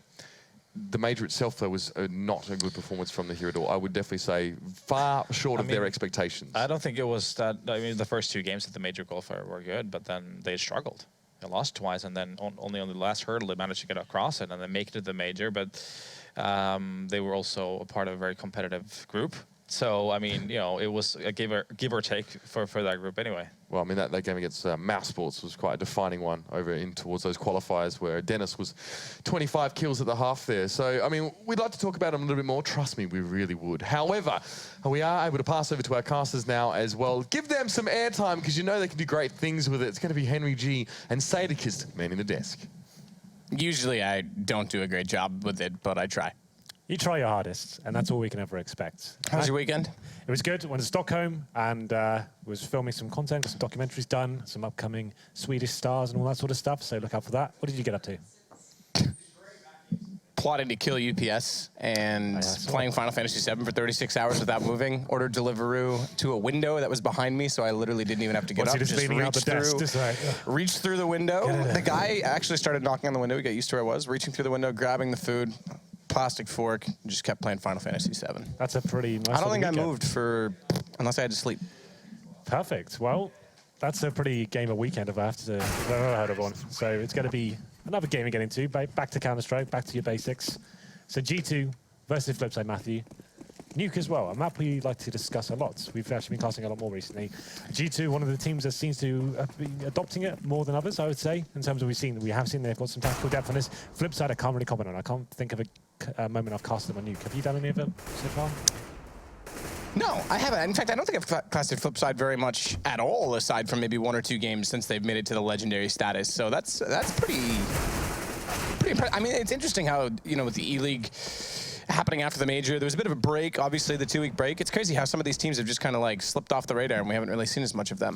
Yeah, well, I'm interested to see though. This is the first time I've cast them since the major at least, and we'll see whether they can step up. A lot of teams have a lot of rust issues coming from that break, and I don't know, I don't really feel like the same thing will coming from Flipside. The good thing about Nuke is as well, I feel like it's not a map you can just run the defaults, right? I know Flipside are a very regimented team. They definitely have Blade telling him exactly what to do. He has to go in with a set game plan. So I think Nuke, this is probably a great map for them going forward. They could have a really dominant T side. I wouldn't be surprised if they actually end up getting like 5 or 6 rounds. With the current meta, it seems like CT side is still completely overwhelming in terms of the rounds they're picking up. That's not going to stay that way forever. No, of course, that's something I really want to actually do a video on. Is kind of just talk about the options available and what we've seen so far.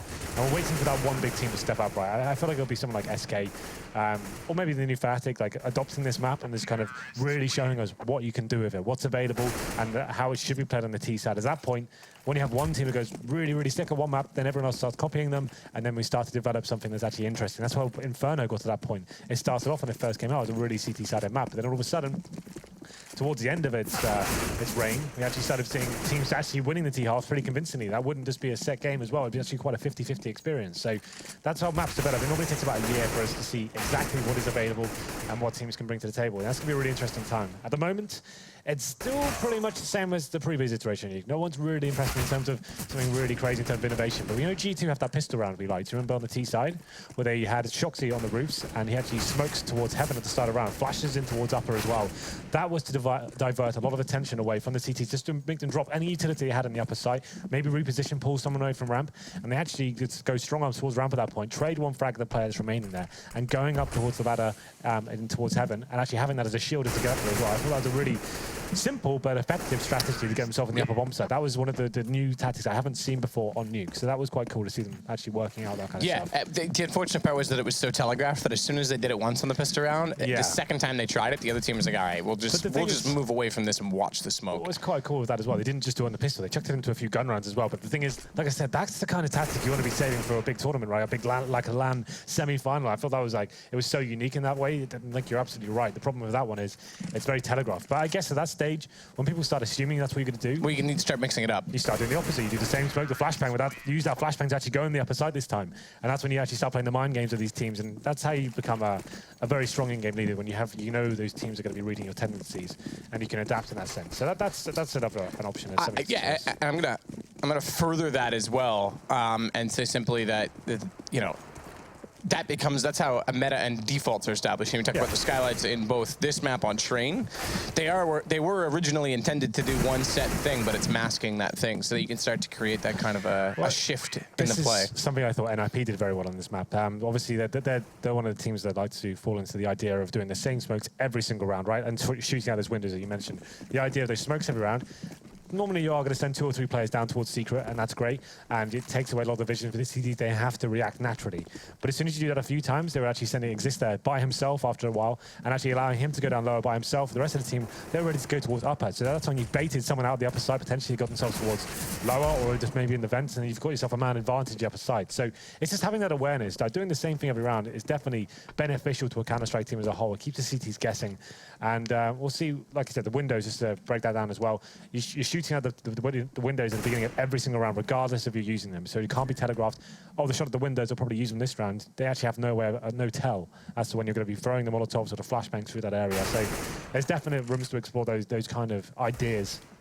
And something like, I wish I was still playing. This is the kind of stuff I used to love when new maps came in and just kind of. So why don't you, Henry?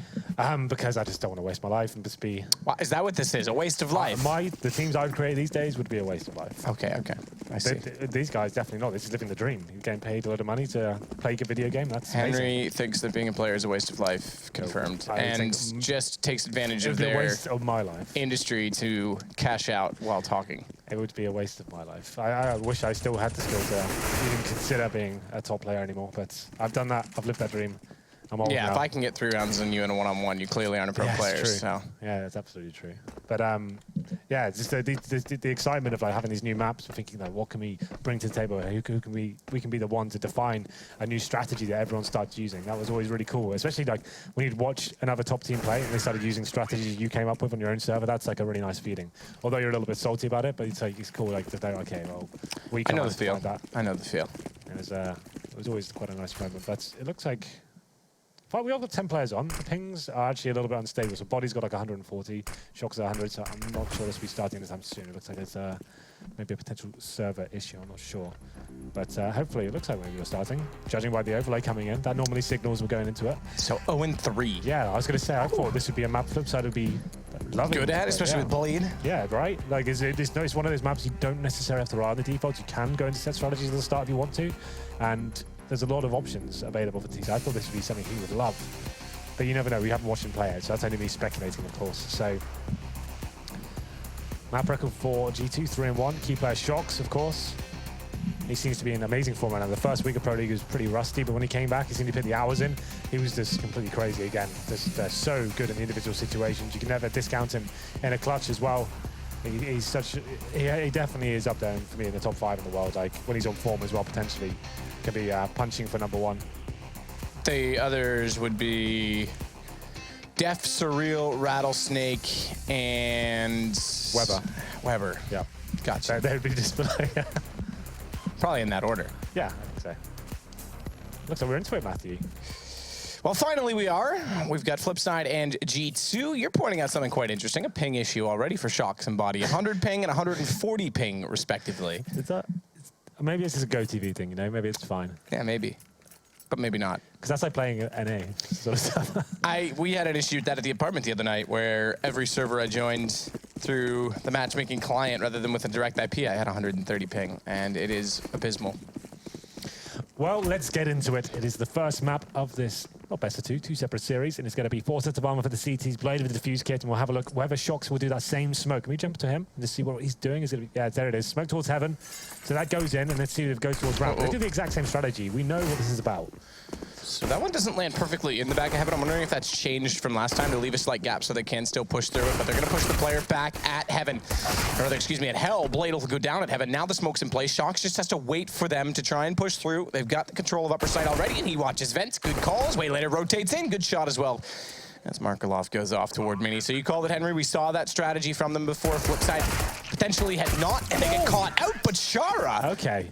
He nearly makes it work with 2 quick kills. It still comes down to the fact that G2, well, they had too many members already there. You could see Flipside were sort of aware that was coming in. They started repositioning themselves. They had a defensive player beneath the ladder. Had he got the CT spawn? That's something we used to run at the time. You actually have one player watching outside who's playing CT spawn and can watch beneath nest as well. But Didn't really seem to work out for him. He actually rotated a little bit too late, got caught as he was going towards that spawn area, and it was played towards the top of the ladder as well. Got one kill, but shooting downwards in CSGO, especially when you're looking directly down, it's very difficult to control the aim and actually snap onto heads in that respect. So it's always going to be a struggle. And G2, with the pistol that we expected, come out on top, and Shoxy lurking perfectly there. He does the smoke towards heaven. Then he goes to the hut, catching the rotators in main entrance. So very nice stuff from him. Round number 2 is going to be a semi-forced by the Flipside. 2 players not getting armor, of course, World Edit. He's the Orba. Markov as well, a little bit more of a modest fight from him. There is an exchange at the start. Smithster with the MP7 takes down Markov, and he's actually making his way towards heaven, nice and aggressively. As World Edit, he's got a 20 HP. Has no option but just to fall down here, hoping to catch off Smith. It's a nice little angle here. Actually doesn't land the shot. It was a good idea, but at this point, G2 should be able to run away with this round. It's just power and numbers and that superior firepower as well. There's Body taking that World Edit. Just Shower remaining, and he's got a 5-7 and head armor. 5 players to find. I'd say at this point, try and save the head armor, but that's going to be a pretty difficult task in itself. Yeah, I would say so. Especially where he's getting chased down before he can get to Turnpike. Another good headshot, though. So Shara showing some accuracy early on in this game. I wonder if that's something that can carry out on throughout, because well, he's come under criticism in the past. He's got a MAC-10 to pick up, can pick up money with this as well. So even though you mentioned trying to save it for the next round, if he gets some money rolling, that's equally as good, because chances are his 5-7 in armor is not going to win the next round for them. It's all about farming up cash for the utility. So he's done a decent job in that respect. He's already up to 3450. He'll buy a P250 as a result, as to will Blade, who was the other one to pick up a kill so far. The rest will just sit pretty, although World Edit. What do we got? We know what Rushley's going to do. Rush, you know what to do here. We've got the Zeus, and in Pro League, it is tradition that we have to stay on the Zeus player for the entire round. It has we would have done that with Na'Vi every game, but he got cut, so. Nice. Well, it's going to be World Edit. Top of heaven, not the best position for a Zeus, and he's trying to do what he can with the USP. We're not going to see it today. It's Shoxy opening things up with the MAC-10. He gets a double kill, and Blade does fight back, but this is another round going in favor of the French side. Markelov just trying to struggle here with the default pistol. He's in towards heaven, surely going to be punished soon. There it is. Body takes him down with a headshot from the AK, keeping 4 players alive as well. The problem is now, with that force buy in the second, G2 are going to be aware there's going to be a situation where they probably don't have to go up against incendiaries. They can do something much faster they want to. An upper rush, for example, could actually be very viable for them. They have a decent spawn. There is World Edit with the AWP who expected this, and he's got a decent spawn as well. That means he can go towards ramp for a fast pick if he wanted to. Traditionally, you just go towards outside, but we'll see what he decides to do. Looks like it could be something a bit different. He is going to go towards ramp. He lets Shari get ahead of him, though. I wonder if he wants to get flashed. Okay, he's just smoking him in. So that's the idea. It gives the player who's anchoring ramp, he has the option to use his smoke when he needs to, and he feels pressured. So you can just delay the rush at the start of the round. We have got Smiths on the AWP as well on the T side. So default stuff from G2 so far. Nothing flashy or fast like I would have expected on this kind of gun round, but let's see what they can do here to try and work the first pick.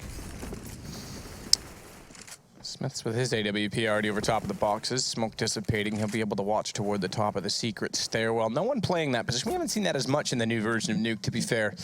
It seems a lot more passive, I guess you could say, in that outer respect. There's been a few players we've seen try and rotate themselves to it, but the timings don't favor it as much anymore, in my opinion, trying to get all the way through that lower site just to get in position when you can just play a passive at Garage, which is exactly what they're doing instead. It's Markelov who just gets spotted. I think 1 foot showed, and Smith's completely blind as his entire body left in the open.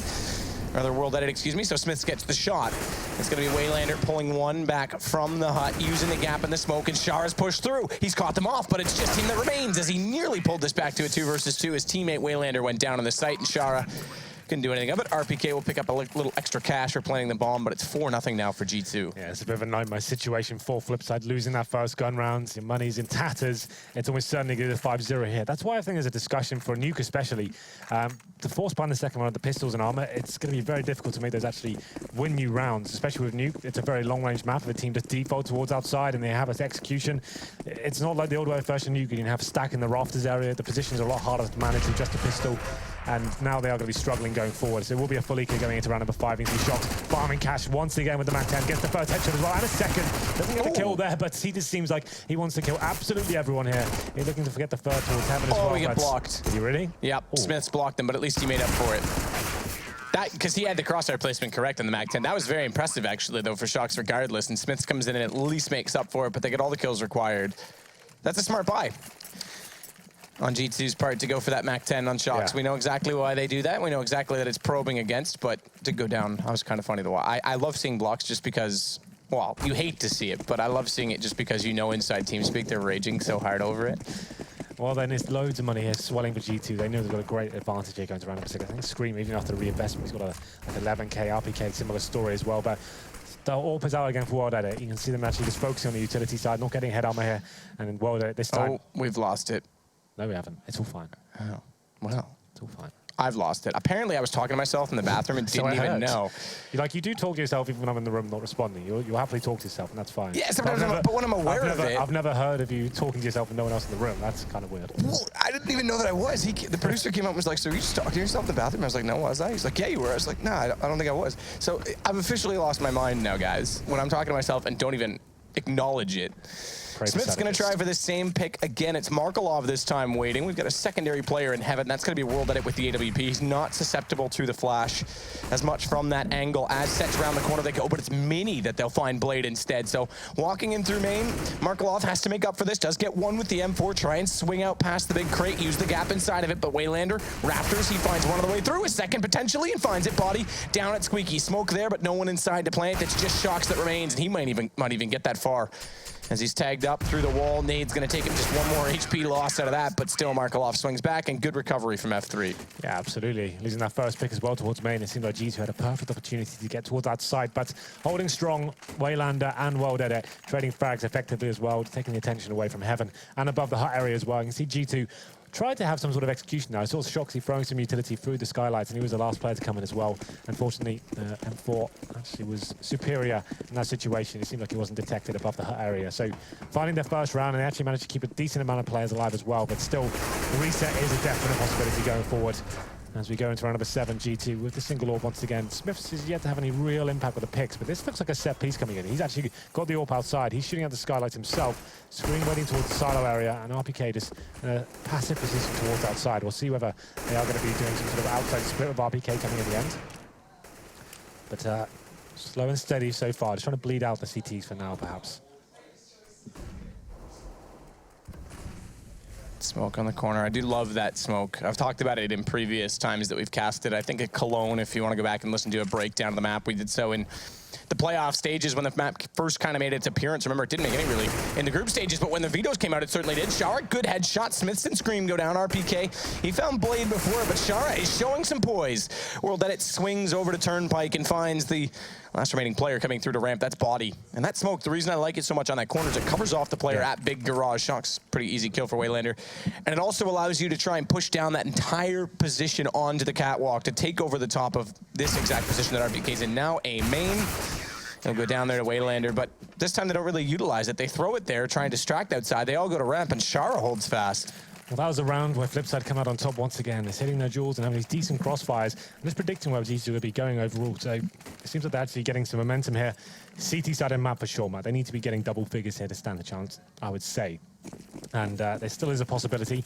They win the rest of the rounds. They do need 8 in a row, but do need to be posting a real decent score here on the CD side. We know G2 are no slouch on that side either. So let's see what G2 are bringing to the table. The money's starting to dwindle for them after losing 2 in a row. You see Smiths, no AWP for him this time. To be fair, it hasn't had huge impact. He'll just be on the Tech 9 and setting up once again for some smokes towards outside. But it looks of things. We'll see where they start to land.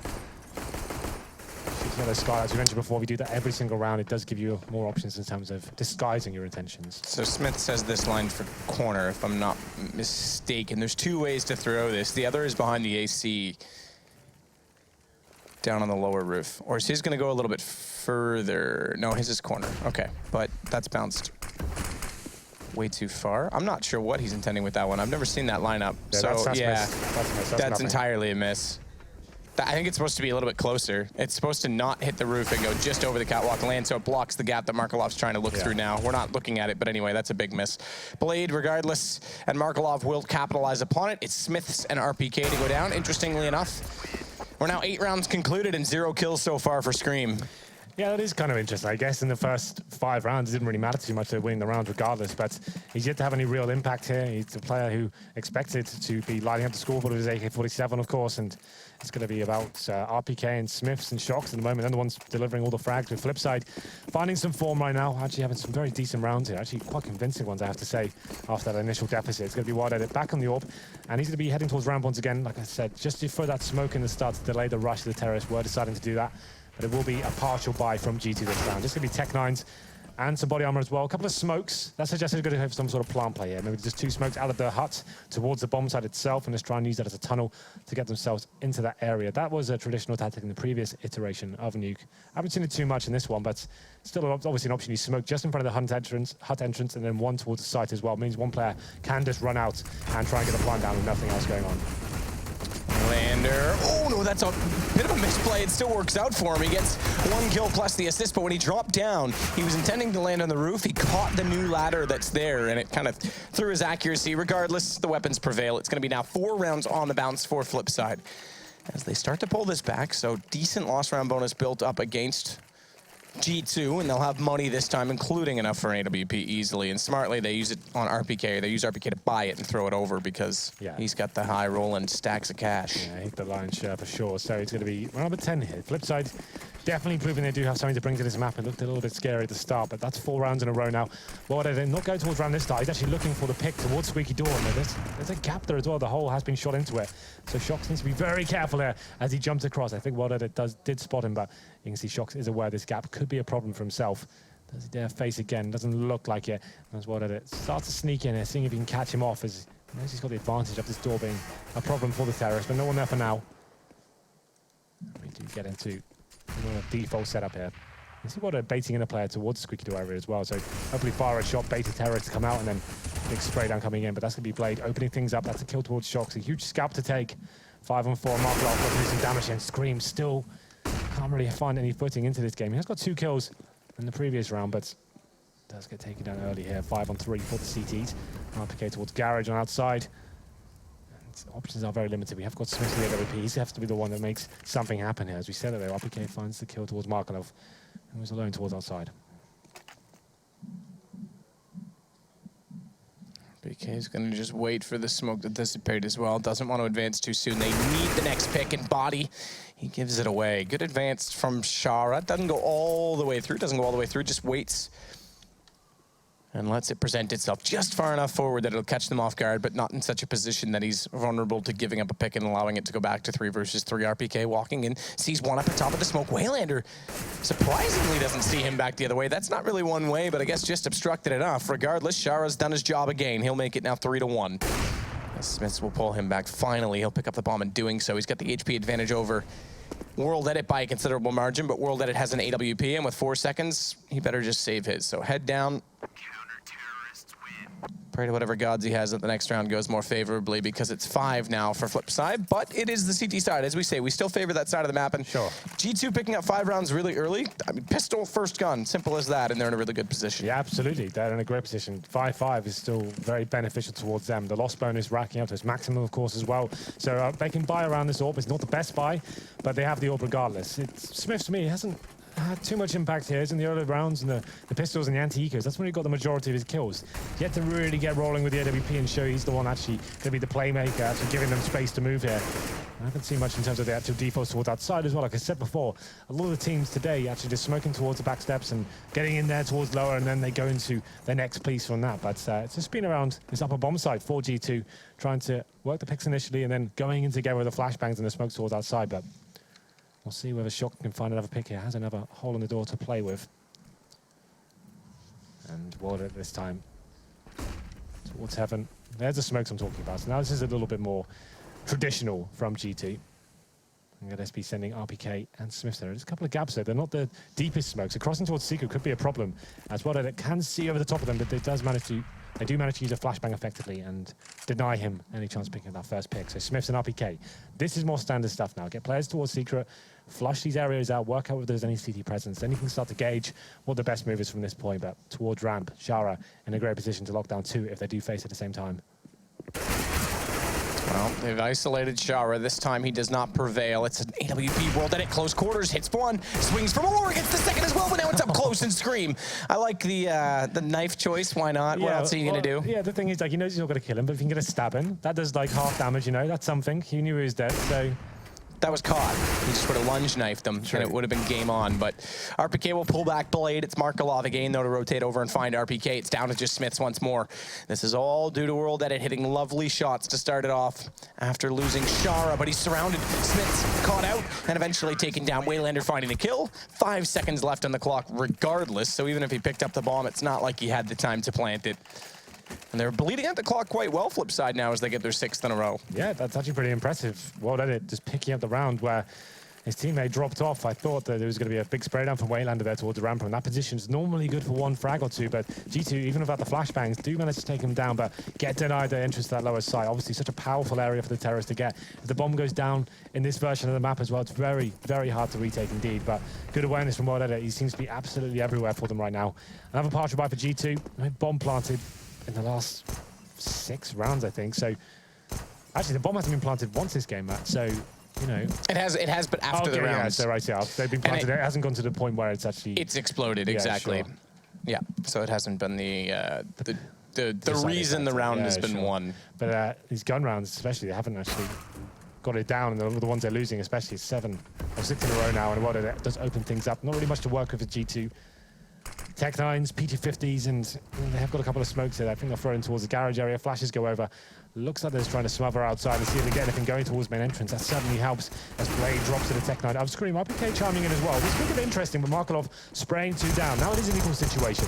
And Shoxy actually finds the kill towards Markelov. 2 versus 1 now. Shoxy and RPK looking to win the force buy, well, the partial buy situation, actually coming out on top as well.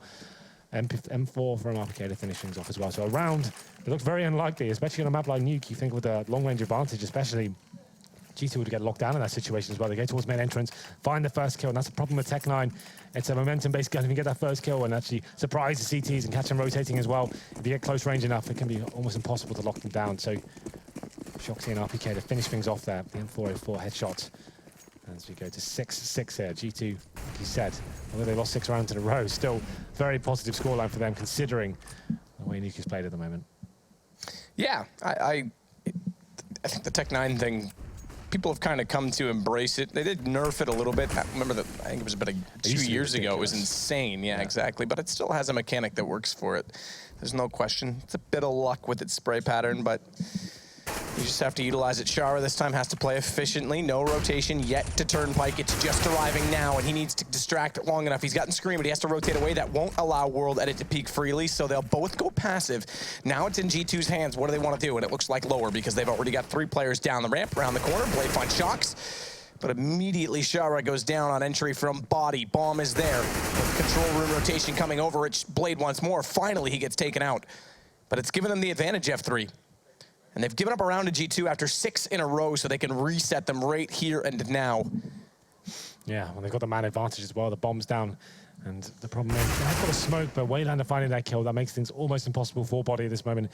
Towards window room, he will be rotating towards the site, hoping someone faces towards him. I'm curious to see if a more gradual ramp, rather than those sudden stairs on that corner, would be more beneficial to the map, because that position is extremely powerful if a CT gets there. We see it used in crossfires. We see it used, obviously, right there, where you just can't see down it quick enough, and you already have to look at the vents. You're already coming around the corner if you go secret. I just think that if it was more gradual and didn't favor the headshot as much, I might like it more. The problem with that is that the terrorists have to use so much utility to get towards that backstep position, right? If you just smoke it off to the left, at least that crossfire is not even viable at that stage. You're just focusing on one side of that angle. I think it's just a case of, like, you have to use so much to get towards outside, you've got nothing left, and you want to be saving a smoke for the actual plant itself. So you take the risk there, and it's going to be quite unlikely there's going to be 2 CTs waiting for you there. It's obviously a very OP setup when it comes into fruition, but it's a big risk for the CTs as well to commit 2 players to that side of the map, especially if you're not 100% sure how many players are crossed. But yeah, definitely an interesting idea. Even in that case, though, yeah, I mean, even in that case, though, like it wasn't even that they put 2 players there, that he rotated down vents and then realized bombs there. I'll just sit here. So it's a very controlled peak. I don't know. I'm just wondering if there's an alternative to it. We have got the force buy here from G2. Like you said, they did get a reset in the previous round, so they're using the residual cash to see what they can do here. It's going to be 2 AKs, 3 Tech-9s. Smokes available as well. The smokes do come in once again, so they have landed correctly this time. And the CTs are adjusting accordingly. It's going to be Smith, though. He's only got the Tech-9 towards our side. Maybe a little bit of a bait from him, as he will be by himself for now. But some teammates going out towards Catwalk as well from Silo. So maybe a fast upper split here, as they are making their way towards Heaven. And Scream does drop down and take a lot of damage, but their kill comes in. Smith's capitalizing there, taking down World Edit. Markelov inside of the main position right now, has to find the AWP, and look at this, suddenly it's turned down to the one-on-one because immediately Scream comes out, gets the AWP shot, but Shara's brought this back against RPK. Bomb thankfully dropped down, is easily picked up by Scream. He knows Shara's in the upper site as he got the kill toward Heaven. So Scream, he'll start to rotate around, and he could actually go all the way through, well, he's gonna drop. I was gonna say, he could go all the way through radio and start to play mind games with the time against Shara, but Shara's not rotated off this upper site yet, so this is actually going to be the better call. But he's getting closer to that vent, so he can take advantage of the rotation as fast as possible, and Scream's not gone down to the lower part of the site until just now. Shara, he'll hear the plant come through, realize it's lower, immediately go to the vent. But decontamination is where Scream's gonna watch himself. Does he go at the back of the vent though and catch him off? There's a chance he does. Flash, nope, looking the wrong way. Where's Scream? He spots him, but the AWP can't hit the shot as he's not aware that he was going to present himself from that position. As said, Shara goes in. He tries to take advantage of the close quarter proximity that the bomb has planted toward the open doorway, and the M4 is gonna take advantage. So that missed shot is the invitation, and Shara rotates accordingly. Yeah, Shara had plenty of options there as well. As soon as that shot comes in, he knows he's got the advantage. He knows the bombers as well. He knows the exact position of Scream. And the problem is for Scream there as well, he actually had a smoke available. So he could actually smoked off towards decon room, or he could have smoked on the bomb, and he knows that orbs could be a real nightmare to try and defuse there. He actually just goes for the direct duel, sprays him down, Scream missing another shot there. Not known for his AWPing prowess. And potentially, if he'd not taken the shot at all, he might have won the round because he wasn't going to check that area by the looks of things at all. So kind of giving himself away there, but it's going to be the last round here. Flipside have won the half, so that 5-0 deficit hasn't proven to be as deadly as we might have thought it was. I expected GT to pick up a ton more rounds considering the form they're in, but Flipside showing they can turn up and play this map. Just 4 Tech-9s and 1 AK to go to round number 15 here. And well, like I said, I was expecting to be a little bit more aggressive here on this map. Ramp's definitely an option to go for that first pick. It's quite safe in terms of getting the first kill and falling back with the teammates back up as well. Smokes towards outer once more. And this one lands on the corner. So that's the one that I was talking about on the lower roof from the AC piping. That's thrown by Scream. I do really, really like that flash. It's very simple. I think everyone should learn it. Look how much that covers off. The whole back garage in the safe corner where the CTs often like to place an AWP. Can't see you proceed up catwalk, and it's used exactly like that. That's perfect from Scream in that sense. Drops onto the main, in through the A site, and it can help to split, distract the player as you walk in from HUD as well. Body does that late, gets 2 kills for it. And guess what? G2 pick up the round on Tech-9s, and that smoke is a large part of it. I think that's the most simplistic yet effective smoke that you can throw. So anyone who wants to learn a little bit about Nuke, who hasn't put the time into it, like a lot of the pro teams didn't for a long time, that smoke's very, very easy to learn. I think GT looked a lot more solid when they were just focusing on upper bomb side, doing something very simple, going in together. When they were running the default, it seemed like getting picked off one by one, couldn't get much map control. They're going towards lower, getting picked off by Markelov, Waylander, World. When they just showed, let's just go towards upper, let's concentrate on this site. They locked it down together, and with Tech-9s, 2 rounds and actually towards the end there. So still very decent half of them. 7 rounds on the T side of Nuke. That's going to be beneficial. And we'll see whether they continue that format and take the first map here. So we'll take a quick break. Do not go anywhere. We're back very soon.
Welcome back, everybody. We will start halftime number 2. Remember, 2 best of 1s this evening, starting out on Nuke. 0-3 is the map score for Flipside on this map thus far. And you know what? It may go 0-4. 7 rounds T-side for G2. It was 5 off the start, so first pistol round and first gun round made it a little bit easier, no less, but it's a hard job to try and recover from that without doing the same on the terrorist side. Yeah, it's still possible for either side here. I think Flipside have the similar sort of momentum. There's no way they can't. There's no reason why they can't just get the pistol in the first gun round as well. But if you were to look at it in terms of the percentage chances, G2 have got a huge advantage. It's like 7 rounds on the Nuke side, on the Nuke T side is pretty godly, and we'll see whether they actually manage to continue their form. Nuke is a map, especially on the CT side, they seem very strong on, and I wouldn't be surprised if they did pick up the CT pistol here. We saw some innovation though from G2. We discussed it. We knew it was coming. It still worked out for them. I'm wondering what Flipside. This is the side I wanted to see them on. The CT side, sure, most teams can play it. It's not necessarily the deciding factor. We've seen plenty of teams have strong CT sides. It's the T side. That's when you start to have troubles. That's when you need to start developing these innovations, and we'll see what they bring to the table here. So far, 3 sets of armor, and Blade, he's got the smoke grenade and flashbang. World yet to buy, so let's see what he brings to the table. I assume he'll bring some utility. Actually not. So this could be another very simple strategy. This could be almost a mirror of what GT do. This is the exact same buy they go with. It's 1 smoke, 1 flashbang in the hands of Shock. So the rest of his teammates go towards ramp. I'd be surprised if it's the same thing, but you never know. We never know, Matt. I would doubt it, but... Let's do it. Same thing, why not? Oh yeah, that was clever. I like it. Let's do it. Whose voice is that? Don't know. Yours? It's not going to be the same. My voice does not sound like that. My voice is just bass. Because you're all about that bass. No treble.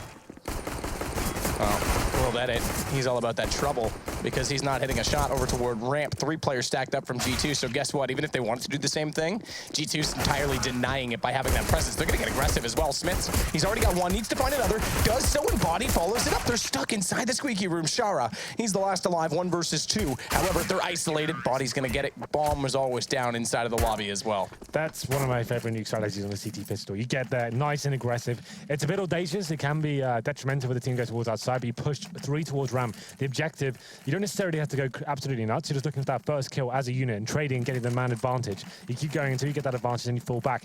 G2 just capitalizing there. They come in on top, and you can see Flipside weren't really ready for it, and themselves stuck towards the squeaky room as well, and Smiths gets the first kill, and then his teammates just come and just knock them all down after it. So Flipside, whatever they had in mind, there's not a possibility. And that's a really nice way to shut down a strategic team. We discussed this on the desk earlier, especially on these sort of maps where set pieces are often used. It's actually very beneficial to go and find that first pick and just disrupt anything they were planning on doing. So nice stuff from G2. They do take the pistol here and tie things up, and Scream, he's starting to find some form now. He's back. Shot towards Word Edit. He's back. He never went anywhere, but he's back anyway. Oh, that's just unfortunate. He thinks he's being so clever, Shocks. He gets behind the smoke to avoid the player in the window, but guess what? Exposed to Squeaky. And Waylander walks in, takes his head off. They now go lower, split this up. Body spots 1 inside of the vents, but has to watch the door to his right because as he's occupied trying to take Shara down, who dances well enough to win a date at the prom, he gets taken out by Waylander. His body was so distracted. So it's going to have to be impressive to hold this bomb off, no less, but they've done well to get it planted. They'll get more money for themselves as we go to 8-8. G2, though, as we said, picking up 2 pistols now in this game, should be able to wrap this up. Should, all things considered. Should, yeah, that's the opposite word. But Flipside do get the bomb down. It will be the full EK going into the next one, but we'll see what they can do with this. If we can have a plan down to next, that's definitely beneficial to the first gun round, but that kind of balances things out now. They will have cash available going into this one, but like I said, it's very unlikely. They'll probably get some P250s to try and force the bomb down towards the vent, or maybe fast ramp. There's no real reason to invest too much into this round. It's a chance for GT now to keep 5 players alive, start swelling their own bank account. They have taken the lead here, 9-8. And there's going to be 4 rifles and 1 UMP. The UMP in the hands of RPK. So Smiths presumably will begin the AWP, but for now, he'll just be on the rifle. They'll probably roll with that until he dies, and when they need to bring it out, we need to adjust. RPK will get close and personal with this as well. Watch that ladder. It is tricky, actually, to try and play that drop strategy at the doorway now with that ladder there, because if you touch it, your aim goes wonky and haywire and worse than mine.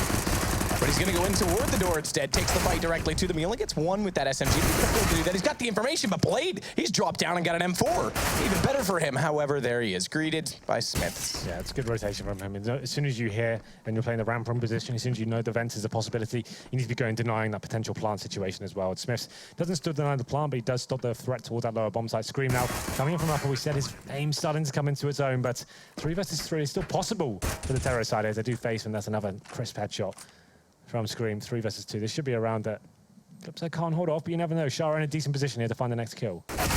Or not. Not at all. Waylander, though, with this UMP picked up. Can't do anything with it. 2 straight bomb plants, though, for F3. Yeah, better than expected for sure. Blade getting those vents, finding 2 kills. Bomb plant as well. That's actually pretty beneficial. You can see they've got tons of cash going into this first gun round. He got 7k on Markelov, well done it, 6-2, so they can get a full buy here. There's no holding back at all as we go into round number 4. And you can see Smiths, like I said, unless someone died, I didn't think I'd see the AWP this round, but they've dropped a couple of lives there. So he will be bringing out the AWP first round. I'll be interested to see where he decides to take it. What did it? Definitely a very deadly player in terms of when he's in good form, he can be great for Flipside and finding those opening picks. He's definitely an asset to the team in that respect. And Smiths, similar sort of mentality, but looks at things here, smoking his teammate, actually going to be boosting him up onto that OP position inside the ramp room. That means he can just leave him there by himself. But what at it? And he's towards the hut, trying to see if he can do anything with it. But Shox seems to be aware of the situation.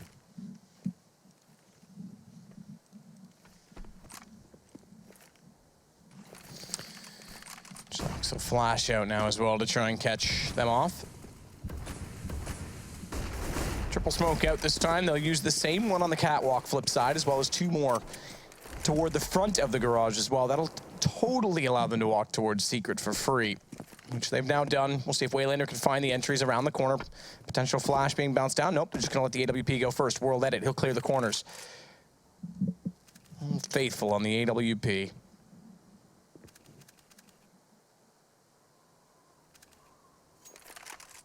Checks it. There's this first set of stairs. That one's traditional. This is the angle, which we know no one's there, but this is the angle that can be hard to gauge now, as it is such a problematic headshot potential for the CT advantage, and it's nonetheless cleared out, and no one rotating over. RPK's now got the information. Okay, well, they find Markelov late, who is waiting for that information, but they got the information. No one's at ramp. Guess what? Or radio or lobby for that matter. Guess what? It's got to be lower. And they set up for it. Body already in position. Drops the bomb down. Smith just has to hold the doorway. And it's going to be World Edit. He's got a shot, but not one to take down Smiths. It's going to be Waylander that gets the only kill so far for Flipside. And Shara, he's lurked late enough. Spots a gun barrel. He should be able to get one. Ooh, 1 kill out of this. Not even. All right, does get it, but 23 HP, round over, I'm afraid. 6 seconds left. He's got to stay alive as well. That was actually really nice from G2. They're actually happy to sacrifice that outer area and say, okay, well, they're going to be delayed. They're not going to have to run straight towards lower. They're going to take their time. Oh, that's so risky. I don't know why he goes for that. He's got an AK already. Just stay where you are. Just to finish the point, G2, like, they're more than happy to let them have the outside area. Flipside, they're going to take some time to actually flash out lower. They can't just run straight to the bomb side there. G2 reacts quite nicely. They go towards the lobby. More or less in these tactics, the terrorists are always going to have a lurking player towards the lobby area as well. If they can find him, lock him down, they can then say, okay, it's definitely going to be a lower plan on this side. Rotate the AWPs over, have that control from the ramp room as well. Flipside is lacking utility to actually smoke those positions off, and G2 coming out on top. It's 11-8. Another eco for Flipside, and Scream once again. The 1 bullets coming thick and fast now. Round number 5, and it's going to be unarmored players against him as well. There's a revolver on that. It's back. Yeah, why not? It never really left because I still have it equipped, but oh, I think I did put the Deagle back on. Either way, Shara, he's got 1, make it 2. P250's the one to find the kills, not the R8. And this is the most awkward thing I've ever seen. Picks up an M4, decides to take off the silencer, can't do anything with it, and unfortunately, there's no voodoo magic within the barrel of that gun. I think he was trying to summon Bahamut, but it didn't work. Round number 6 comes in. I usually get killed when I'm waiting for that to happen with a, big guard on. Double up setup? I don't know what you're talking about. Just trying to Fantasy 7 references. Right, okay. I thought it might be. Yeah. I haven't played it, so I couldn't join in with the fun now. But anyway. Double up setup for the CTs now. Just adjusting things. They have had 5 rounds in a row on the CT side, so why not just kind of throw some different ideas out there. And we'll see what round 6 brings for Flipside here. Back in terms of a full buy. What did it back on the AWP as well, so we'll see what he can do, open up the map. No real presence against him for now, screaming towards the main entrance. That's here the AWPer, or AWPers I should say, are playing a little bit more defensively. We have got Smiths towards the back of Garage, that very defensive position, just to catch anyone towards the silo area. And Shocks, he's a little bit more aggressive towards the ramp area. He's actually just holding for any one player to be at that sort of area right on the screen right now. He goes for 1 kill, and he has the exit strategy to fall back. So that's a pretty nice sort of setup. And Smiths, he saw an arm. He knows something's afoot. Saw an arm, knows something's afoot. Is that like some sort of Henry G pun? Yeah, it's good, right? Yeah, it wasn't bad. It was all right. Would have been better if you intended it. Smiths is going to... Who said I didn't? Rotate back. Smokes out. Again, they get squeaky. But remember, last time they did this, they were so clever about it. They were so careful about it. And yet G2 rotated accordingly. Body's going to try and peek above the doorway to spot them, but he's hesitant. Shuts the door. They'll have heard that. They'll have spotted it. And he walks up. Manages somehow to hit the shot on World Edit before going down. I'm impressed by that alone.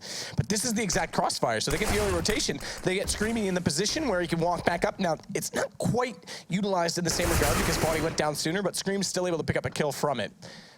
So you can kind of see what I was getting at with it. It would have been nicer to see it actually materialize. Regardless, it's a 3 versus 3. Bomb's going to rotate back to upper. This is the right mid-round adaptive call that Flipside needed to do, and it's Blade, the one with the bomb, not surprisingly, that makes it. Yeah, CTs with no utility apart from 1 flashbang and a double AWP on the retake as well. This will be incredibly difficult. Shocks dropping as well. That's one of the AWPs down. At this point, I'd probably think about saving. It's going to be such a difficult affair. You can see how far removed they are from this situation as well. Smith's smoked out towards lobby. He'll be hedging his way towards the hut area. It's going to have to come down to Scream. He's going to need headshots. He's going to need them quickly as well. As Smiths does find the first kill there, and Scream chiming in from an entrance. Just 1 player remaining, and somehow they do it. How have Flipside given that one away? It looked like they didn't really have to work too hard for it as well. G2 just coming in together, pre-aiming every angle and just finding the kills. I thought, surely you've got to be holding up, holding the crossfires until they start touching the bomb. You've got a player towards heaven as well. You've got vision of that plant, a player towards main entrance. Surely there's got to be some sort of play off each other. You're both facing the same time and giving them opportunities to find the kills. Make them work for at least. Get someone fake defusing anything apart from just facing, giving them the easy kills. That was a situation I thought G2 were out of. I was about to say you probably want to save at this point, but apparently not. Flipside want to keep facing and give it away. Round number 7 comes in. There is another buy available after the plant. Maximum loss bonus, of course, will still be rolling for Flipside, but the double AWP setup for the CTs is as well.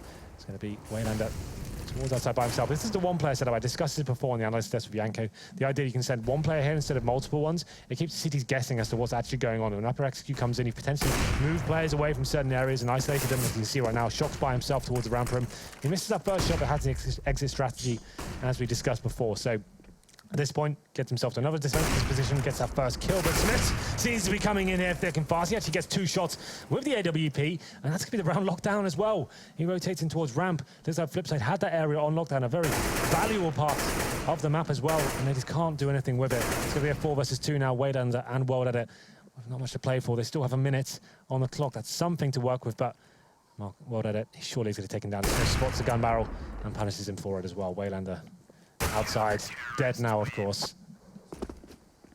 14-8 comes in. Yeah, well, we said 8-7, 7 rounds T-side. G2 would be in a good spot. Apparently, they don't have to do much. You can pull a Kevin Magnuson and let off the gas to save your tires. Even if you don't understand how to do it and have to ask your engineer. Yes, I'm calling you out, Denmark.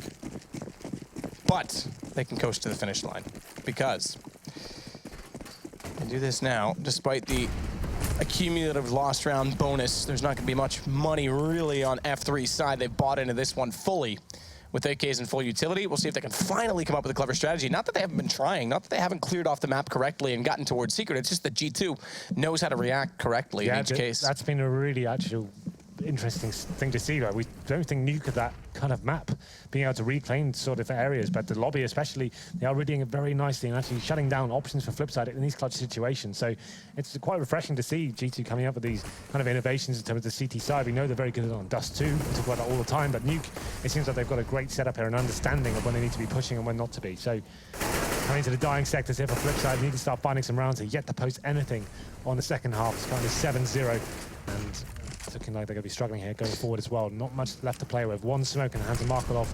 But they have done damage towards Smith, but they smoked out a lot of key areas. There it is. The first kill comes in. And you can tell they have a clue of what they want to do. Like, this has to be one of the most frustrating Nuke games for them because they're just getting... It's mid-round calling that they're winning on, G2, because, again, here you see the corner smoke, you see smokes outside. They've got control of that part of the map, and G2, they're willing to relinquish it. Even Markoloff knows his role. Throws the nade, goes down, clears out lobby to get information, and he gets the kill here. Finally, they've got a position where they could pick one up. Yeah, still gonna have to work with that Wayland. This kill's huge. If he doesn't get it, it could be some sort of revitalization for G2, but finally he does go down. Just after shocks now. 3 versus 1 after finding the kill on towards Waylander. Surely, Flipside can't give this one away. You don't need to do anything, guys. Hide, make him touch the bomb, then face together. That's it. No one has to try and kill him. They've got so much money anyway, it's not really be a huge factor. But let's see what Shocks can do here. He's got position towards Garage. He's just trying to take players down with him. He knows the terrorist cash is going to be weak going forward. If he can find a couple of kills, that's definitely going to help him out. But Shara looking like he'll exit towards mid-entrance, and Shocks, this is all he wants right now. Take a couple of people down with him. Gets the opportunity, shooting him in the back, can't nail the shot. But at this point, he knows he's going to be deadly, just in terms of the bomb going off in that radius, but it's going to be looking like he'll get out in time. Markelov desperately trying to get out. Low HP. Oh, goes down to 7, but just about survives. There we go then. The first round found 4 Flipside. The problem is now the reinvestment of all the grenades. If they were to lose this one, that's pretty much game over. They'll have no weaponry to actually take into round number 10. I agree with that Peke in chat. I don't know if that's how I say his name. What did he say? Don't worry about it. You're British. You wouldn't understand. Wouldn't understand what? Just something about Hamilton. Oh. But Flipside have survived that potential disaster, I said, where they'd have to force buy on round 15. They've managed to get up more guns. Again, they go for these AKs, and let's see if they go for the same execution. There's a little bit more, I guess, attention toward the lobby to start this off. Waylander will try and take over outside with the smokes now down. So same 3, but Markelov doesn't drop in quite as quickly. We saw the boost as well over toward the ramp. Now that'll also allow for, I believe, Smiths with the AWP to play more of a passive role and rotate sooner toward this B site. Smith's already down at the bottom of the ramp. He's going to try and wait for this, but F3 cleanly into control room. That could be a bit of a difference because they haven't gotten that far uncontested so far. Bomb planted, and they've got the crossfire covered. Scream. He's making it awkward tonight, isn't he? Well, still 4 on 4 here. Terrorists have got the bomb down lower, though. It's a very advantageous position to be in. The CTs have to cover so much ground, so many positions to actually flush you out and work out where you'll be holding this position from. You can see them coming in now, smoking off towards window room, and all 3 players actually towards the ramp area as well. So RPK coming in first. They have used their smokes quite nicely here. This is the start of the retake, and they do have a fake defuse, but this terrorist surely coming out on top here. Panicking though as they run through the smoke. They are kind of panicking indeed. And now the problem is that they've got to find their way back through that smoke to find the defuse. Waylander gets RPK. Okay, smoke's gone in time. Easily done for Waylander. I thought it was going to be a little bit closer than that, but there was A, more of a gap, and B, it was already dissipating. So Flipside pick up 2 in a row. We're not done just yet, G2. Their money also gone. They're going to have to sit back and allow a potentially 11th round to come up for F3. And at this point in time, now that they're starting, like it seemed like with the execution there and the mid-round being the issue, that can only last so long for G2. Flipside have adapted or figured out just enough now in these last 2 rounds by utilizing outside. I'd like to see it change, potentially something more aggressive, maybe even a rotation through ramp over towards Secret from a CT player to catch them off before they even get down the stairs. And this time, knowing the situation, they don't even go for utility, straight up picks with the AKs. Yeah, this is the point they know they've actually broken the economy. That first kill signals it. So they can actually hold back here. No one needs to commit. They have the man advantage. Wait for the CTs to make the next mistake. This could be it. Shocks comes towards Secret. He nails the headshot towards Waylander, but Waylander ready. He was the one actually guarding his teammate there, so a little bit of a blunder. He went down, and this is starting to fall apart now. RPK coming in from that back steps area, backed up by Scream as well. Seemed like Flipside had some tunnel vision after losing that first frag, and now they're up against it. Good news for them is, I guess, that no one has actually recovered a weapon here from the fallen terrorists. So still a big advantage for them. This kill is huge. Blade manages to find it and brings it back to a 2-on-2.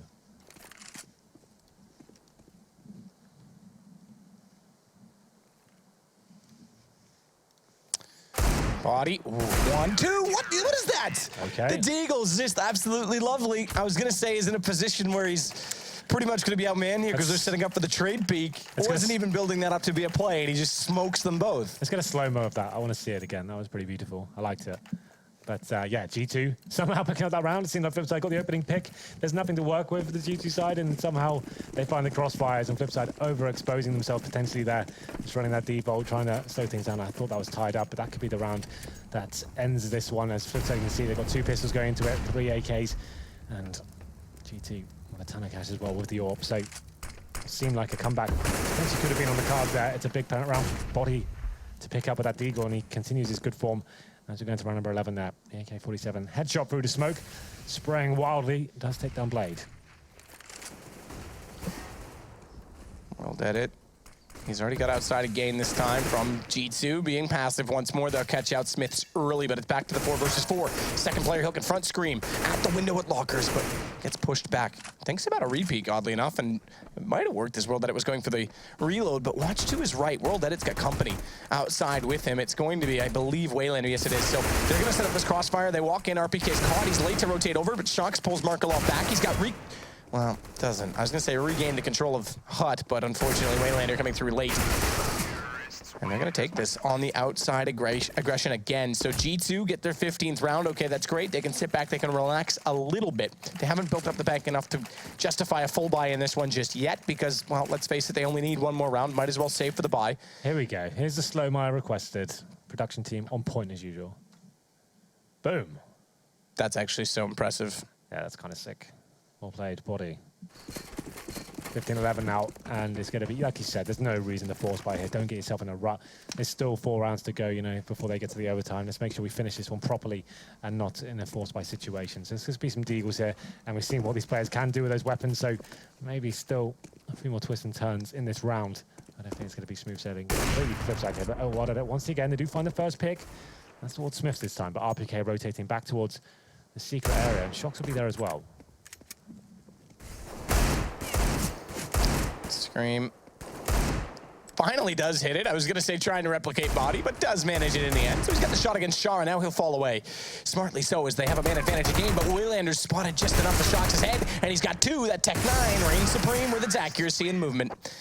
It's going to be Blade to catch Scream last, and we go to 12 rounds now for Flipside. So they've made a contest out of this, no less, but G2 again. Now they can buy full guns out, just have to cross the finish line. That's it.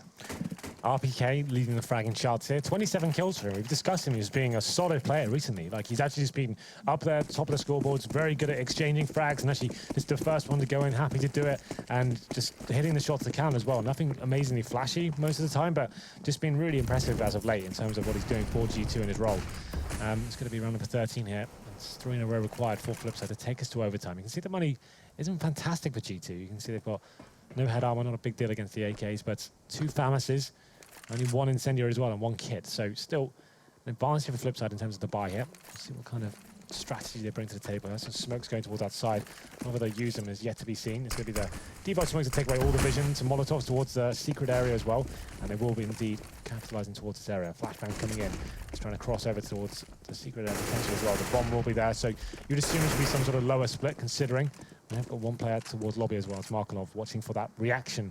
Exactly that. When you see him screen now, he's seeing if G2 want to push towards ramp once again.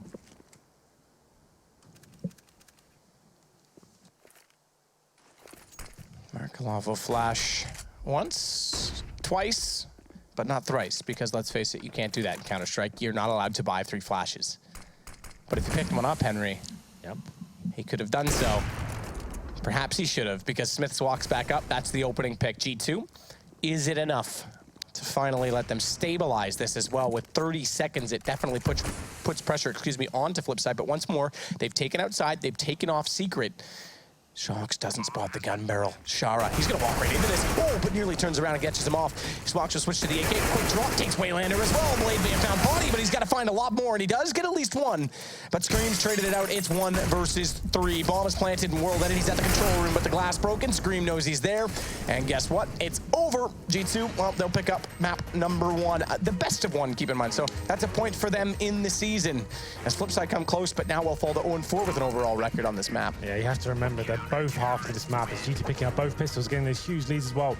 5-0 on the first half, and was it 7-0 on the second? So those things considered, obviously there's horrible things happen to a team, but the gun rounds, especially for Flipside, are actually pretty convincing. They seemed like they had a serious understanding of the T side, especially got themselves in a position where they could have won it, but that round, where Body gets the double kill with the Deagle, I felt like that was probably the final point. That got them to match point, and then it kind of fell apart from there. But still, had they won a pistol, could have been a different story. So that's still promising going into the next map. Well, with that said, there's the team we were waiting for. That's the end of it? Okay. Thanks, guys. Wow. Solid throw, Henry. I didn't think you knew he was throwing, but you were throwing, bro. All right. Well, welcome to the desk. A bit of a startling way to see us there. We were ready, at least, guys. We're always ready. Yeah, almost. for some analysis here. Let's break it on down. Again, there's been a theme. T-sides have been fairly good for G2. Unfortunately, that's been in contrast to fairly poor CT sides. Let's talk about this first half and how G2 did definitely put up a very respectable total on T. I think it's, you know, when we see teams rack up a lot of rounds on the T side, more often than not, it's because they win the pistol round and probably either the first gun round or they lose the first gun round, but then win the following round and reset the CT's economy. And that's what happened for G2 here. They win the pistol, they win the first gun round as well. They're up to a 5-0 start. And from that point on, you would expect them to maybe do a bit more, but then they fall back to the let's go yard and let's go ramp. And CTs, it seems that all teams have figured how to counter that on the CT side. And in the end, a respectable first half, but in a best of one, winning both pistols is really going to mean a lot, especially on a map like Nuke. Yeah, and I really like G2 has some nice upper hits too. I mean, they would smoke off yard and then have one of the rafters, and then basically have people come through main. And the timing between how they came through main and how they pop flashed through the windows was spot on, and they would get the entries and get the control of the site. So, yeah, good stuff, and obviously good enough for them to build that cushion they needed for the second half. There even saw RPK rolling back the clock, as you put it. As we rolling back the years. It's Henry's go-to phrase. Another. There are a few of those so far as well. You should use them in his throws. They actually might know that he was throwing to the next segment. But okay, so we went across then towards the CT side here for G2, and a little bit rougher there for them as well. A little bit of back and forth stuff here. Obviously, Shox was one of the players languishing with some ping issues there as well. Still managed to give a good account of himself there, but got a bit close in the end there. So 12 rounds for Flipside coming up. They managed to stabilize. I think also has to be said, you know, pointed out from Flipside's point of view, is that Shara had a pretty solid map there, had a lot of impact kills, and also looking at the scoreboard, you saw World Edit sitting at like around 10 mark, and then, you know, Shara around the 20 mark. Yeah. So it's not something, you know, you would expect it to be the other way around, right? So definitely interesting. And just the fact that he was getting a lot of kills that had a high impact in the rounds that were played out. Crucial frags. You've definitely got an opinion about World Edit, sort of how he plays from game to game there. I mean, what are your... That's a nice way. That's a nice way to put it. We all do. We all have a What are your thoughts on that as well? Because we did get a few opportunities to see him in action. The rounds where he was sort of getting those frags, maybe not high impact, but obviously still impressive work with the AWP when he had it in his hands. He did have some struggles here as well. Can you tell us where that maybe originated from for him? I mean, it's hard to be effective with the op on the T side, right? Where World Edit is a bit of an aggressive player. He can go for those openings for a bit more risky plays on the T side. You can't really do that on a map like Nuke. So his effectiveness is basically diminished by the structure of the map itself. So I think that's maybe one of the reasons. Okay, so definitely not, we're not pointing to inconsistencies in general here from him. It's just obviously it is. I think a lot of made operators struggle on Nuke actually. I remember, for example, I'll always saying that he hated playing op on Nuke T side, just because it's, like you said, it's very hard to create opening. It's really hard to dictate plays, and that's what those kind of playmaker operators like to do. Right, and even if you want to play op on the CT side, you're often the first to meet a contact push. If the Ts are going for yard, or you know they're smoking up those rafters well, it's going to be a little bit hard to get a good vantage point in there. Yeah, I mean, it's very static on the CT hopping as well. I mean, there's some options you could play around the CT containers and the garage and stuff, but then there's a lot of risk involved with that. I always enjoyed playing CT side op on Nuke, because I think it's a map where you don't really want to, going down a memory lane now. For the double op. You want to go for the one op, but move him around, right? I feel that there's a lot of stuff you can do. Yes, you can be aggressive early on. Outside, you get an early kill, but then you can do things like rotate towards ramp, right? And watch it from hell and have a player hiding in the corner and go for different setups.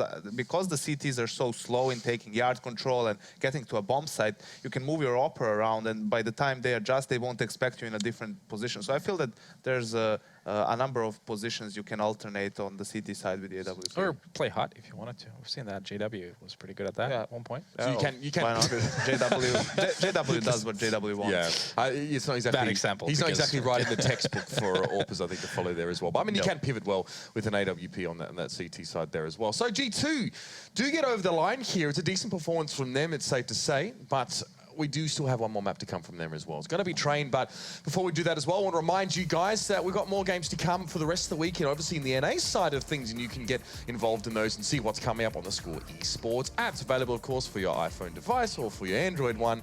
Pretty straightforward by now. You pretty much know how it is. Well, I'll tell you anyway. So get on that one. You can download it, of course, from your respective app stores and use it to keep ahead of the rest of the crowd in terms of your esports know-how. We're going to go through to a break, and when we return, we're going to start to break things down a little bit more as we move into Train for the last match of the night.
Obviously, the numbers have grown in the past few years with Counter-Strike's rise to prominence, but the real way the community has grown is just with all the companies, all the sponsors coming in. There really is that level of professionalism for players who are trying to aspire to be in the top levels. This season, Mountain Dew League is doing a qualifier, and it's basically a quick path to the top. If you win this Mountain Dew League, then you get into the professional division, you become a professional player. And I'm looking forward to watching and spectating and seeing who actually makes it.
Get your team apparel now at shop.eslgaming.com.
ESL Pro League is brought to you in part by Logitech G, Hey Safeguard, TheScoreEsports.com, Mountain Dew, and ESEA.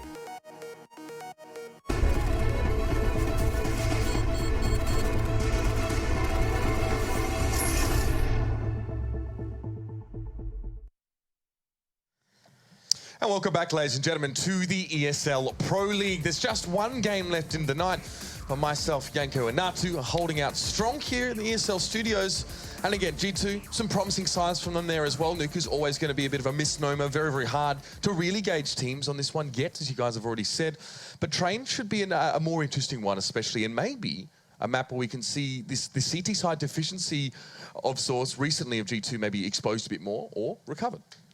Yeah, I believe so. I think you mentioned in the previous segment that Flipside is a mini Navi of sorts, and I think that is probably true the most on Train, right? I think that's where Flipside has the most similar style on T side as Navi has, where they start from playing in the default, and then they go for, you know, late round executes towards the outer or the inner bombs, have a lot of smokes, flashes, molotovs, and all that jazz. And seeing how G2 has struggled on the CT side, I would expect them to maybe be prepared for that and maybe be a bit more aggressive on their CT side. I mean, the last 5 outings G2's had on Train have not been ideal for them as well. Obviously, they did have to take on Envious and Na'Vi in the last couple of games as well, here in the Pro League, on this particular map there as well. Na'Vi being a prime example of a team who will push you to the limit on a map like Train, and they're very good on customs in general here. But, I mean, what's the keys to victory here, Natu, for G2? What are those things that they really need to nail down if they want to take this one away comfortably? Well, I mean, like Yoko was saying there, Flipside likes to set up, they like to do these defaults and just grind it out. So what you want to do is you want to interrupt with a team like that. You want to make sure that they don't get to execute 100%. So playing up front, playing in their faces type of Counter-Strike, you want to, you know, hold on to your Molotovs, the smokes to really just boggle those choke points. And yeah, just basically playing aggressive is the name of the game. So a bit of that CT aggression. I mean, it's becoming a bit of a buzzword now that we throw out there. We want to see some CT aggression. We want to see a little bit of this. But on map like Train, you have opportunities to do so, I guess, there as well. Na'Vi, obviously, very tactical. That was flip side. I guess we talked about the mini Na'Vi, but very tactical, and they like to slow things down and set things up well. Is there a defining factor from them? You talked about it already and how they sort of played this map out. Is it something that really makes them stand out? Is it just that the methodical nature of the way that they play this map out that keeps teams sort of on the edge? Yeah, pretty much. I mean, they take their time, they wait for the CTs to spend a lot of their utility, and at that point it comes down to what information does Blade get from his teammates, because he's the one who has to make the call in the end, what type of an execute they're going to go for, and why they are sometimes really good at T sides is because he can get a really good read based on all that information, right? Because you have to predict probably whether the cities are playing up close, whether they're far away, where is their upper most likely. And if you can get a good read on that and have an execute in place to counter it, well, then is when you can see strong T sides from teams. But if you get a bad read, then you can get mowed down, or if you get some bad info, or if the cities just realize, similar to Nuke, that you are going to play slowly and they save a lot of their resources for when you actually decide to go for a push. So T side,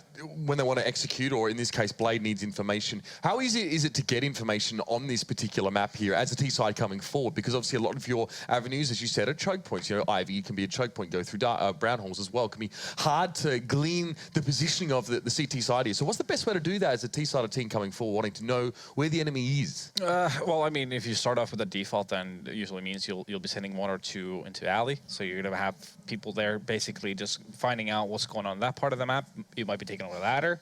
You could see if they're going to be playing aggressive. What you can also do is early on in the best spawn going to the team middle and then spotting out if they're playing aggressive right away towards ladder. So I mean, there's it's a lot about just basically spreading out the T's on different parts of the map and then getting off of through the information that your teammates are giving you of what's going on and where you have the smoke, what spots are they smoking, and basically just where you spot them. It's, you know, it's quite straightforward, to be honest. So you talk about the use of team main there as well. Obviously, our AWPers are going to be a little bit more prominent on this map. We talked about World Edit in the last map here, so definitely he's going to be a pivotal part of Flipside here, especially on their T side. And he had, in particular, a couple of great showings on Train. So if he can repeat that, then they can definitely pose a threat to G2 here.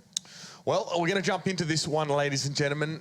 Will it be a split series? That's a real question here. A lot of talk on the desk now. People expecting maybe that we'll see more from Flipside, especially from World Edit. But we're going to pass it over to the desk now as well. It's going to be Sadakist, and I heard if you rub a Morrissey poster hard enough, Henry G will appear. Take it away, boys. And the thing is, right, the doctor, he took it out, and then he said he'd never seen one actually get in that position before, and I didn't even know what to say when he did it. He obviously hasn't spent enough time around us. And Mitch, that's actually true. If you do rub a Morrissey poster, Henry G doesn't appear, so you should probably burn all of those posters for your own good. We're going to go into the second map. It's Train. I'm still wondering why these trains are still being fixed. Obviously, the union's been on strike for a while, and Valve's not giving it attention. But they're stationary, and they'll sit here and F3. And G2 can play around them, Henry. We'll see what they can do. It's going to be the T side of pistol. We always discuss the B side is the most opportune place to go. We're guaranteed a plant there as well. You can see Blade, he's got the Molotov as well. But Body, he's got a smoke. So two things going up against each other that cancel each other out. So if Body can save the smoke for that situation, then maybe they've got a chance of distinguishing this being a possibility. All 5 players towards the upper bomb side there. This is actually kind of interesting. Not seen this kind of approach before, and Body will be waiting for them as well with that silent USP. He's got one to Shocks. It's RPK that's going to try inside of the smoke. World Edit kills himself. Craters, why not? Makes his job easier for Smiths, who stays alive. Nearly turns around and tags up Blade as well, who's on 14 HP. The ambition was to get to B for the fast plant. The default strategy, that's not going to happen. G2 stack it up so effectively and immediately get taken down a very quick round, and G2 will start off with yet another pistol. There it is. G2 actually capitalizing there. Flipside, like I said, inside normally very advantageous to getting that bomb down, but they all went towards the upper area then. You've got to get down at that point. They've got the option to smoke down lower ramp and just get in together and have the position to actually plant the bomb. That was very all-in, and Body was just waiting for them. Did a ton of damage. You can see, like you said, a crater coming in as well, and it was a bit of a problem for them. No plant coming in. They're going to have to force by here on the second. G2 with a huge advantage going forward. So it's going to be Tech-9s and some smokes as well. Flashbangs coming in from Blade. They're trying to get the bomb down here in any way they can, but the problem is that's actually towards Ivy. So Blade is actually trying to sell something towards the outside area at this point. He has put himself in a decent position as well. His teammates towards Ivy. He makes a footstep, and Smiths will be taking him down, and it's going to be the 5-on-4. So at this point, Flipside are kind of removed from the situation. It'll be boosting up towards the server area as well. That looks like it's going to work out for them. Did some decent damage towards Shocks, but he's ready. And actually, Smiths trying to battle towards that Ivy area. Scream to finish things off. Can't quite do it. Shara, 2 versus 1. Picks up an M4.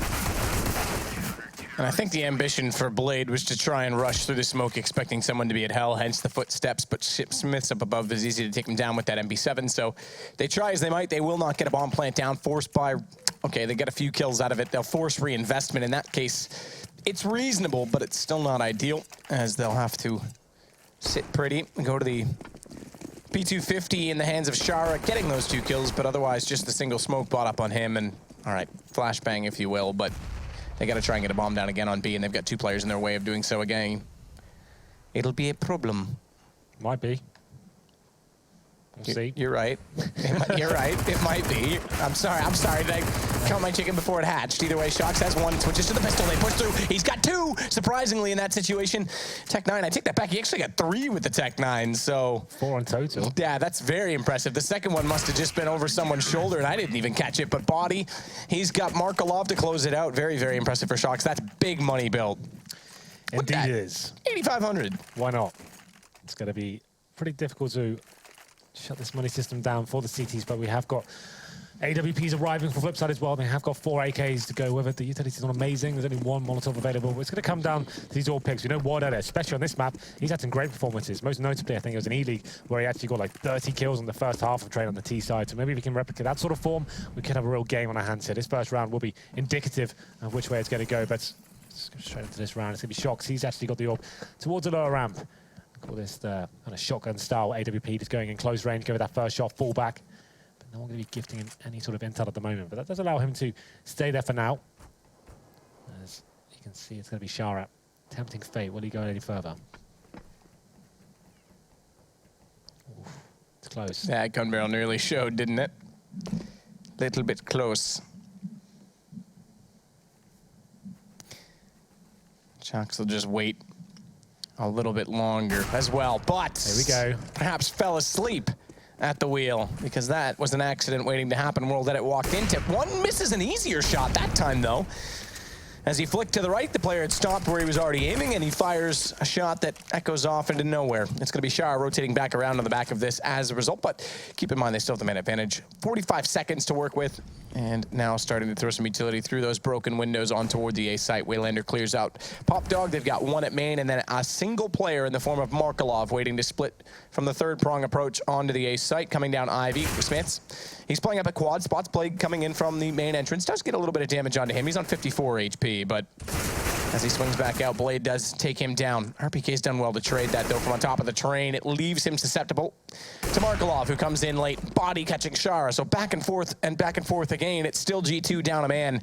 And that's, remember, how this all started off. World Edit finding that early pick, so that's paid off. He's still alive as well, so up on either side. It's just Markelov that offsets them with that AK. And he's not the one that's sitting on top of the bomb. World Edit, he didn't want to move too much after planting it. He's just going to set up and be a turret, try and find the information, but it's Hitch where Markelov plays. He's spotted up.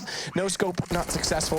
It's Markelov with the AK instead. So we said, well, he's going to be influential going forward in this series, especially on train, and he actually opened things up. Shocks towards that lower ramp. We thought he had a great position there. He had a lot of time to think about his situation, but the Pika's advantage comes in, and Flipside do get the opening pick, and it's going to be them biding their time. Didn't force themselves into any sort of difficult situations. They made sure they executed nicely towards outside. They had players towards Ivy, main entrance as well, and it's capitalizing on that man advantage. They get the first round here, and it's the first gun round, but that was G2 with a lot of money, as we mentioned before, but it's going to be World Edit waiting for Scream to face, and that's one of the rifles dropping, so it's going to be a 5-on-4, and 2 pistols for G2 as well. It's going to be Smiths and RPK with 5.7. So hoping Shoxy with this AWP once again, glass cannon no less, to actually step up and see whether he can actually do anything with it. You're watching towards main entrance for now. Don't fall asleep this time, Shox. Yeah, that doesn't help. RPK, he's put behind that surface. He's hoping Shox into that first kill, and then potentially can come down and get the spray down with the 5.7. This could work out. Markelov needs to be careful. He's by himself for sure, but teammates coming in as the flashbang does drop. I'm surprised Shox just sat there. I think he was hoping that they would peek before it popped and he would get the shot with the AWP, because he stood there and watched that come through. Either way, it doesn't get him a kill.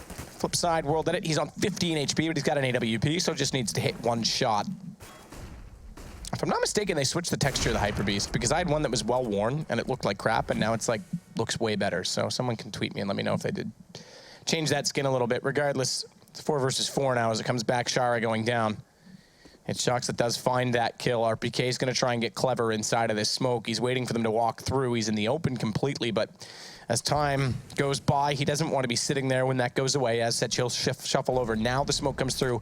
It goes left side. RPK tries to catch him off 5.7, but he's not timed it correctly. They're still far enough away that World Edit hits the shot with the AWP. Blade, he'll take down Body with an AK. That's inside of the site itself. And Shox, if he pushes through now, he could actually find World Edit, but goes for the no-scope and gets it in return through the wall. World Edit shows him exactly how it's done. 3 kills for him with the AWP, and 2 rounds now in a row for Flipside. Yeah, G2 are clutching at straws there with that second gun round. They force-balled into it. They were relying on the AWP of Shoxy to start finding kills there, but the first kill goes in favor of Flipside. And then Shoxy couldn't really do much of it there. Another nice disciplined execution from Flipside. Didn't give too much away. Make sure they're using the smokes at advantage, locking out the CTs in those key situations. And it's going to be Flipside picking up their second round here. And a full eco for G2 now. So a great position to start stringing rounds together. It's going to be Molotovs all over the outside side, flushing out any stacked players towards this area. And it's going to be watching for exactly that. World Edit's watching for any rotations to people falling back from those Molotovs, and he's going to find 2 kills here. That's pretty much round over at this stage. Not really much you can do with the default pistols. And a 5-on-3 as Shara adds to the kill count. He's going to be finding Shox. RPK going down as well. And there it is. Body, the last remaining player. And it's going to be a very clean round for Flipside indeed. You can see they knew exactly what was going on there. They read the economy well. Just flushing out any sort of stacked positions that can be a problem on the outside side, and World Edit knocking them down. So 3-3. We have another gun round here, but GT's still struggling, Matt. No kits, no AWPs, and utility's not fantastic. And we'll see how this round goes down. This is a great position for Flipside to be in right now. And it's another team-based map as well. We always talk about Na'Vi in particular. We used to talk about VP and Astralis on it, but they've kind of lost their flair, to be fair. It's very much a smoke-based map, and Flipside showed a lot of that on Nuke, but couldn't close the rounds. This time around, I actually feel like they could have a very good T-half. They've always been a T-sided team with Blade at the helm, so this round, however, they've lost that man, that in-game leader, and the early pick. Minute and 30 still to work with to try and pull that back to find a pick, but that's perhaps easier said than done as G2 start to get a lot more passive in their positioning.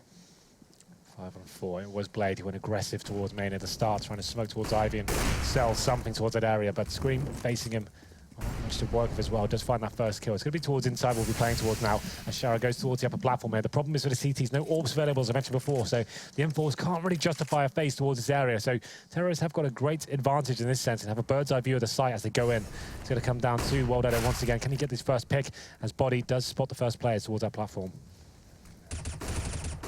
There it is.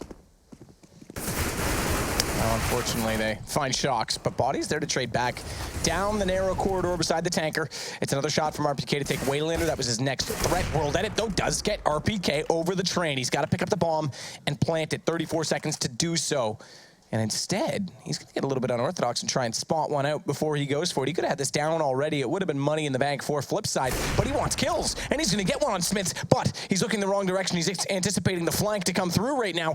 Somehow he's not been spotted in all that. His Body, he's looked the wrong direction, but will eventually find him. So that, I'm assuming at that point, isn't World Edit guessing. That's got to be a missed call.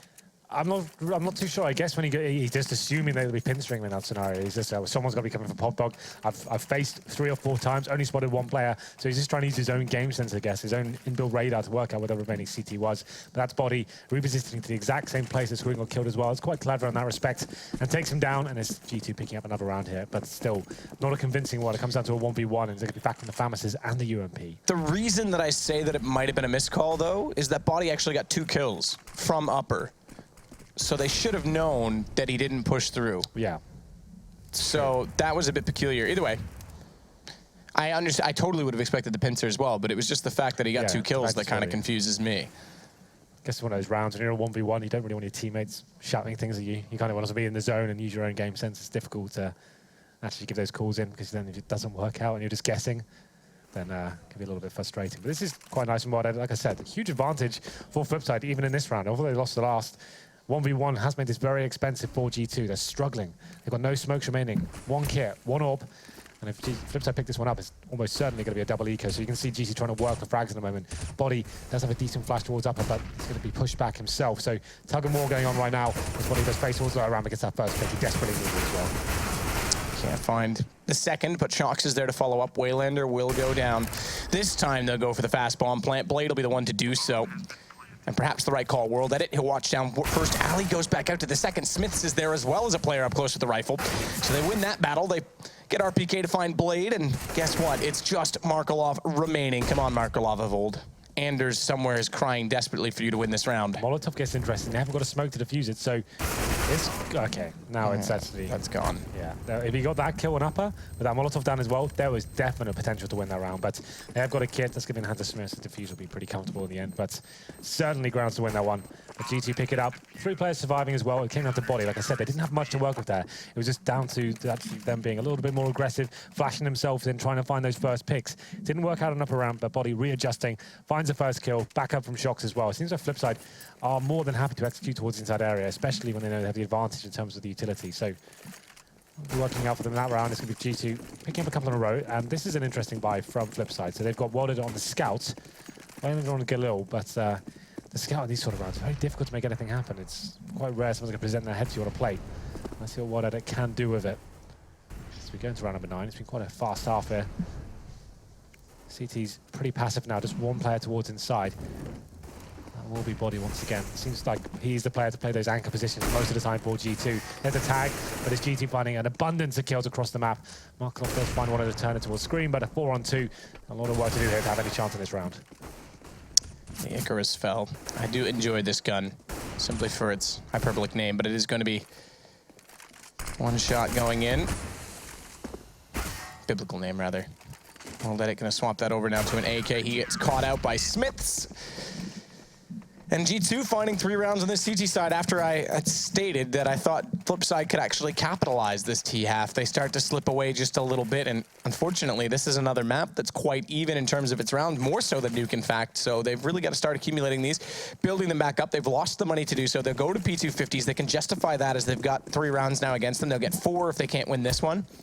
So leaving themselves at 2K, picking up $2,900. They'll be fine for the next round at the very least. Just pistols and a couple of flashbangs. The objective of this round, of course, just try and get the bomb down. You can see through those towards Ivy. Could be an interesting idea to try and flash out, go towards backtrack, see if you can isolate the player there. But Maybe Scream missing some shots there, but does finally get the kill towards Blade, who's trying to get the one tap, and sometimes that's detrimental. That's why his playstyle can be critiqued upon, because it's actually more efficient just to go for the body shots and get the guaranteed kill instead of just trying to tap headshots at that sort of range. It can put you in a very difficult situation, especially if you're not landing the shots, but 5-on-1 still, Waylander. He's pretty much out of this. The bomb's down towards Ivy. He's in Pop Dog. Tech 9 in hand, just inspecting the weapon.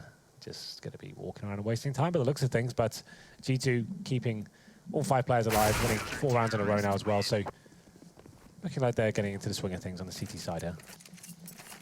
Chat's calling me out correctly, by the way. It's Greek mythology. Yeah. Not at all biblical. No.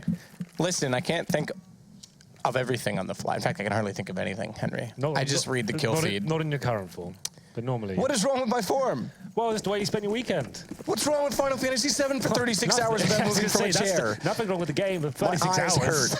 That's the problem. Look, I've been trying to just talk to every single character in the game. I like to know their story. It's very dramatic. Well, I still get sad when Ares dies. Me too. I cry every time. Scream. He can cry this round. World Edit's found him. Shara's going to follow it up with Smiths as they set a crossfire inside of A main. Back to basics here for Flipside. Play the picks early. Now get the Molotovs out toward the site and Shocks. He'll get boosted up on Ticket Booth. This might be their only chance back into the round, considering how much they've lost already. RPK goes out, finds one back, but he falls 4 versus 2, and I would say that's considerably worse than what would have been, obviously, a 5 versus 3, not great, but at least you can triangulate, play off of each other. Now you've almost got to be perfect with your peaks and make sure that you're utilizing the 2 players left perfectly, and unfortunately, they're both coming from the same part of the map. Body has managed to get toward third alley, but with Shocks gone already, he was not in a position to capitalize on his death, and he'll just have to fade away and potentially keep this, AK. I said World Edit was going to be the pivotal factor for Flipside here. Once again, he's opening it up, pretty much getting all the kills here. 3 for him in this round. Sharo picked up the 4th, but we know World Edit's so deadly here. Like I said, Ely, he had one of the craziest performances on train I've ever seen. He's a very impactful player for Flipside. They love to work the picks. It's kind of similar to Guardian in that respect. We talk about them having a similar play style to Navi, but he's just definitely one of those AWPers that can just really light up the scoreboard. 4 kills from this round, just carrying them through these rounds they're picking up. So great work for him, coming on 13 for 7. Round number 12 comes in. We'll have a look at the money for G2. Definitely enough to buy here. You can see Shocks, $8,200. Screaming similar position as well. And it's Leet, Matt. It's Leet on the scoreboard. It is Leet. That's pretty legit. World Edit is confirmed Leet. That's kind of cool, I guess. I've seen that before. Shocks can't find a lucky shot through to A main. The smoke thrown out, though. Scream's going to try and play off that watch toward Pop Dog. Flash over top won't do much. It's just the one from the window. I like this. Why not? Works perfectly, doesn't it? World Edit gets above smoke, spots the player in the back train. They're almost baiting the CT to go out in that position. They do the 2 smokes to take away the vision and just say, well, we don't even go out on this position. See what CT's reaction is. Smith goes up and said, oh, I need to see what's going on. They've got to man it. Yeah, they have to try and pull something back, and Body, he can't find it. They've already got the man advantage. Now they get 2. I do like that there's multiple ways that you can... Oh, nice pickup from Scream. Yeah. Multiple ways you can use smoke to bait people out, to cut people off, to isolate them. There's so much you can do between smokes and Molotovs in this game, and I think, there's no, one way to skin a cat. There's multiple ways to skin a cat, and it depends on what you want to try and achieve. If you're playing picks and you just want to get that AWP down, they've done it correctly in this round. However, look at G2 go back into it because it's Shocks and Scream to start this off. It is down to just Shocks remaining after Scream gets 3 amazing kills. Markelov with only 2 HP, though. This is a problem. However, Shocks are going to stick to this AWP in the process. Bomb down outside of A main. Markelov has to go back over toward it. AWP is going to spot him up, and Shocks will hit the shot regardless of the HP. Yeah, I guess he doesn't give the information on the ESL. I'm not 100% sure whether you get that in the console, but still. He will use the to finish things off and nails the shot as well. So 8-4. G2 have 1.5 here in the money. Once again, for Flipside, not great after winning 1 round. They have been reset here. There is potential to do a force buy, but I'd say considering the stage of the game we're in, they just want to get maybe some PG50s, Tech 9s. Okay, well, they're going in with this. It's going to be Markelov just with the... I'm not on the server. Could I see the money, please, Rush, to see where they're going with this? Okay, so it pretty much is a force bet. Got 2K remaining on World Edit. Waylander with 1,400. So this is pretty much all in. World Edit, okay, he's saving his money so he can get the up towards the final stages of the half, I guess. They're going to try and see what they can do here with these 2 rifles. I mean, 8-4 is very good for G2 at this point in time, considering the money. You get 9 or 10 rounds. 9 rounds, okay, CT. It's good. It's not you're not out of the woods, but 10 rounds. At this point, right, it's pretty damn good CT. They know a lot of these rounds come down to like 1v1 situations. You can see the money has been got quite low for G2. They know if they do win this, if they somehow pull it off with this low buy, that could mean 2 in a row for them. So I don't mind this risk at all. It's just going to come down to something a little bit more technical. They're going to have to use these smokes properly and try and get that bomb down, make things uncomfortable for the CTs here. They start getting control of the upper platforms as well. It's going to be Shara going in first, but smoked out for now. That's going to delay him, for now at least, but still 50 seconds remaining as they are setting up.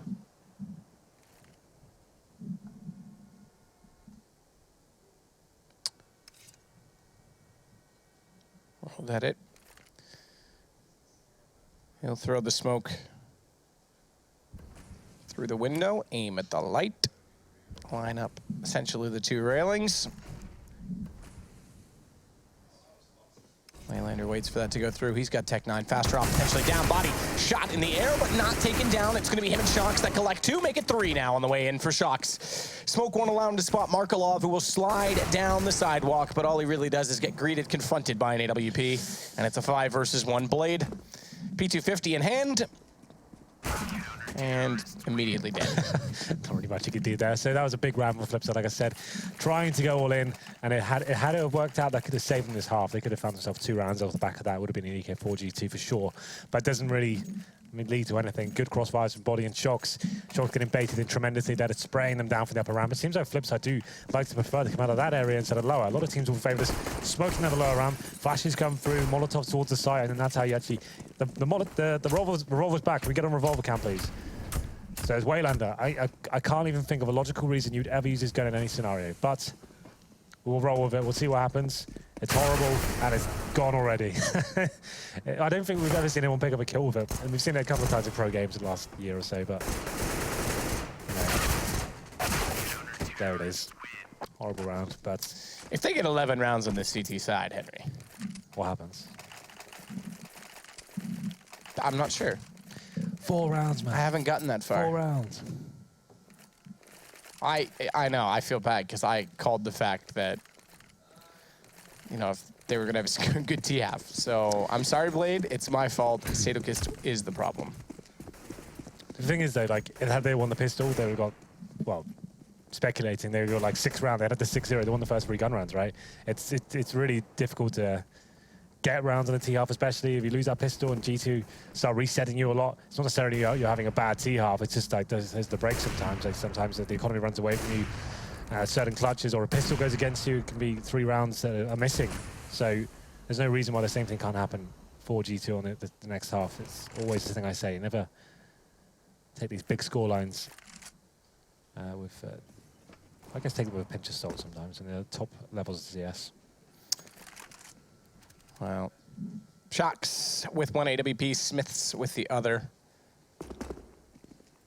Smiths is having some fun, jumping himself up to the ticket booth. The confidence. No one else even watching the front of the A site. Just like, whatever, I'll just do it.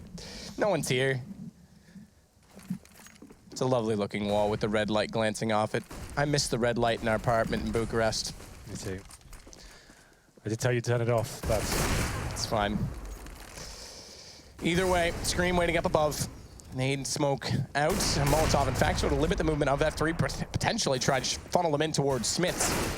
Or allow them to go right by him. As Shara picks up 2 on that. Thank you very much for the entrance at 3rd as well. Shara's got a round out of this, but he's going to need the ace.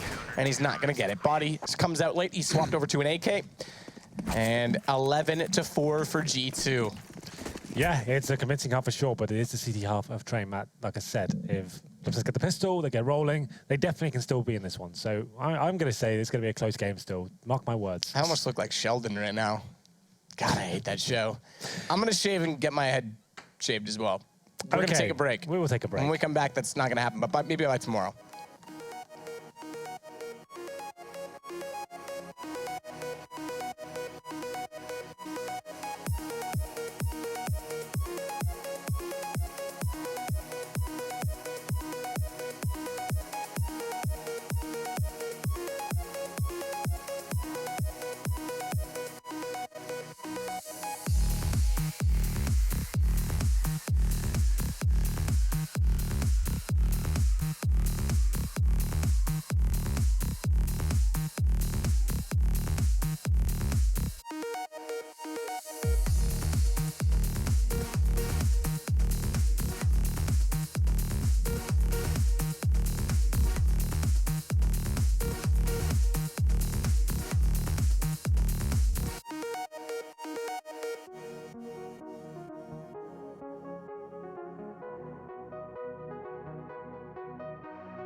Well, Twitch chat was right. It was Leonard that I was referencing. I don't really watch that show. The only Big Bang Theory I watch has Ron Jeremy in it. But what a half so far from G2 Esports, 11-4.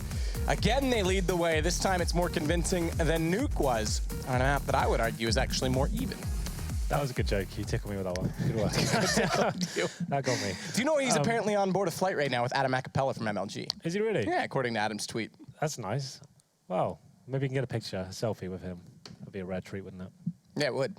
A rare treat as well. G2 can pick up all 4 pistols tonight. If they can do that, that would pretty much solidify this game for him. 11-4, they pick up the pistol. That's pretty much game over. So Flipside must win pistol. And if they don't win it, they're going to need a force buy working in their favor. They're going to be up against the ropes at that point. So I still heavily favor G2 as we go forward into this one. They did pick up Nuke. If you missed it, it was what, 16-12 after winning both pistols again and having those huge leads. 5-0 on the first half, 7-0 in the second, and we need to start picking those pistols. Yeah, absolutely. It's been a huge problem for them this evening. They're 0-3 right now on pistols, so we'll see if they can finally get something rolling, get some momentum under their wings, some wind in their sails, perhaps you could say. I guess you could say that, as you would say. Well, here we go. We'll see how they choose to do it. Apparently, with Blade and Shara playing utility. It's going to be Blade, the one with the kit, Shara with a smoke, nade, and a flash to complement the 2 flashes Blade has as well. On the other side, same thing. It's going to be utility all around. Scream's actually gone for a deagle rather than armor as well, so not even that. Every it's time, not even. though. Yeah, exactly. This is his new thing. And you can't really argue the results. It has been pretty impressive in Pro League so far. Deagle, it's hit or miss for sure in pistol rounds, but if it works, a player like Scream, he's definitely got the aim to pull it off and see whether he can make it sing this time. There it is, Dan. You're called Matt, aren't you? James is worn up. Someone just texted me saying the word Dan. Oh my God. And I saw it. Oh my God, I'm done. I'm done. Cut me off. I can't handle it. It's over. The cast has fallen to pieces. The shocks, though, he hasn't, as he finds 2 Glock headshots and RPK jumps I as should well. have just responded with, what the hell's going on, Henry? It's literally someone just tweeted me with the word DDK in it, and I was like, well, that was in my brain, and it's the worst possible time I could see that word. That's just What awful. can he say about that, Dan? Just when I thought we couldn't get any worse. Whoops. Well, you know, guess it was sort of funny. Maybe we should call them and get them to cast this. Do a better job, probably. That's not hard. Well, then, it's going to be the second pistol. Going in favor of G2, a very aggressive style. We speculated whether Screen could find that deagle headshot. 1 bullet is all it required. Once again, it seems to work every single time. I have no idea how he can be so consistent with that weapon at such long range as well, but he does it. Smith, though, looking confident towards Ivy. He takes some word at it. This isn't a full force buy from Flipside, just wasn't sure. I guess World Ender didn't have that armor considering the way he went down, but it's World Ender and Shara with the armor. 5-7 and deagles. It's getting pretty tough now. I guess they're looking towards the gun rounds here. They want to allow G2 to get to the closing stages and have some money to work with. But Eagle doing some damage, they can't find a kill, but that does certainly work that way. Scream gets 1, make it a second added to it by Body. And he'll get the bomb plant as well. It's just Shara that remains in a 1 versus 4. See if he can at least get kills with his 5-7, try and build up some money. G2, again, just capitalize on momentum early, 13-4. Not much left to go in this one, James. Thank you for the throw. It's going to be 13-4, and we'll see what Flipside bring to the table here. Round number 3, no pause coming in. They're not going to be taking the time to decide what the next move is. As they go into this, they're going to allow GT to get to 14. You realize that was the moment, like when you accidentally say the wrong name to the girl? Yep, I was thinking that as well. This is like we needed that one step out. There's literally no way of coming back from it. So Machine, DDK, who else? Yeah, exactly. Who's that? And he's like, no one, no, just sorry. I've never done that, thankfully. I actually have. And if I don't know their name, I just don't say it. It was the simplest thing I've ever done. And I think what I just did with you might have been worse. So you never know. Well, let's move on. Let's just move on altogether. All right. Do you know he was my first casting partner, technically speaking, when we did X Games? Yeah. Yeah, it was. Scream takes Blade out, and that brings it back. Despite the pistols getting the opening kill, it's going to make this, well, our G2 just bullying right now against F3 as they tap away with a UMP. RPK gets world edit. Shara, 1 versus 4. I love that bounce off the railing on the track. Did you see that? I didn't. I didn't realize there was actually a collision there built into the map, so interesting. Here we go then. As you would say, Matt, the bonus round coming in for G2 is going to be SMGs across the board. They've got tons of cash here. There's no reason for them not to get AKs, but I guess At this point, they just want to get the money as strong as possible. I'd say we just want to close the game out. Let's shut them down while they haven't got much to work with in terms of incendiaries kits. I'd say this upgrade, this finishes off. They're weak. Work the body. And just try and go for that knockout punch. But they're going to be going in with the SMGs here. 14-4. You can see Flipside definitely struggling. Glass cannon forward edit. Only one kid available. Shara smoked out towards upper ramp as well. He has to reposition himself. Could be an inside plate. Flash is coming in, just trying to flush out that lower ramp area as well. Just eradicate all possibilities. Markelov just tentatively holding. He's got no grenades left as well to hold off an inside push from 5 players of G2. Good luck. Markelov just waiting. Waiting and catching on fire. Slight gap in that he could have played off of it. Instead, he elongates the angle, tries to open it up, but he's still blinded, still caught by the train, shuffles over. RPK presents himself on a platter, but bomb goes down. G2 has to actually pull this back. The bonus round not going to capitalize, not going to work. 1 versus 3 body. He's coming in from the other side of the map. He does actually take down Markelov on that lurk play. Goes to the Deagle. Chance to grab an AK-47 potentially. Not a chance, actually. I take that back. Sorry, I meant M4, by the way, as there was one down toward the ladder. But World Edit has the shot, and we'll go 14-5. It's actually a pretty big deal. He even got 1 kill there with the MAC-10. You can see that that's reflected on their buy right now. Flipside still definitely not in a comfortable position after 3 players drop. They have the AWP, of course, but you can see Waylander, unless he's been dropped a weapon, yeah, he's on a FAMAS, and Markelov deciding what he's going to do. He's going to have the M4 drop from him. So it's not as bad as potentially speculated there, but still not ideal. And it's a double AWP setup for GT. They're going to be trying to slow things down, work for these initial picks. Just 1 round to get them to match points as well. If they pick up this one, it's pretty much over for Flipside. They have to win this one. They can't afford a reset at this stage. As we get to round number 5, Shoxy looking towards Ali, just such an easy kill from him as well. What it is, sliding out of the corner and gets taken down. No flashbang, no bait in. Just gives his kill away for free, essentially. 5-on-4 now. At this point, they know Flipside are weak. They wait for the refaces to come in. Oh, okay. Before Shoxy get the second one there, he's going to have to work with that one. But Smith's boosted up towards main entrance. He makes it a 5-on-3, Matthew. Got your name right this time. You did.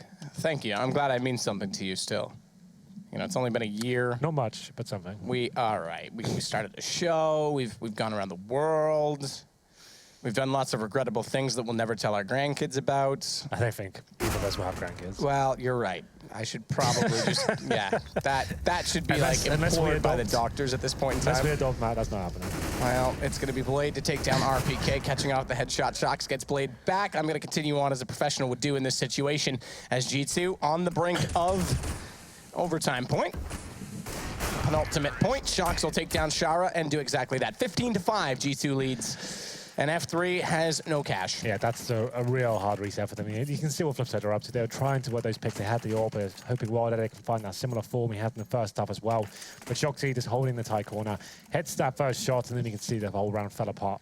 For Flipside at that point, had to go refacing, and Smith's got another kill towards main entrance. That double AWP setup working very efficiently for them.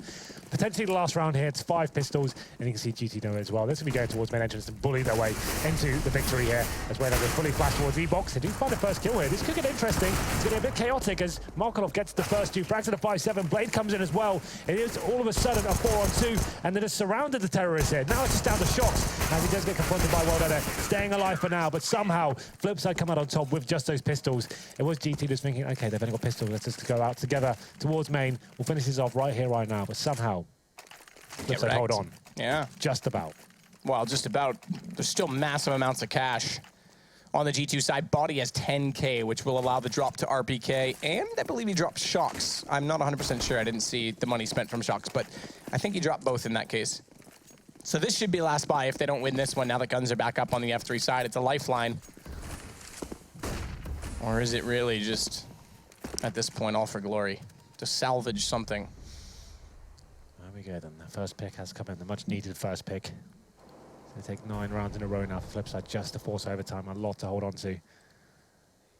But, you know, stranger things have happened. Ordered in out in a good position towards Ivy.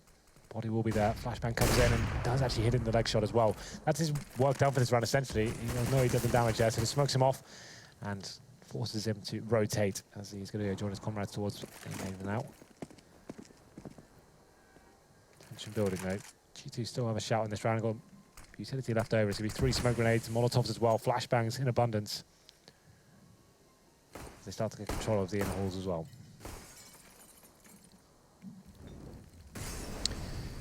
RPK will wait patiently this time as F3 with a man and 3/4 advantage as Body's down on 16 HP. Shara waiting, will get that last quarter of the man. Could you imagine if you shrunk when you got shot, Henry? I should probably get off the drugs with that thought, right? Could you imagine if you actually shrunk to the percentage of your HP? If you had 1 HP, it would be an advantage. Just trying to imagine any It'd be like running around reason. DE Rats. You could run under the trains. Do you want to finish this one off? Yeah, Shox has 2. Blade, he goes down. It's Markelov, and suddenly things have turned. Who has to try and pull this back bomb planted in G2. They've got a round now as they bust inside of the B site. Markelov's looking to solve that, but he has to reload before he can take down Shox. He's on 20 HP. Top of the train, potentially. No, crossfire set. Scream doesn't need to peek it. This will throw off Markelov because he thinks he's over there, and he was right, but it's going to be 16-6 in the end for G2 Esports. G2 picking up both pistols there, and this looking like they weren't going to drop a single thing. The CT half very effective. They had that huge lead at the start, and there was a bit of a comeback for Flipside. I think they got 3 rounds in a row, but then it just fell apart. G2 just punishing their money, swapping over, and pretty grim storyline for Flipside. Just had to take the ecos and got to the 14th round. They found a couple, but couldn't hold on. Very efficient stuff from G2, and they do win the series 2-0. They do, wow. Well, 2 individual maps. We have to clarify that. I know most viewers are probably regular at this point in time and know that, but for anyone that doesn't, it's 2 best-of-1s. It's just double headers for the sake of scheduling. It makes it a lot easier for the teams and for you guys to sort of build a storyline throughout the evening rather than just quick snippets of each team. But, I mean, that does make a big difference in the overall table. Remember, G2 started off, they were runner-up last year in a best-of-5 against Luminosity, now SK. And they started off 0-6 this year, so they've got a steep hill to climb. These 2 zeros over and over again to get them back in contention for the title. But yes, impressive results for them tonight, and let's see what they're destined for. Mitch, are you ready for us? I don't think he is. He's not. I'm never ready for you guys. There they are. No, I don't know if there's any preparation that could get me sorted for that one. But gents, okay, the G2 CT side meme may be dead. That was quite a strong performance from them just to kick things off. Really just keeping Flipside at arm's length, which is generally something Flipside want to play around here. But 4 rounds on the T side is just not enough. It's definitely not, but I mean, in the early part of the first half, they were dealing quite well with G2's aggressiveness and managed to produce rounds that were sitting at equal scoreline. And there were rounds where G2's economy could have been broken easily, and that could have led into 2-3 more rounds, which could have potentially made this into a whole different game. But then when you end up with those 4 rounds, that'll leave you a lot of room for error. And then you lose the pistol round in the second half. Scream starts off with the Deagle headshot, and then you just get run over on the inner bomb side. It's just going to be, waiting for the inevitable. Yeah, I think that's a big point of this matchup, that Flipside lost all pistol rounds, all 4 of them pretty much. And, even though they bounced back in the first half almost immediately, it was World Edit who got the initial entry kills with the AWP in both of those rounds. And that's where you would expect, okay, Flipside, now they pressured G2's economy. This is where they can get more rounds. But G2 really stepped up from that point on. They had a couple of good moves towards the team mid. You could see how they were trying to flush players out with Molotovs and then get some kills when they were forced to reposition. So you could see that they had an idea of how to counter Flipside's playstyle, but more than anything else, it was them having really strong holds individually, which is a good thing to see for all G2 fans, because that was what they struggled the most with in their previous matches here in Pro League. Body, obviously, this is an important position for any team, especially as that B bomb side often has a little bit less attention from a CT side. But he and Shox are holding that one down quite nicely. Well, yeah, I mean, this is a good example of that as well. When you try and drop onto the side, this is, I guess, a force here for Flipside. They managed to salvage a couple of AKs from the round prior there, and then obviously they tried to hit on towards that A side a few times. They managed to sneak that cheeky little round towards the end there as well with pistols. Obviously, they made a pretty brash entry, but I think we can leave that as more of a footnote on this game than anything else, gents. Yeah, I mean, the second half, really, G2 didn't really have to do all too much, considering the lead they made in the first half, and then winning the second pistol round as well. I mean, I think, it's kind of telling of what happened in the round where they had 2 ops, Shox and Smits both have ops, and then basically Flipside just gives a 5-on-3 advantage before, well, G2 has to really do anything. I mean, so, they didn't really get to test G2's T-side at all. Well, boys, let's close the book on this match and the rest of the matches from tonight. We can have a little bit of a glance back over what we did see this evening, as we had 4 interesting maps come out here. Starting off with the Score Esports Hot Match of the Week. Actually proved to be a little bit more exciting than we thought. Less moist than I not quite. A little drier. Initially expected, yeah. I mean, it looked like VP had everything in their hands. You know, after Cobblestone, they had the 14-1 T-side half on that map initially. Penta managed to make it respectable with a 16-7 scoreline in the end, but on Cash we saw a complete flip side to the story where Penta really showed up. They shown their potential, and VP was a bit shaky again. They had a couple of key situations which they didn't play, you know, optimally, so to speak, and that cost them the map in the end. Speaking of Flipside, then we moved obviously over towards Nuke there, where they did definitely let G2 in the door there with all of those T-side rounds going over towards the French side there. And now the rest is history, ladies and gentlemen. So let's have a look at what's coming up later on tonight. A bit of an interesting situation is going to be happening over in the NA region. We are going to be having Cloud9 versus Renegades. Now, the first, yeah, we've got Mirage. I think we're having 3 Mirages tonight, if I'm not mistaken. 1, yes, so 2, 3, yes. Yeah, the first series, Cloud9 versus Renegades, and obviously after that one, we'll be moving on towards Liquid versus SK, and there's a lot of Mirage maps happening here as well. So tomorrow, let's have a look at these ones coming up now. It's going to be Fnatic versus Hellraisers to kick things off. A good way to continue to get a feel for how Fnatic are developing through with this new roster. And then what should prove to be a very interesting game. Yes, Astralis may have dropped the ball over at Power Land, but they're back on lineup against FaZe. Guys, I think I'd have to put it out there and say that's definitely a game to be watching. Definitely, and this is more like it. We have 4 different maps. Tomorrow we don't have a bunch of caches again. Yeah, and I think that also I saw Device tweet out that he had 0 hours after he came back from the holiday, but now he's up to 100 hours again. And you know, over in 2 those weeks, yes, I think, in those losses that Astralis had, he was really underperforming. In some games, he was statistically the worst performer on the team, which is something you don't expect from Device. He's been super consistent and the best player for his team throughout the year. So I think with that, and maybe a little bit of a wake-up call at Powerland as well. Maybe they were thinking, okay, that's online. On land, we'll still have our thing. Losing to Heroic over there as well. I think that right now Astralis is boot camping again, and I think they'll show up in stronger form.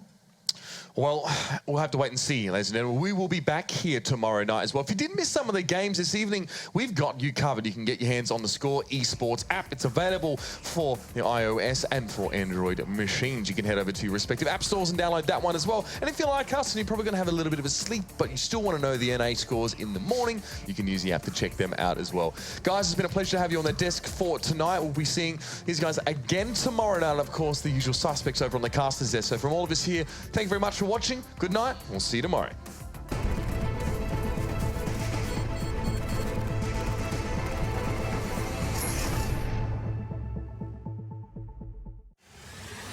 He's going to get the 1 kill in that bomb coming onto the side. FNX has to stay up. Oh, he gets the triple FNX. Oh my God, what a way to win that round. They don't have a smoke, so this orb is still. Oh,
Get your team apparel now at shop.eslgaming.com. I'm back! Now that Kinguin has partnered with ESL Pro League, you have even more of a reason to buy the skins you need. No one has a bigger selection of CSGO products. Buy CSGO cases from your favorite players and events, including the ESL Pro League case. Buy and sell skins on skins.kinguin.net. Check it now!